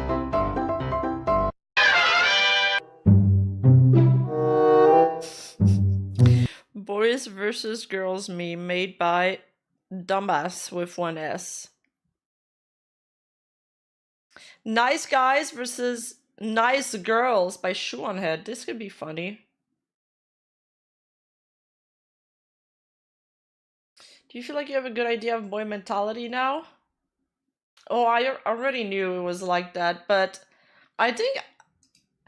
Happy Valentine's Day, friend. I like the bromance jokes better. I think they're funnier. I think I've seen some funnier ones, like... you know that one meme where she's like, why do girls live longer? And then it's like cut to like this guy. It's like this this video of this guy jumping from a rooftop and landing into a pool that's like 4 stories lower, and that's why girls live longer than guys. Is that one great? It's old, so I wasn't too sure if it'd still be relevant because it's 4 years ago. But it's got 2 million views. Surely it'll be funny. And the water turns red at the end, yes. It's crazy. Happy Valentine's Day, friends. The holiday created by Hallmark for the sole purpose of selling cheap shit to sheeple. And don't worry, if you're upset that you're alone on Valentine's Day, just remember that you're alone every other day of the year too. So I'm in the process. Who's Scott Sterling? Sorry, I'm gonna replay the video so it's a clean thing for my editor. Nice guys versus nice girls by Shoe on Head. Happy Valentine's Day, friends. The holiday created by Hallmark for the sole purpose of selling cheap shit to sheeple. And don't worry, if you're upset that you're alone on Valentine's Day, just remember that you're alone every other day of the year too. So I'm in the process of actually editing the next Hell World episode, but it is 1 a.m. in the morning and I randomly decided, you know what, I'm gonna put out like a fun video in between before I drown you in doom and gloom once again. Today we will be taking a look at Is he a stunt actor? Punto, sneaky cats! Thank you for the Akasupa! Thank you! I'm gonna use this for the Japan fun. Buy lots of ramen and takoyakis, thank you! Nice guys and nice girls. Now, about 3 years ago, I did a video covering the topic of nice guys. A nice guy is not a nice guy. A nice guy thinks being nice should automatically grant him all the vagina or peen that he wants. Now, there's also nice girl syndrome. Oh my god, that looked so long ago. But we're just gonna call it nice guy syndrome because that's what it's known as. Nice guys do not understand that it's an expected trait of every single human being to be nice. And that being nice is enough to get a partner. You can't just insert the nice tokens and get sex in return. But today we are going to take a look. The camera is like 30 FPS! Wow! That's a blast from the past, folks. Look at some of these guys. She has a Goblin Slayer body pillow, yeah. Not that I know what Goblin Slayer is, I just agreed to the first thing you guys said. guys and girls in action, in the wild. So without further ado, I present to you... Ha, yeah, it got pretty cold. Had to pull out the windshield scraper this morning. I could have helped you. I appreciate it, but I'm so far away. It'd be quicker to just do it myself. Plus, you save gas money. Okay. I was just trying to be nice. Yes, and I appreciate it, thank you. I feel like you don't mean that. You never give me a chance at anything. Whether it's scraping the ice off your vehicle or taking you to dinner. I'm glad your fiance died. 10 out of 10 nice guy post right here. Just absolute psychotic shit. Hey, I got your number from blank and I was wondering if you wanted to go out this Saturday. I don't even know who this is. It's blank. Oh, I'm sorry, but I'm gonna have to say no, and in the future, you should ask somebody for their number directly. Alright, well, f you. I bet you'd say yes if it was that asshole blank asking. Kill yourself! Oh my god! Wait, I rate this- In her recent video, didn't she have, like, literally a female, almost word for word, say something like that? That's funny to see how the same exists on both sides. This one a solid 8 out of 10. We did the escalation, called her a whore, told her to kill herself. We got like everything in here. I'm not interested, thank you. Please, I'll do anything. I'm really not interested, dude. Why not? I can make you feel like the most important girl in the world. My boyfriend already does that for me, thanks. Then your boyfriend is a cuckboy and not a real man. Jesus. I bet he's an ugly femboy and needs to kiss your ass to get your approval. Women are supposed to be chosen. They aren't supposed to be selective like you are right now. There is a lot to unpack here. Psychotic. They're... Okay, first of all, this man is on his hands and knees, begging for the coochie. Please, I'll do anything. And then he has the audacity to say her boyfriend's a cuckboy who needs to kiss her ass. Also, I don't appreciate this ugly femboy thing. All femboys are beautiful. And then we have women are supposed to be chosen. They aren't supposed to be selective. That's actually wrong. We're the... He's like, how dare you reject me? You're not supposed to be selective. You're supposed to just take whoever tells you, hey, you're gonna be my maiden.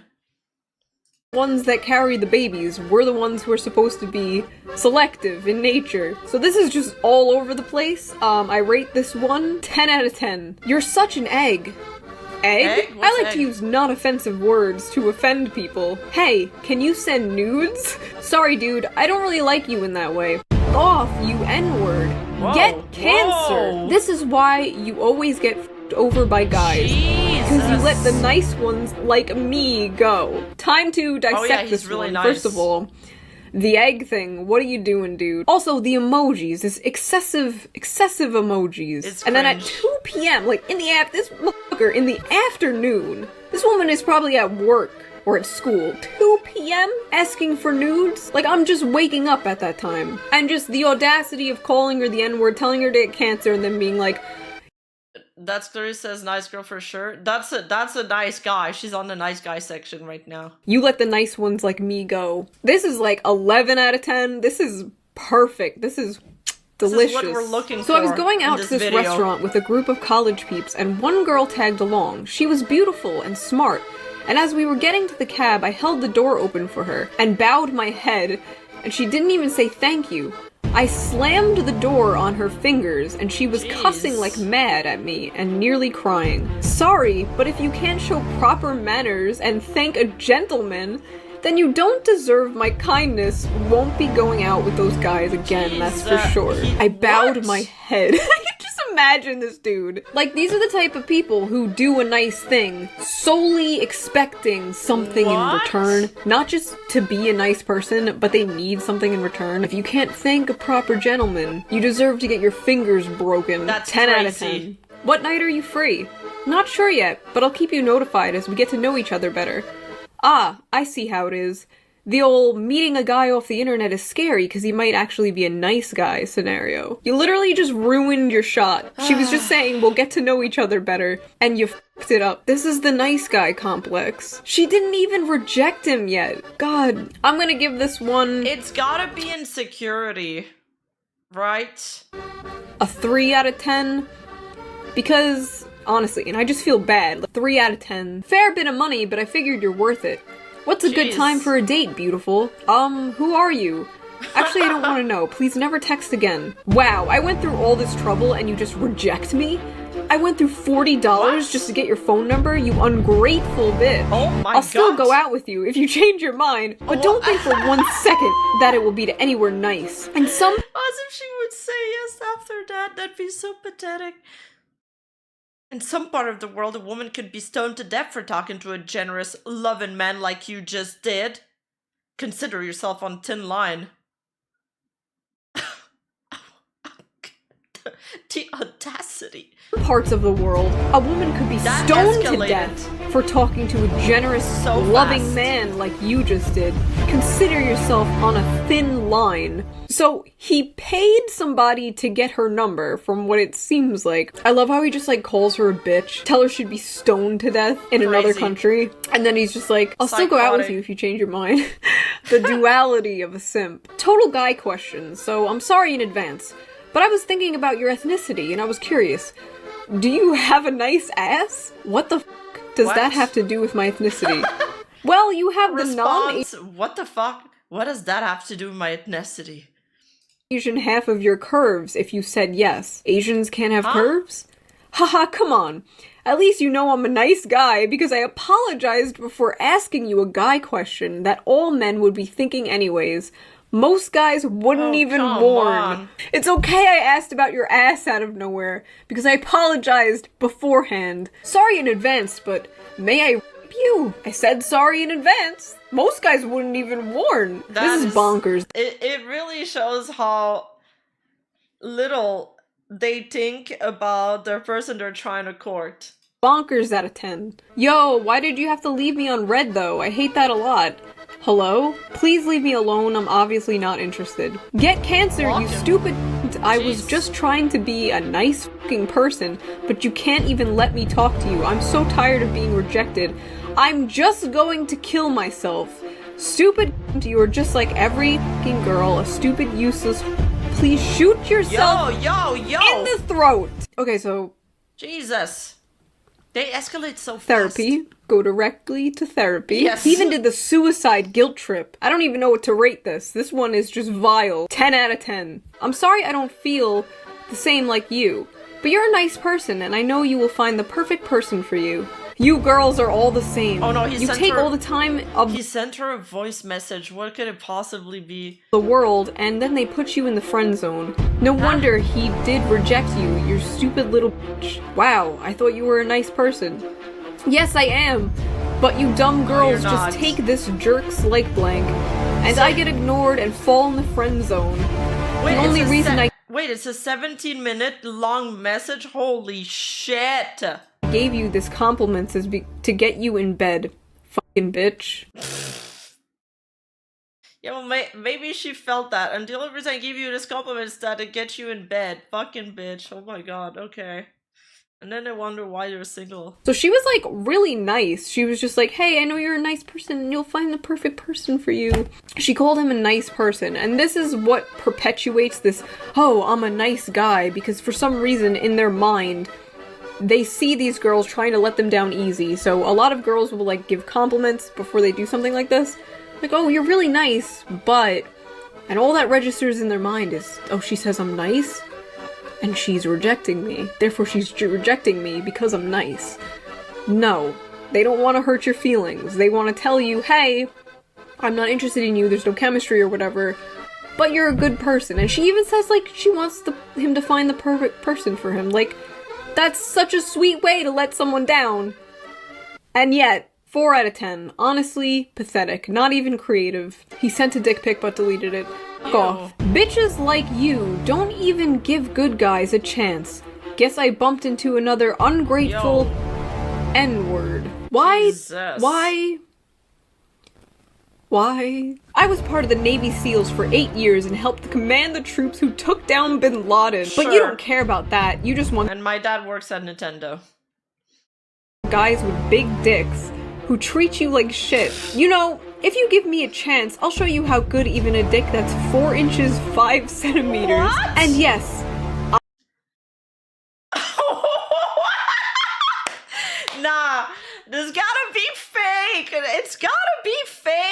I measure it. So obviously, this dude is very insecure about his dick. He brought up dick size twice in this very short conversation. You do Fellas, not, let me... You do not have to tell a girl you're flirting with the size of your junk. Just say, size doesn't matter. It is the size of your heart. And your wallet. I'm just kidding. Nobody cares about the size of your heart. Hey, Georgia, I like how much you're confident of yourself. Your tits made me hard. Wanna see my big dick? Do you? You're a fucking whore. Okay, first of all, sir, you are the whore. Second of all, this was on Christmas Eve, December 24th. This is Jesus' birthday. This is very unholy. To my dear future kids, I'm not the one delaying you guys from coming into this beautiful world. It's your mom, who is still dating useless guys and giving them your milk. Ew. I hope I can't.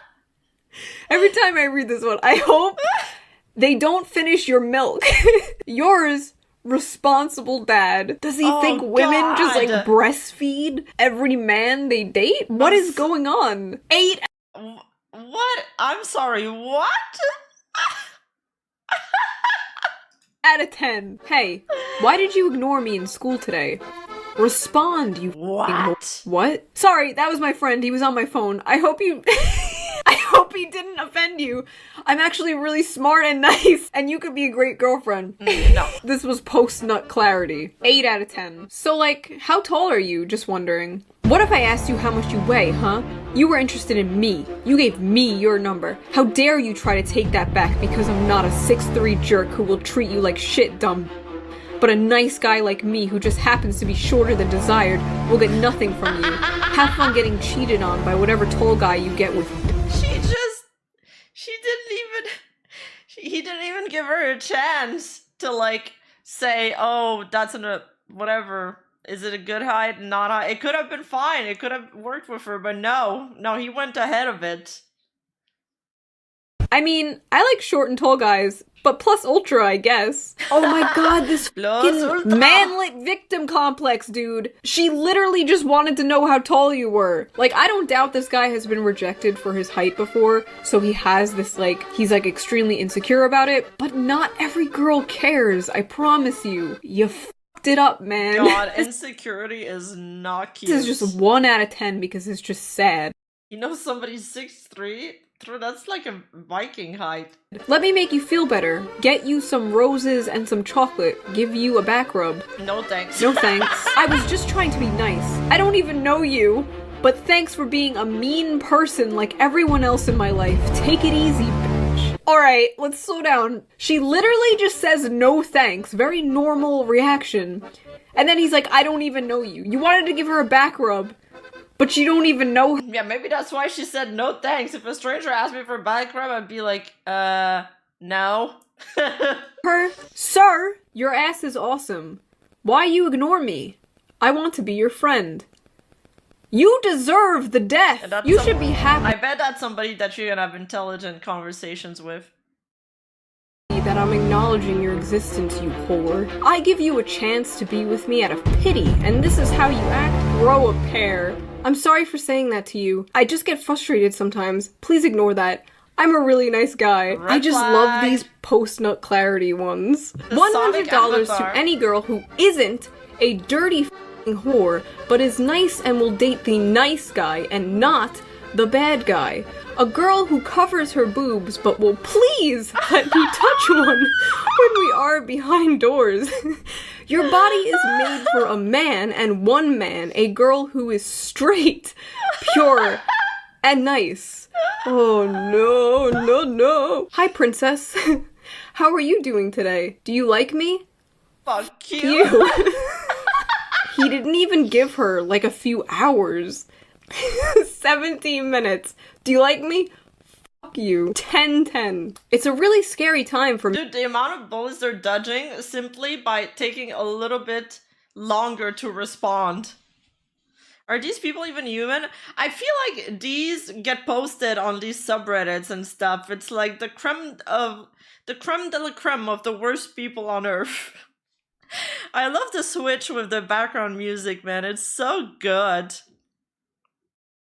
Men right now. I'm on my period. As opposed to some cowards that will only make gross, obscene comments, I would perform cunnilingus on you. Bro, the PFP that goes with this comment makes it even better. With your consent, of course. Neither your body nor your blood frighten me. I just want you to feel respected, valued, and loved.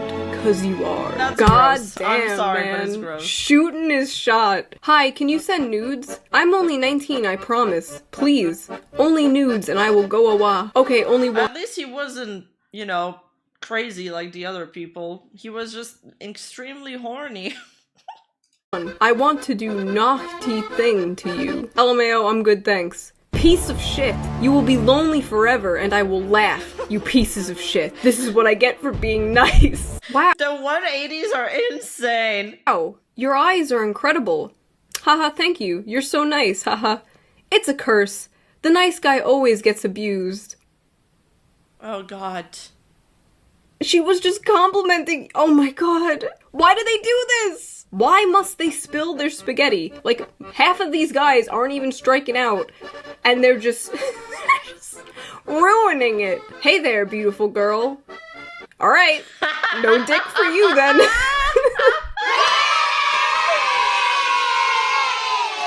Being a good girl gets you nowhere these days. N-words love whores. 26,000 likes. Why do guys always have to judge everything from the outside? That's why you don't like me, right? Because I'm fat and ugly? Look, you're not fat, you're not ugly. I don't like you because I already have a girlfriend. It has nothing to do with how you look, I just love her. Wow, so you're just gonna pick that Spanish bimbo over me? Are you serious? 8 out of 10. What do boys even find attractive about boobs? They are literally a ball of fat on a girl's chest. Like, if you can't love me for the fat on my chest, why can't you love me for the fat on my stomach, you piece of shit? Well, okay, there's evolutionary... You know what, never mind. Sure. This is my attitude now, just okay. That's nice, sweetie. Mind if I ask how you got my number? I overheard you give it to the dude you were learning with. I gave it to him since he asked. Not okay. Wait, who's the guy and who's the girl here? I overheard you... Oh, that's the guy. That's the girl, okay. To do that. Sorry, I think I'm done here. Why not? It's harmless. Thought we could get to know each other. Sorry, but I still don't even know who this is, and I'm a bit uncomfortable with this. It's Naomi. My bad, I didn't say it earlier. So you're gonna be there on Friday night? Wait, so this is the girl? Okay, now I gotta restart it, because I got it wrong. You know what, never mind. Sure. This is my attitude now, just okay. That's nice, sweetie. Mind if I ask how you got my number? I overheard you give it to the dude you were learning with. I gave it to him since he asked. Oh my god, she's gonna be one of those stalkers. She had another case like that in her latest video where the girl overheard the guy give his number to like a cashier, and then she messaged it, dude, that's me, cringe. Not okay to do that. Sorry, I think I'm done here. Why not? It's harmless. Thought we could get to know each other. Sorry, but I still don't even know who this is, and I'm a bit uncomfortable with this. Yeah. It's Naomi. My bad, I didn't say it earlier. So you're gonna be there on Friday night? Fine then, you dick. Don't respond then. F you, and I hope you slip and cut yourself next time. You'll never find someone like me. Holy shit. She overheard him give his number to somebody. This is unhinged. This is a horror movie. 10 out of 10. Do not stick your dick in crazy. I had a really great time today. Can we meet up again? Sometime next week? Maybe the cinemas or coffee? Or whatever you want to do. Yeah, I had a nice time as well. I'm a bit busy next week though. I have tests to practice and shit, you know? Maybe the week after, it'll be my treat. Yeah, no. Come on! Clearly, I'm not worth your time. Bro! So don't bother. He is offering to pay for the date. He even set a date for the week after. He's actually busy. He's not lying. LOL, not responding to me just cause I rejected you. Ahaha. Listen, honey, I have oh my god, she's going full evil mode, like actually. Standards. You shouldn't even considered having a chance with me. Ugly N-word. Whoa. 11 out of 10. Also, he didn't even reject her. He was literally just like, oh, I'm busy that week, maybe next week. Hey. A published author leads with hey, haha. I'm hot.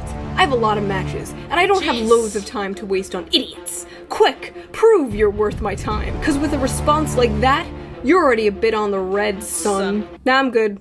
Good luck though. Hi. Just hear Perfect response to that, by the way. He dodged a bullet. me out, okay? Don't reply until I'm done, okay?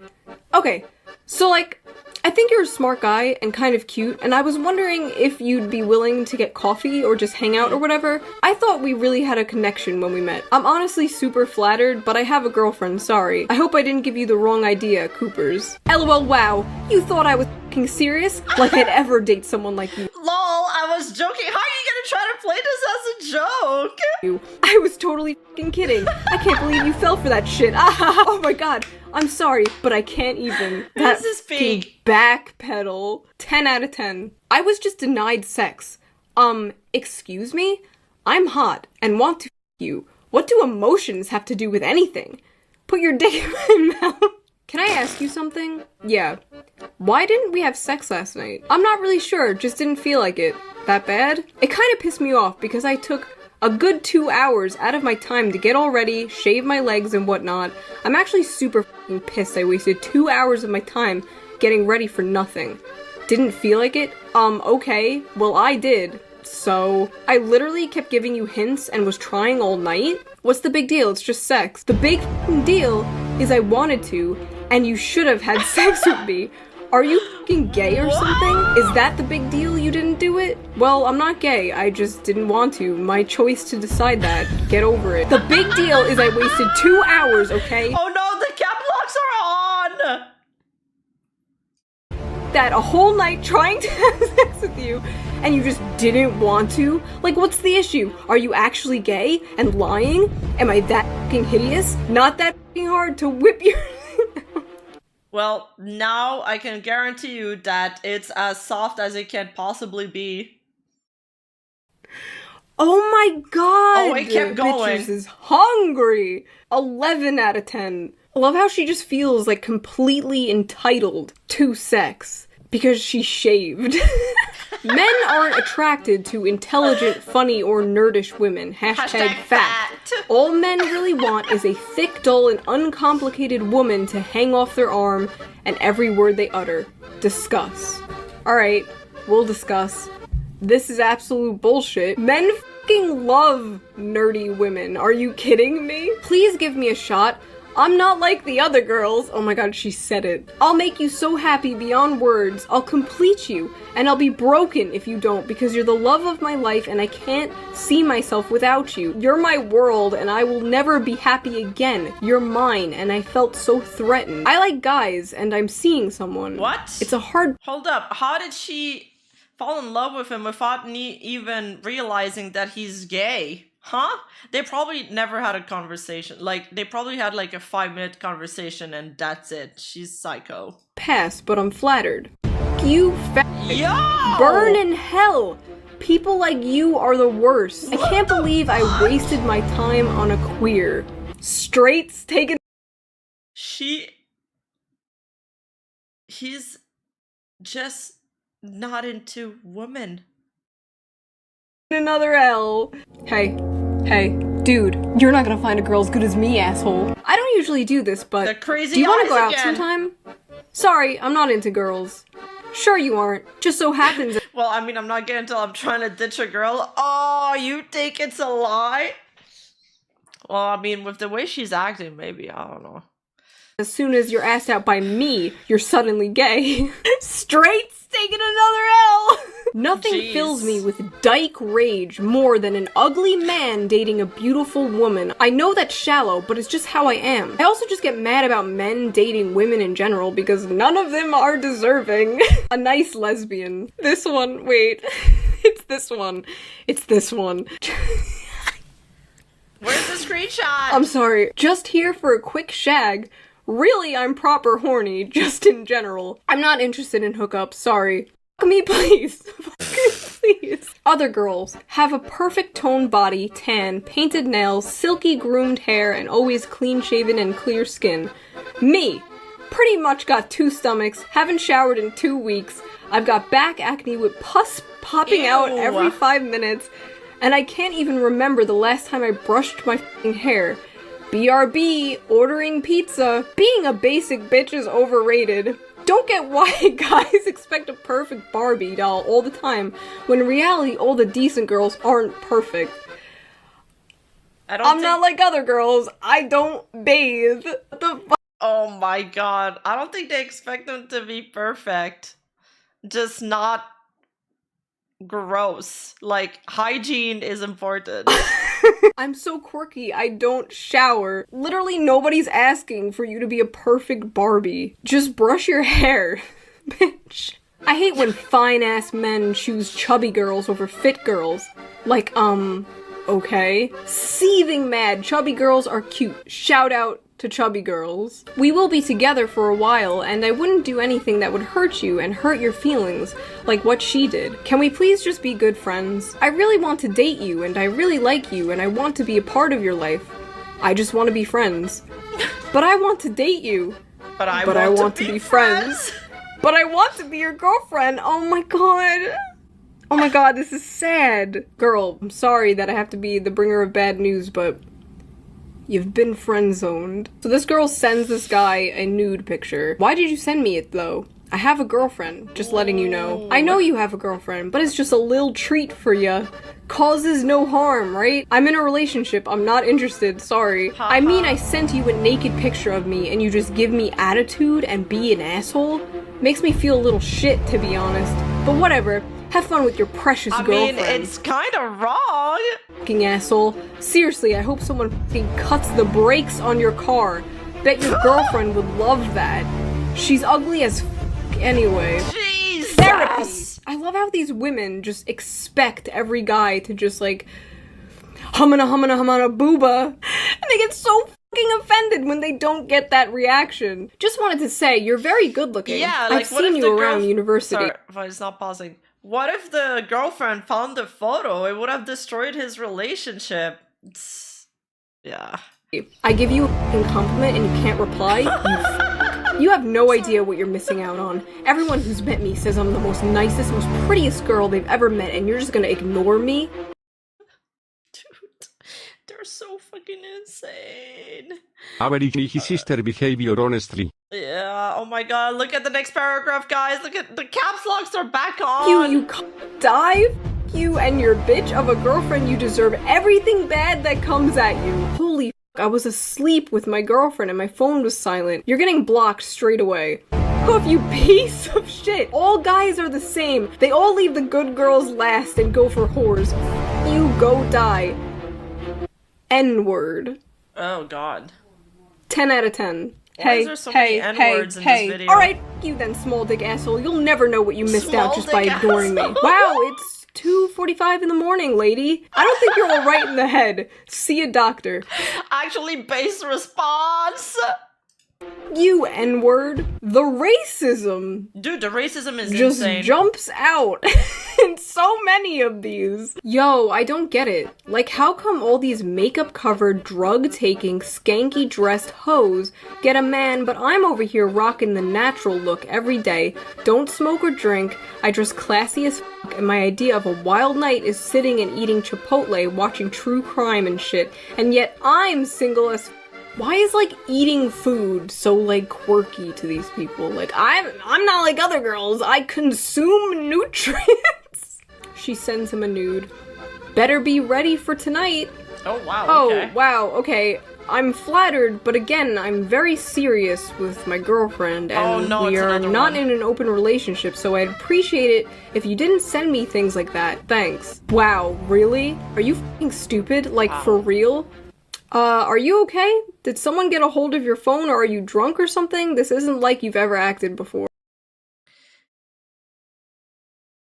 Oh, okay. Sorry. You either come and f*** me, or your loss. Your choice. And she sends another nude. Still not positive. There was way more. Yes, it's really me, and no, I'm not fucking okay or drunk unless you come tonight, and don't break that whore. You either come and okay, maybe she did read it. She read it too fast for my eyes to follow the words. Or your loss, your choice, and she sends another nude. Bro. Still not positive if you're messing with me or not. Regardless, I'm going to have to cancel on drinks. Please stop sending me these messages. You couldn't handle or deserve me anyways. God, you. Yo, there's some girls that act so cool at first, but then they become like psycho. I guess that's why he's like so confused, being like, is this actually you? Did somebody grab your phone? You guys are all so fucking senseless. I hope you fucking choke and die on your goddamn pistachios. And same with your girlfriend.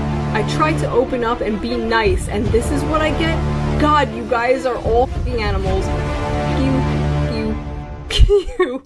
So that was my stupid, quick little nice guy, nice girl video. Rabbit? I couldn't let my collection of those screen caps go to waste.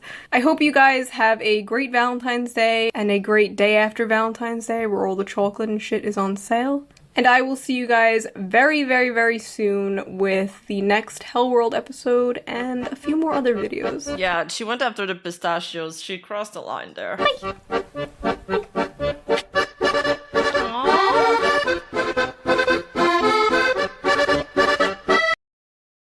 Shu has bed rabbits?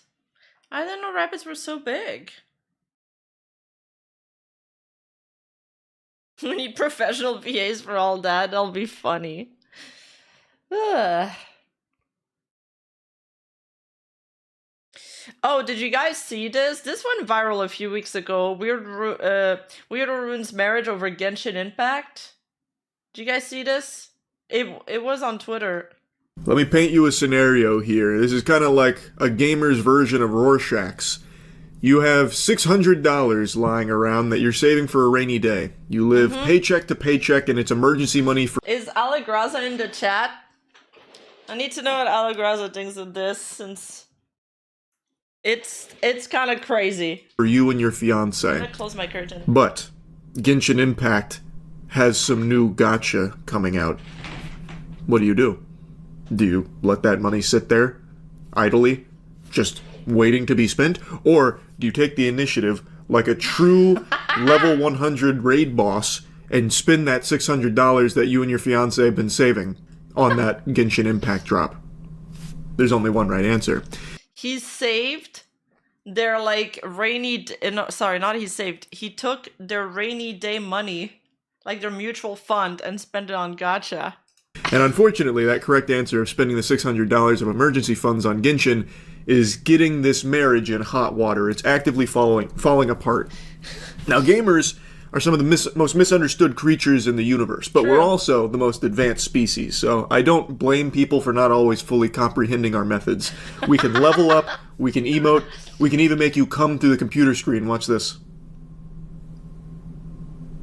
Sorry, but sometimes shit just goes cattywampus, and this is one of those stories. So, this guy's fiance, his IRL life duos partner, found You guys gotta clean your screen now. Oh man, it worked. out that he spent $600 on Genshin, and it's not looking good. So his fiance finds out and tries to get a hold of him. We tune How many characters do you get for $600? I hope a lot, at least. in the middle of this where he's saying, "Stop calling me." She insists that they need to talk right now, but he says, "You're not being fair at all. I explained my boundaries to you, but you're not respecting them. This is exactly what Redacted says is abusive about you."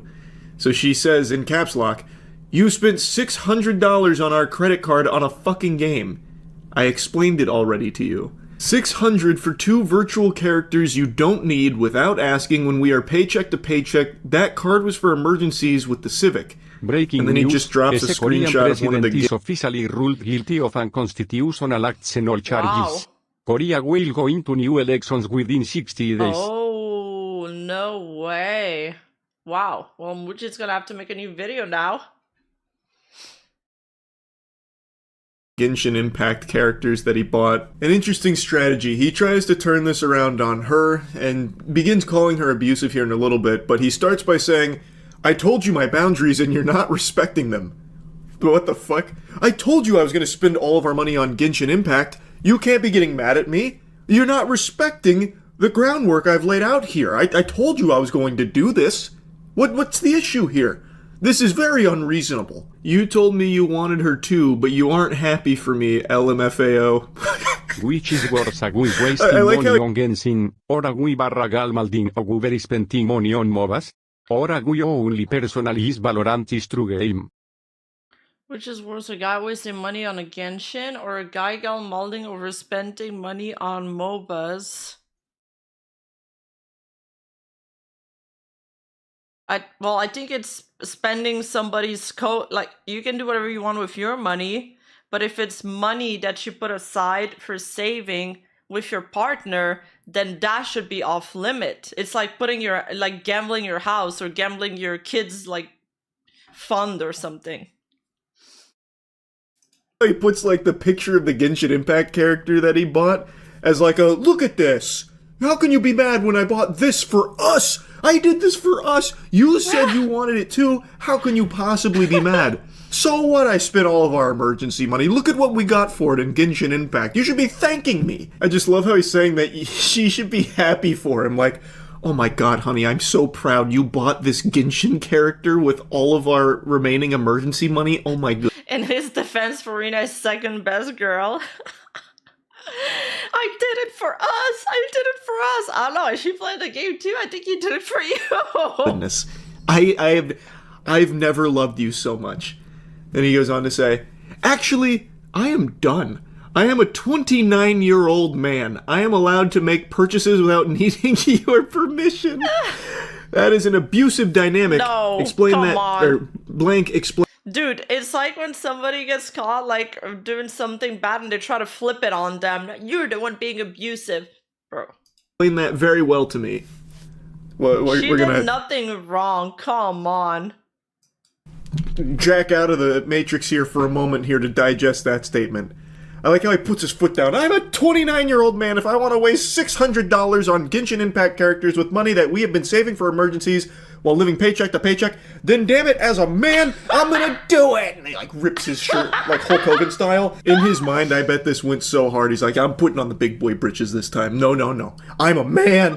I'm a man. I can buy Genshin Impact characters all day till the cows come home if I want to. I don't need your permission. I am a hunter-gatherer. I gather Genshin Impact characters. Yeah, where's my juice box? And then he has the chutzpah. Where's my juice box? Okay, his jokes are funny. I haven't watched a Charlie video in a while. His jokes are really funny. Oh my god. To say that this is an abusive dynamic from her for getting upset at him for spending all of their emergency money on Genshin Impact characters. This is like a pretty classic thing where they try and like spout therapy words at the other person to like belittle them or make it feel like it's their fault. So he's going for some big, bold strategies. Yes, I said I want Farina. I didn't say we should spend hundreds to get constellations. You are a fucking addict. You already spent all our Christmas money on it. Wow. You're snooping into your fiancé's purchases. You should take a look at yourself. She flips the bird at him and says, Isn't it? It's not his finance. It's their finance.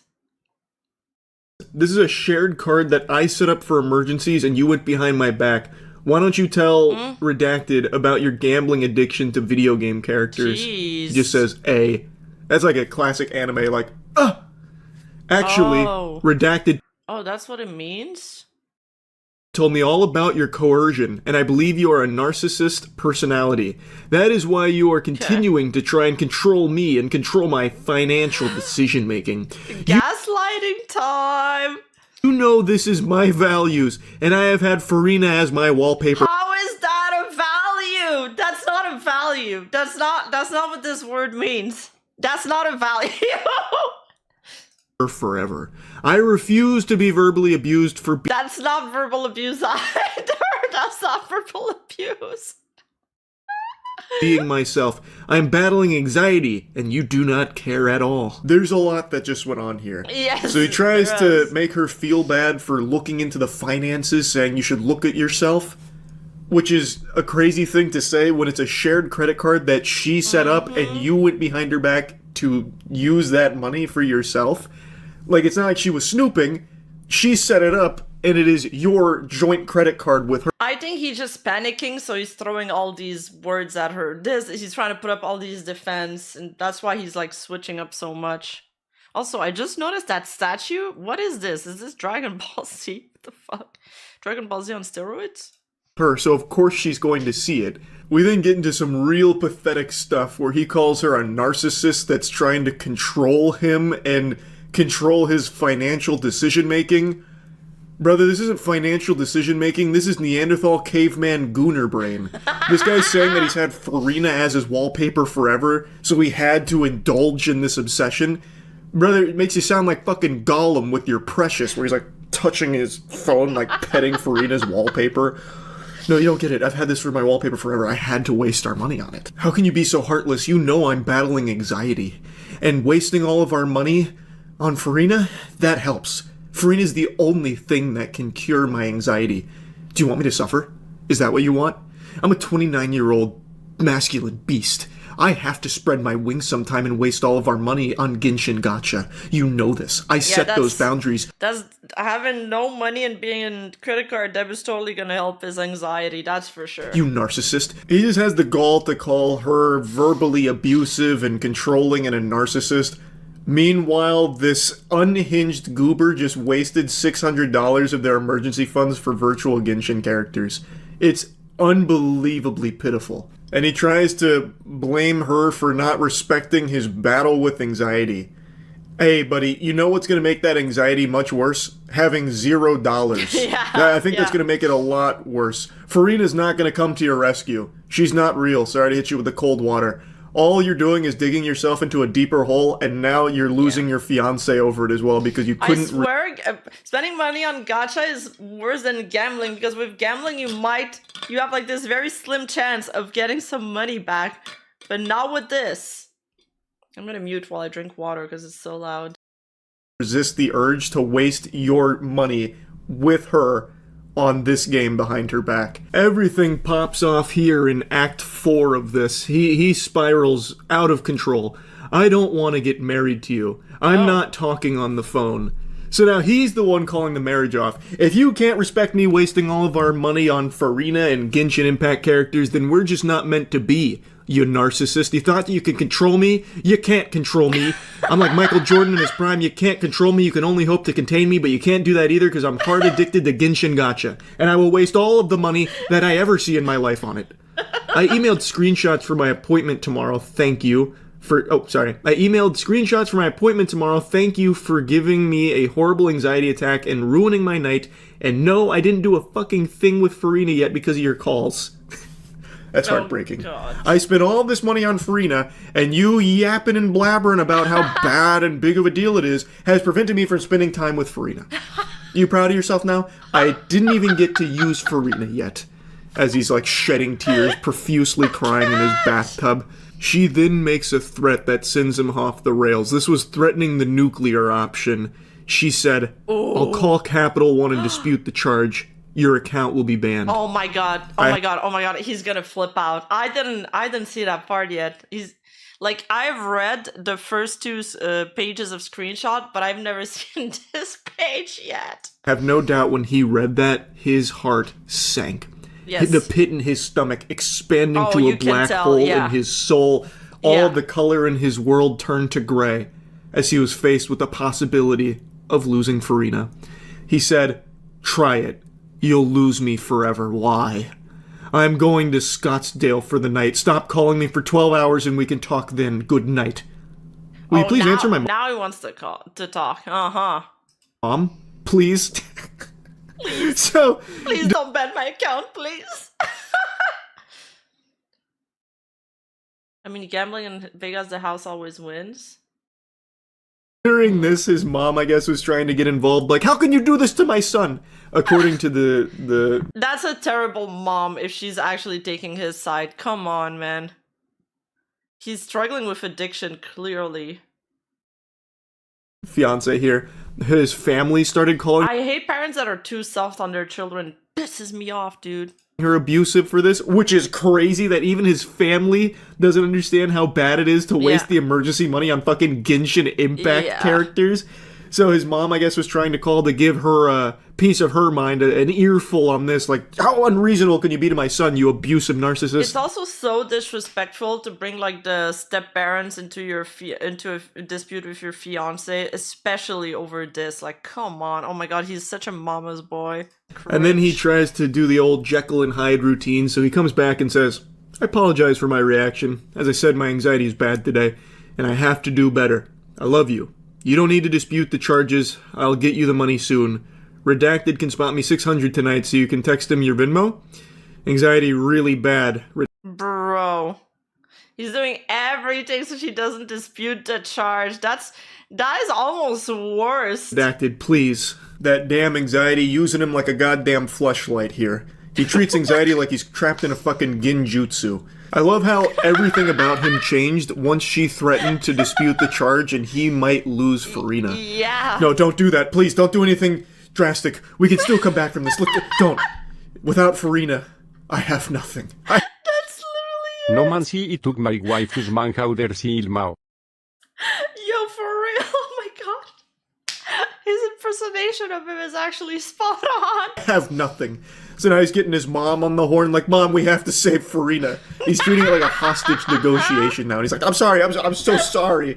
Look, don't dispute the charges. Don't dispute the charges. I'll get the $600 another way. Anything but that. Please, God, no, don't do it. My anxiety is really bad. Look, it's just bad anxiety. Anxiety is what caused all of this. Look, we don't need to do anything like this. It doesn't have to be this extreme." Anyway, though, that's the whole text journey, but the poster did give a bit of an update. The marriage is off, and he's blocked her, but is still actively playing Genshin Impact on Discord, so he's at his mom's house doing that. She did get $600 sent to her, so she was able to get that back and lock the account, which is good. Thank God. And also it's good that they, got this out of the way before they were fully married, because this would have been a disaster if this had happened during the marriage. That would have made it a lot messier, so pretty rough situation overall, but at least it came before it was, fully kaput in the books as a marriage. Oh, yeah, so she got to get out of it before things got too hairy. Dude, especially if the parents are enabling that behavior. God. Yeah, anyway, though, what an interesting adventure. That's about it. So, yeah.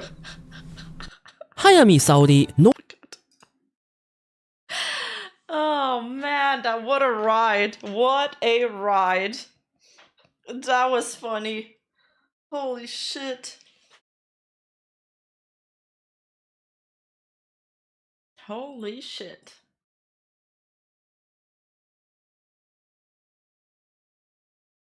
You guys know her? How a sheltered rich girl became a viral voice actor?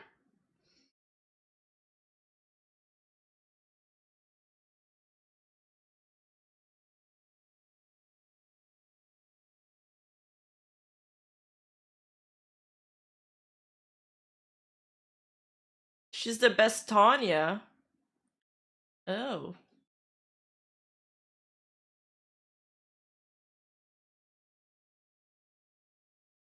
Can we stop actually? It's 5:35, or I can watch one more. I want to watch this. Whether it's through virtual fists or words online, this is definitely one Japanese internet personality that doesn't pull any punches. And as a result, her fighting game career ended up going up in flames. This is certainly going to be an interesting one. In this episode of Otaku Files, we're going to talk about Tanukana. Most of us outside of Japan may not be aware of some of the more interesting personalities within the Japanese otaku landscape. So I thought I'd do a little video series and try to shed some light on these individuals. This is Otaku Files. When thinking about the fighting game scene in Japan, who do you normally think of? Perhaps it's one of the Kakuge Goshin, aka the 5 legendary FGC gods. Umehara Daigo, Tokido, Nuki, Sako, or Haitani. Whoever it is, I'm going to guess it's probably a guy. The FGC, especially 10-15 years ago, isn't exactly known for having many women competitors. However, in this video we're going to talk about one of them, who is known not just for her gaming skills. Tanukana, who apparently is the second Japanese woman to have become a pro gamer. Originally from the city of Tokushima, located in the prefecture of the same name, Tokushima, Tanukana, whose real name is Tanikana, was exposed to games from a really young age, as her father was actually a gamer, and along with her— Are those kind of 1v1 game like more toxic or less toxic? her siblings would watch him play. The real leap into gaming for her was when she visited the arcades when she was in high school and came across Tekken. Living in essentially the countryside, Tanukana would often ride her bike for 45 minutes to go play at the arcade whenever she had the chance. She also wasn't alone, often going with 2 other high school friends. 3 high school girls playing games in the arcade was apparently quite rare back then, and there were even some forum posts about them. After high school, Tanukana did various jobs, but would still carry on playing Tekken, although that balance wasn't always easy for her. Her move to be a pro gamer came around the end of 2016 when she applied to the Japanese esports organization Cyclops Athlete Gaming, which is currently known as CAG Osaka, who at the time were looking for new members to join. Tanukana was, to a certain degree, already recognized for her Tekken skills, as she was once invited by Bandai Namco Entertainment to play at a Tekken event overseas. With there also being very few female applicants, it wasn't difficult for her to join. She would then move from her hometown of Tokushima to Osaka the following year. 2017 is also noted to be the year she started her online streaming activities. Some of her earlier achievements as a pro gamer include coming in 3rd for Tekken 7 at Combo Breaker 2017, an event that was part of the Capcom Pro Tour. She was also 2nd at the Tekken World Tour Online 2017, also for Tekken 7. Tanukana was very active over the next few years, playing at various tournaments. Being a female pro gamer definitely made her stand out, and she certainly had a degree of popularity outside of Japan too. But Tanukana didn't just like to game, she also liked to talk, talking about her various thoughts, opinions and experiences through streaming sites like Twitch and Mildom. お前本当胸の大きさだけだないいとこいいやん1個あったらそれでええやろなんかおっぱい見てけこの野郎 However, it's her words that would end up affecting her pro gaming career pretty severely. On February 15th, 2022, during one of her Mildom streams, she talked about a time that she was being hit on I like her silver hair. by an Uber driver, how after the driver delivered her food, he stayed close to her house and decided to ring the doorbell again to ask for her number, which she found scary. When asked by a viewer why she wasn't interested, Tanukana says that the driver was probably only around 165 centimeters tall, and when understanding that, thought he had no chance. That if he was taller and built, then she might have given him her number. Tanukana then says 165 centimeters is way too short, and that if you aren't at If he was tall and he was stalking her like this, it would have been even scarier. least 170 centimeters tall, you don't have human rights, and that you should go about your life thinking, I don't have human rights. She also then says that those men should look into getting bone lengthening surgery, and once they are at 170 centimeters, they will have human rights. Yikes. Oh, but not to worry, she mentions that even though she is rough on short guys, she is kind to Hey, short kings have value, okay? Levi Ackerman, supremacy. guys who are overweight or are balding. Well, that's a relief now, isn't it? Now, there is some contention here, as a few people have suggested that Jinken Nai, aka no human rights, is actually gaming lingo that means you aren't qualified to play on that stage. That basically she was using that term to say, I'm only romantically interested in men who are at least 170 centimeters tall, not literally meaning that men under that height have no human rights. デブとハゲには優しいけどチビにだけはめっちゃ厳しいからただチビだけはほんまに人権がない Chibis, she だから called 私は them. ガチモンのハゲと付き合ったこともあるしガチモンのデブと付き合ったこともあるからチビだけはほんまに無理 A カップに人権なくない？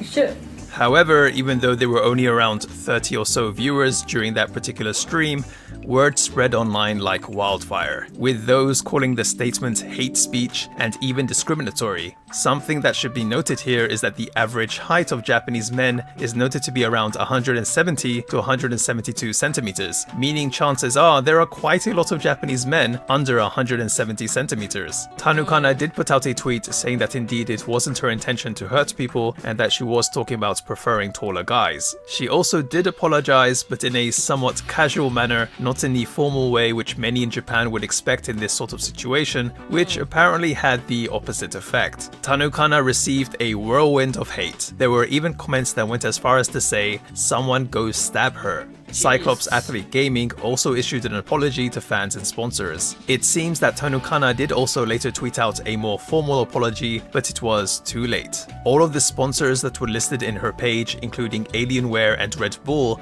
were taken off. Cyclops Athlete Gaming would soon then terminate Tanukana's contract. Now, one thing that needs to be understood, it wasn't too long ago that as a profession, pro gamer was defined in Japan. According to the Japan Esports Union, one of the main points that defines a pro gamer is quote-unquote self-awareness of being a professional, a stipulation added so that esports pros would be taken seriously within Japan. So it might seem understandable as to why this decision was made. Now, I wish I could say this was the only time Tanukana said something controversial, but unfortunately there have been other times too. For example, the following year in October, during a Twitch stream, to some hate comments she said that maybe she should burn the lot of them for the sake of the world, and then said Auschwitz concentration camp. Some months later, she would explain how that remark cost her some work, but instead of showing any remorse, she said jokingly to her comment section, "Shut up, I'll send you to the gas chamber." Oh god. Not much else to say there. In any case, even though we might not be seeing Tanukana anytime soon in a major Tekken tournament, she is more active as a streamer on Twitch. Anyway, that's gonna do it for this video, guys. Thank you so much for watching. This was a request I have gotten a few times to cover Tanukana. I do know who she is. I do actually enjoy watching fighting game tournaments on occasion, but I was also aware that she had gotten herself into some kind of hot water. I know a lot of people outside of Japan do like her. Personally speaking, it's hard to call myself a fan of hers, just to be honest, but let me know your thoughts and opinions in the comment section below. And hopefully this video did clear homeless stinky feet. What is this thumbnail? The stinky feet is so random. Up some things on what happened to her. Anyway, thank you again, guys. Take care. Peace. Bye. チンチン舐められたら普通に声出る。キモお前ら死んだ方がいいよ。お前ら死んだ方がいいよ。なんでチンチン舐められてる時にあえてんの。死んだ方がいいよ。大声出すな。 Morning, welcome back. Oh. Alright, we'll keep the other videos for another day.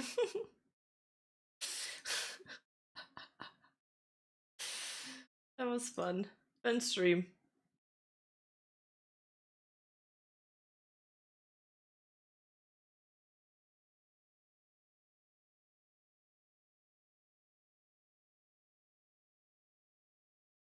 You watched a lot.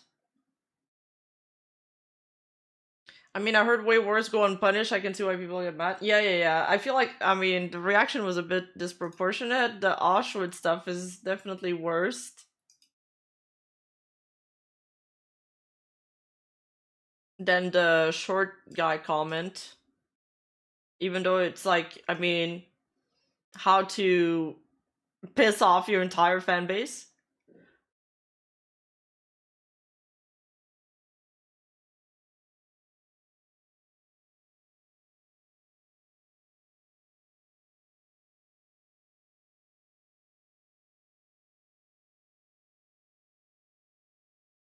Okay. We'll finish the videos another day. That was fun. I enjoyed this. Take care, everybody. Love y'all. Bye-bye, everybody. Thanks for hanging out today. Bye-bye.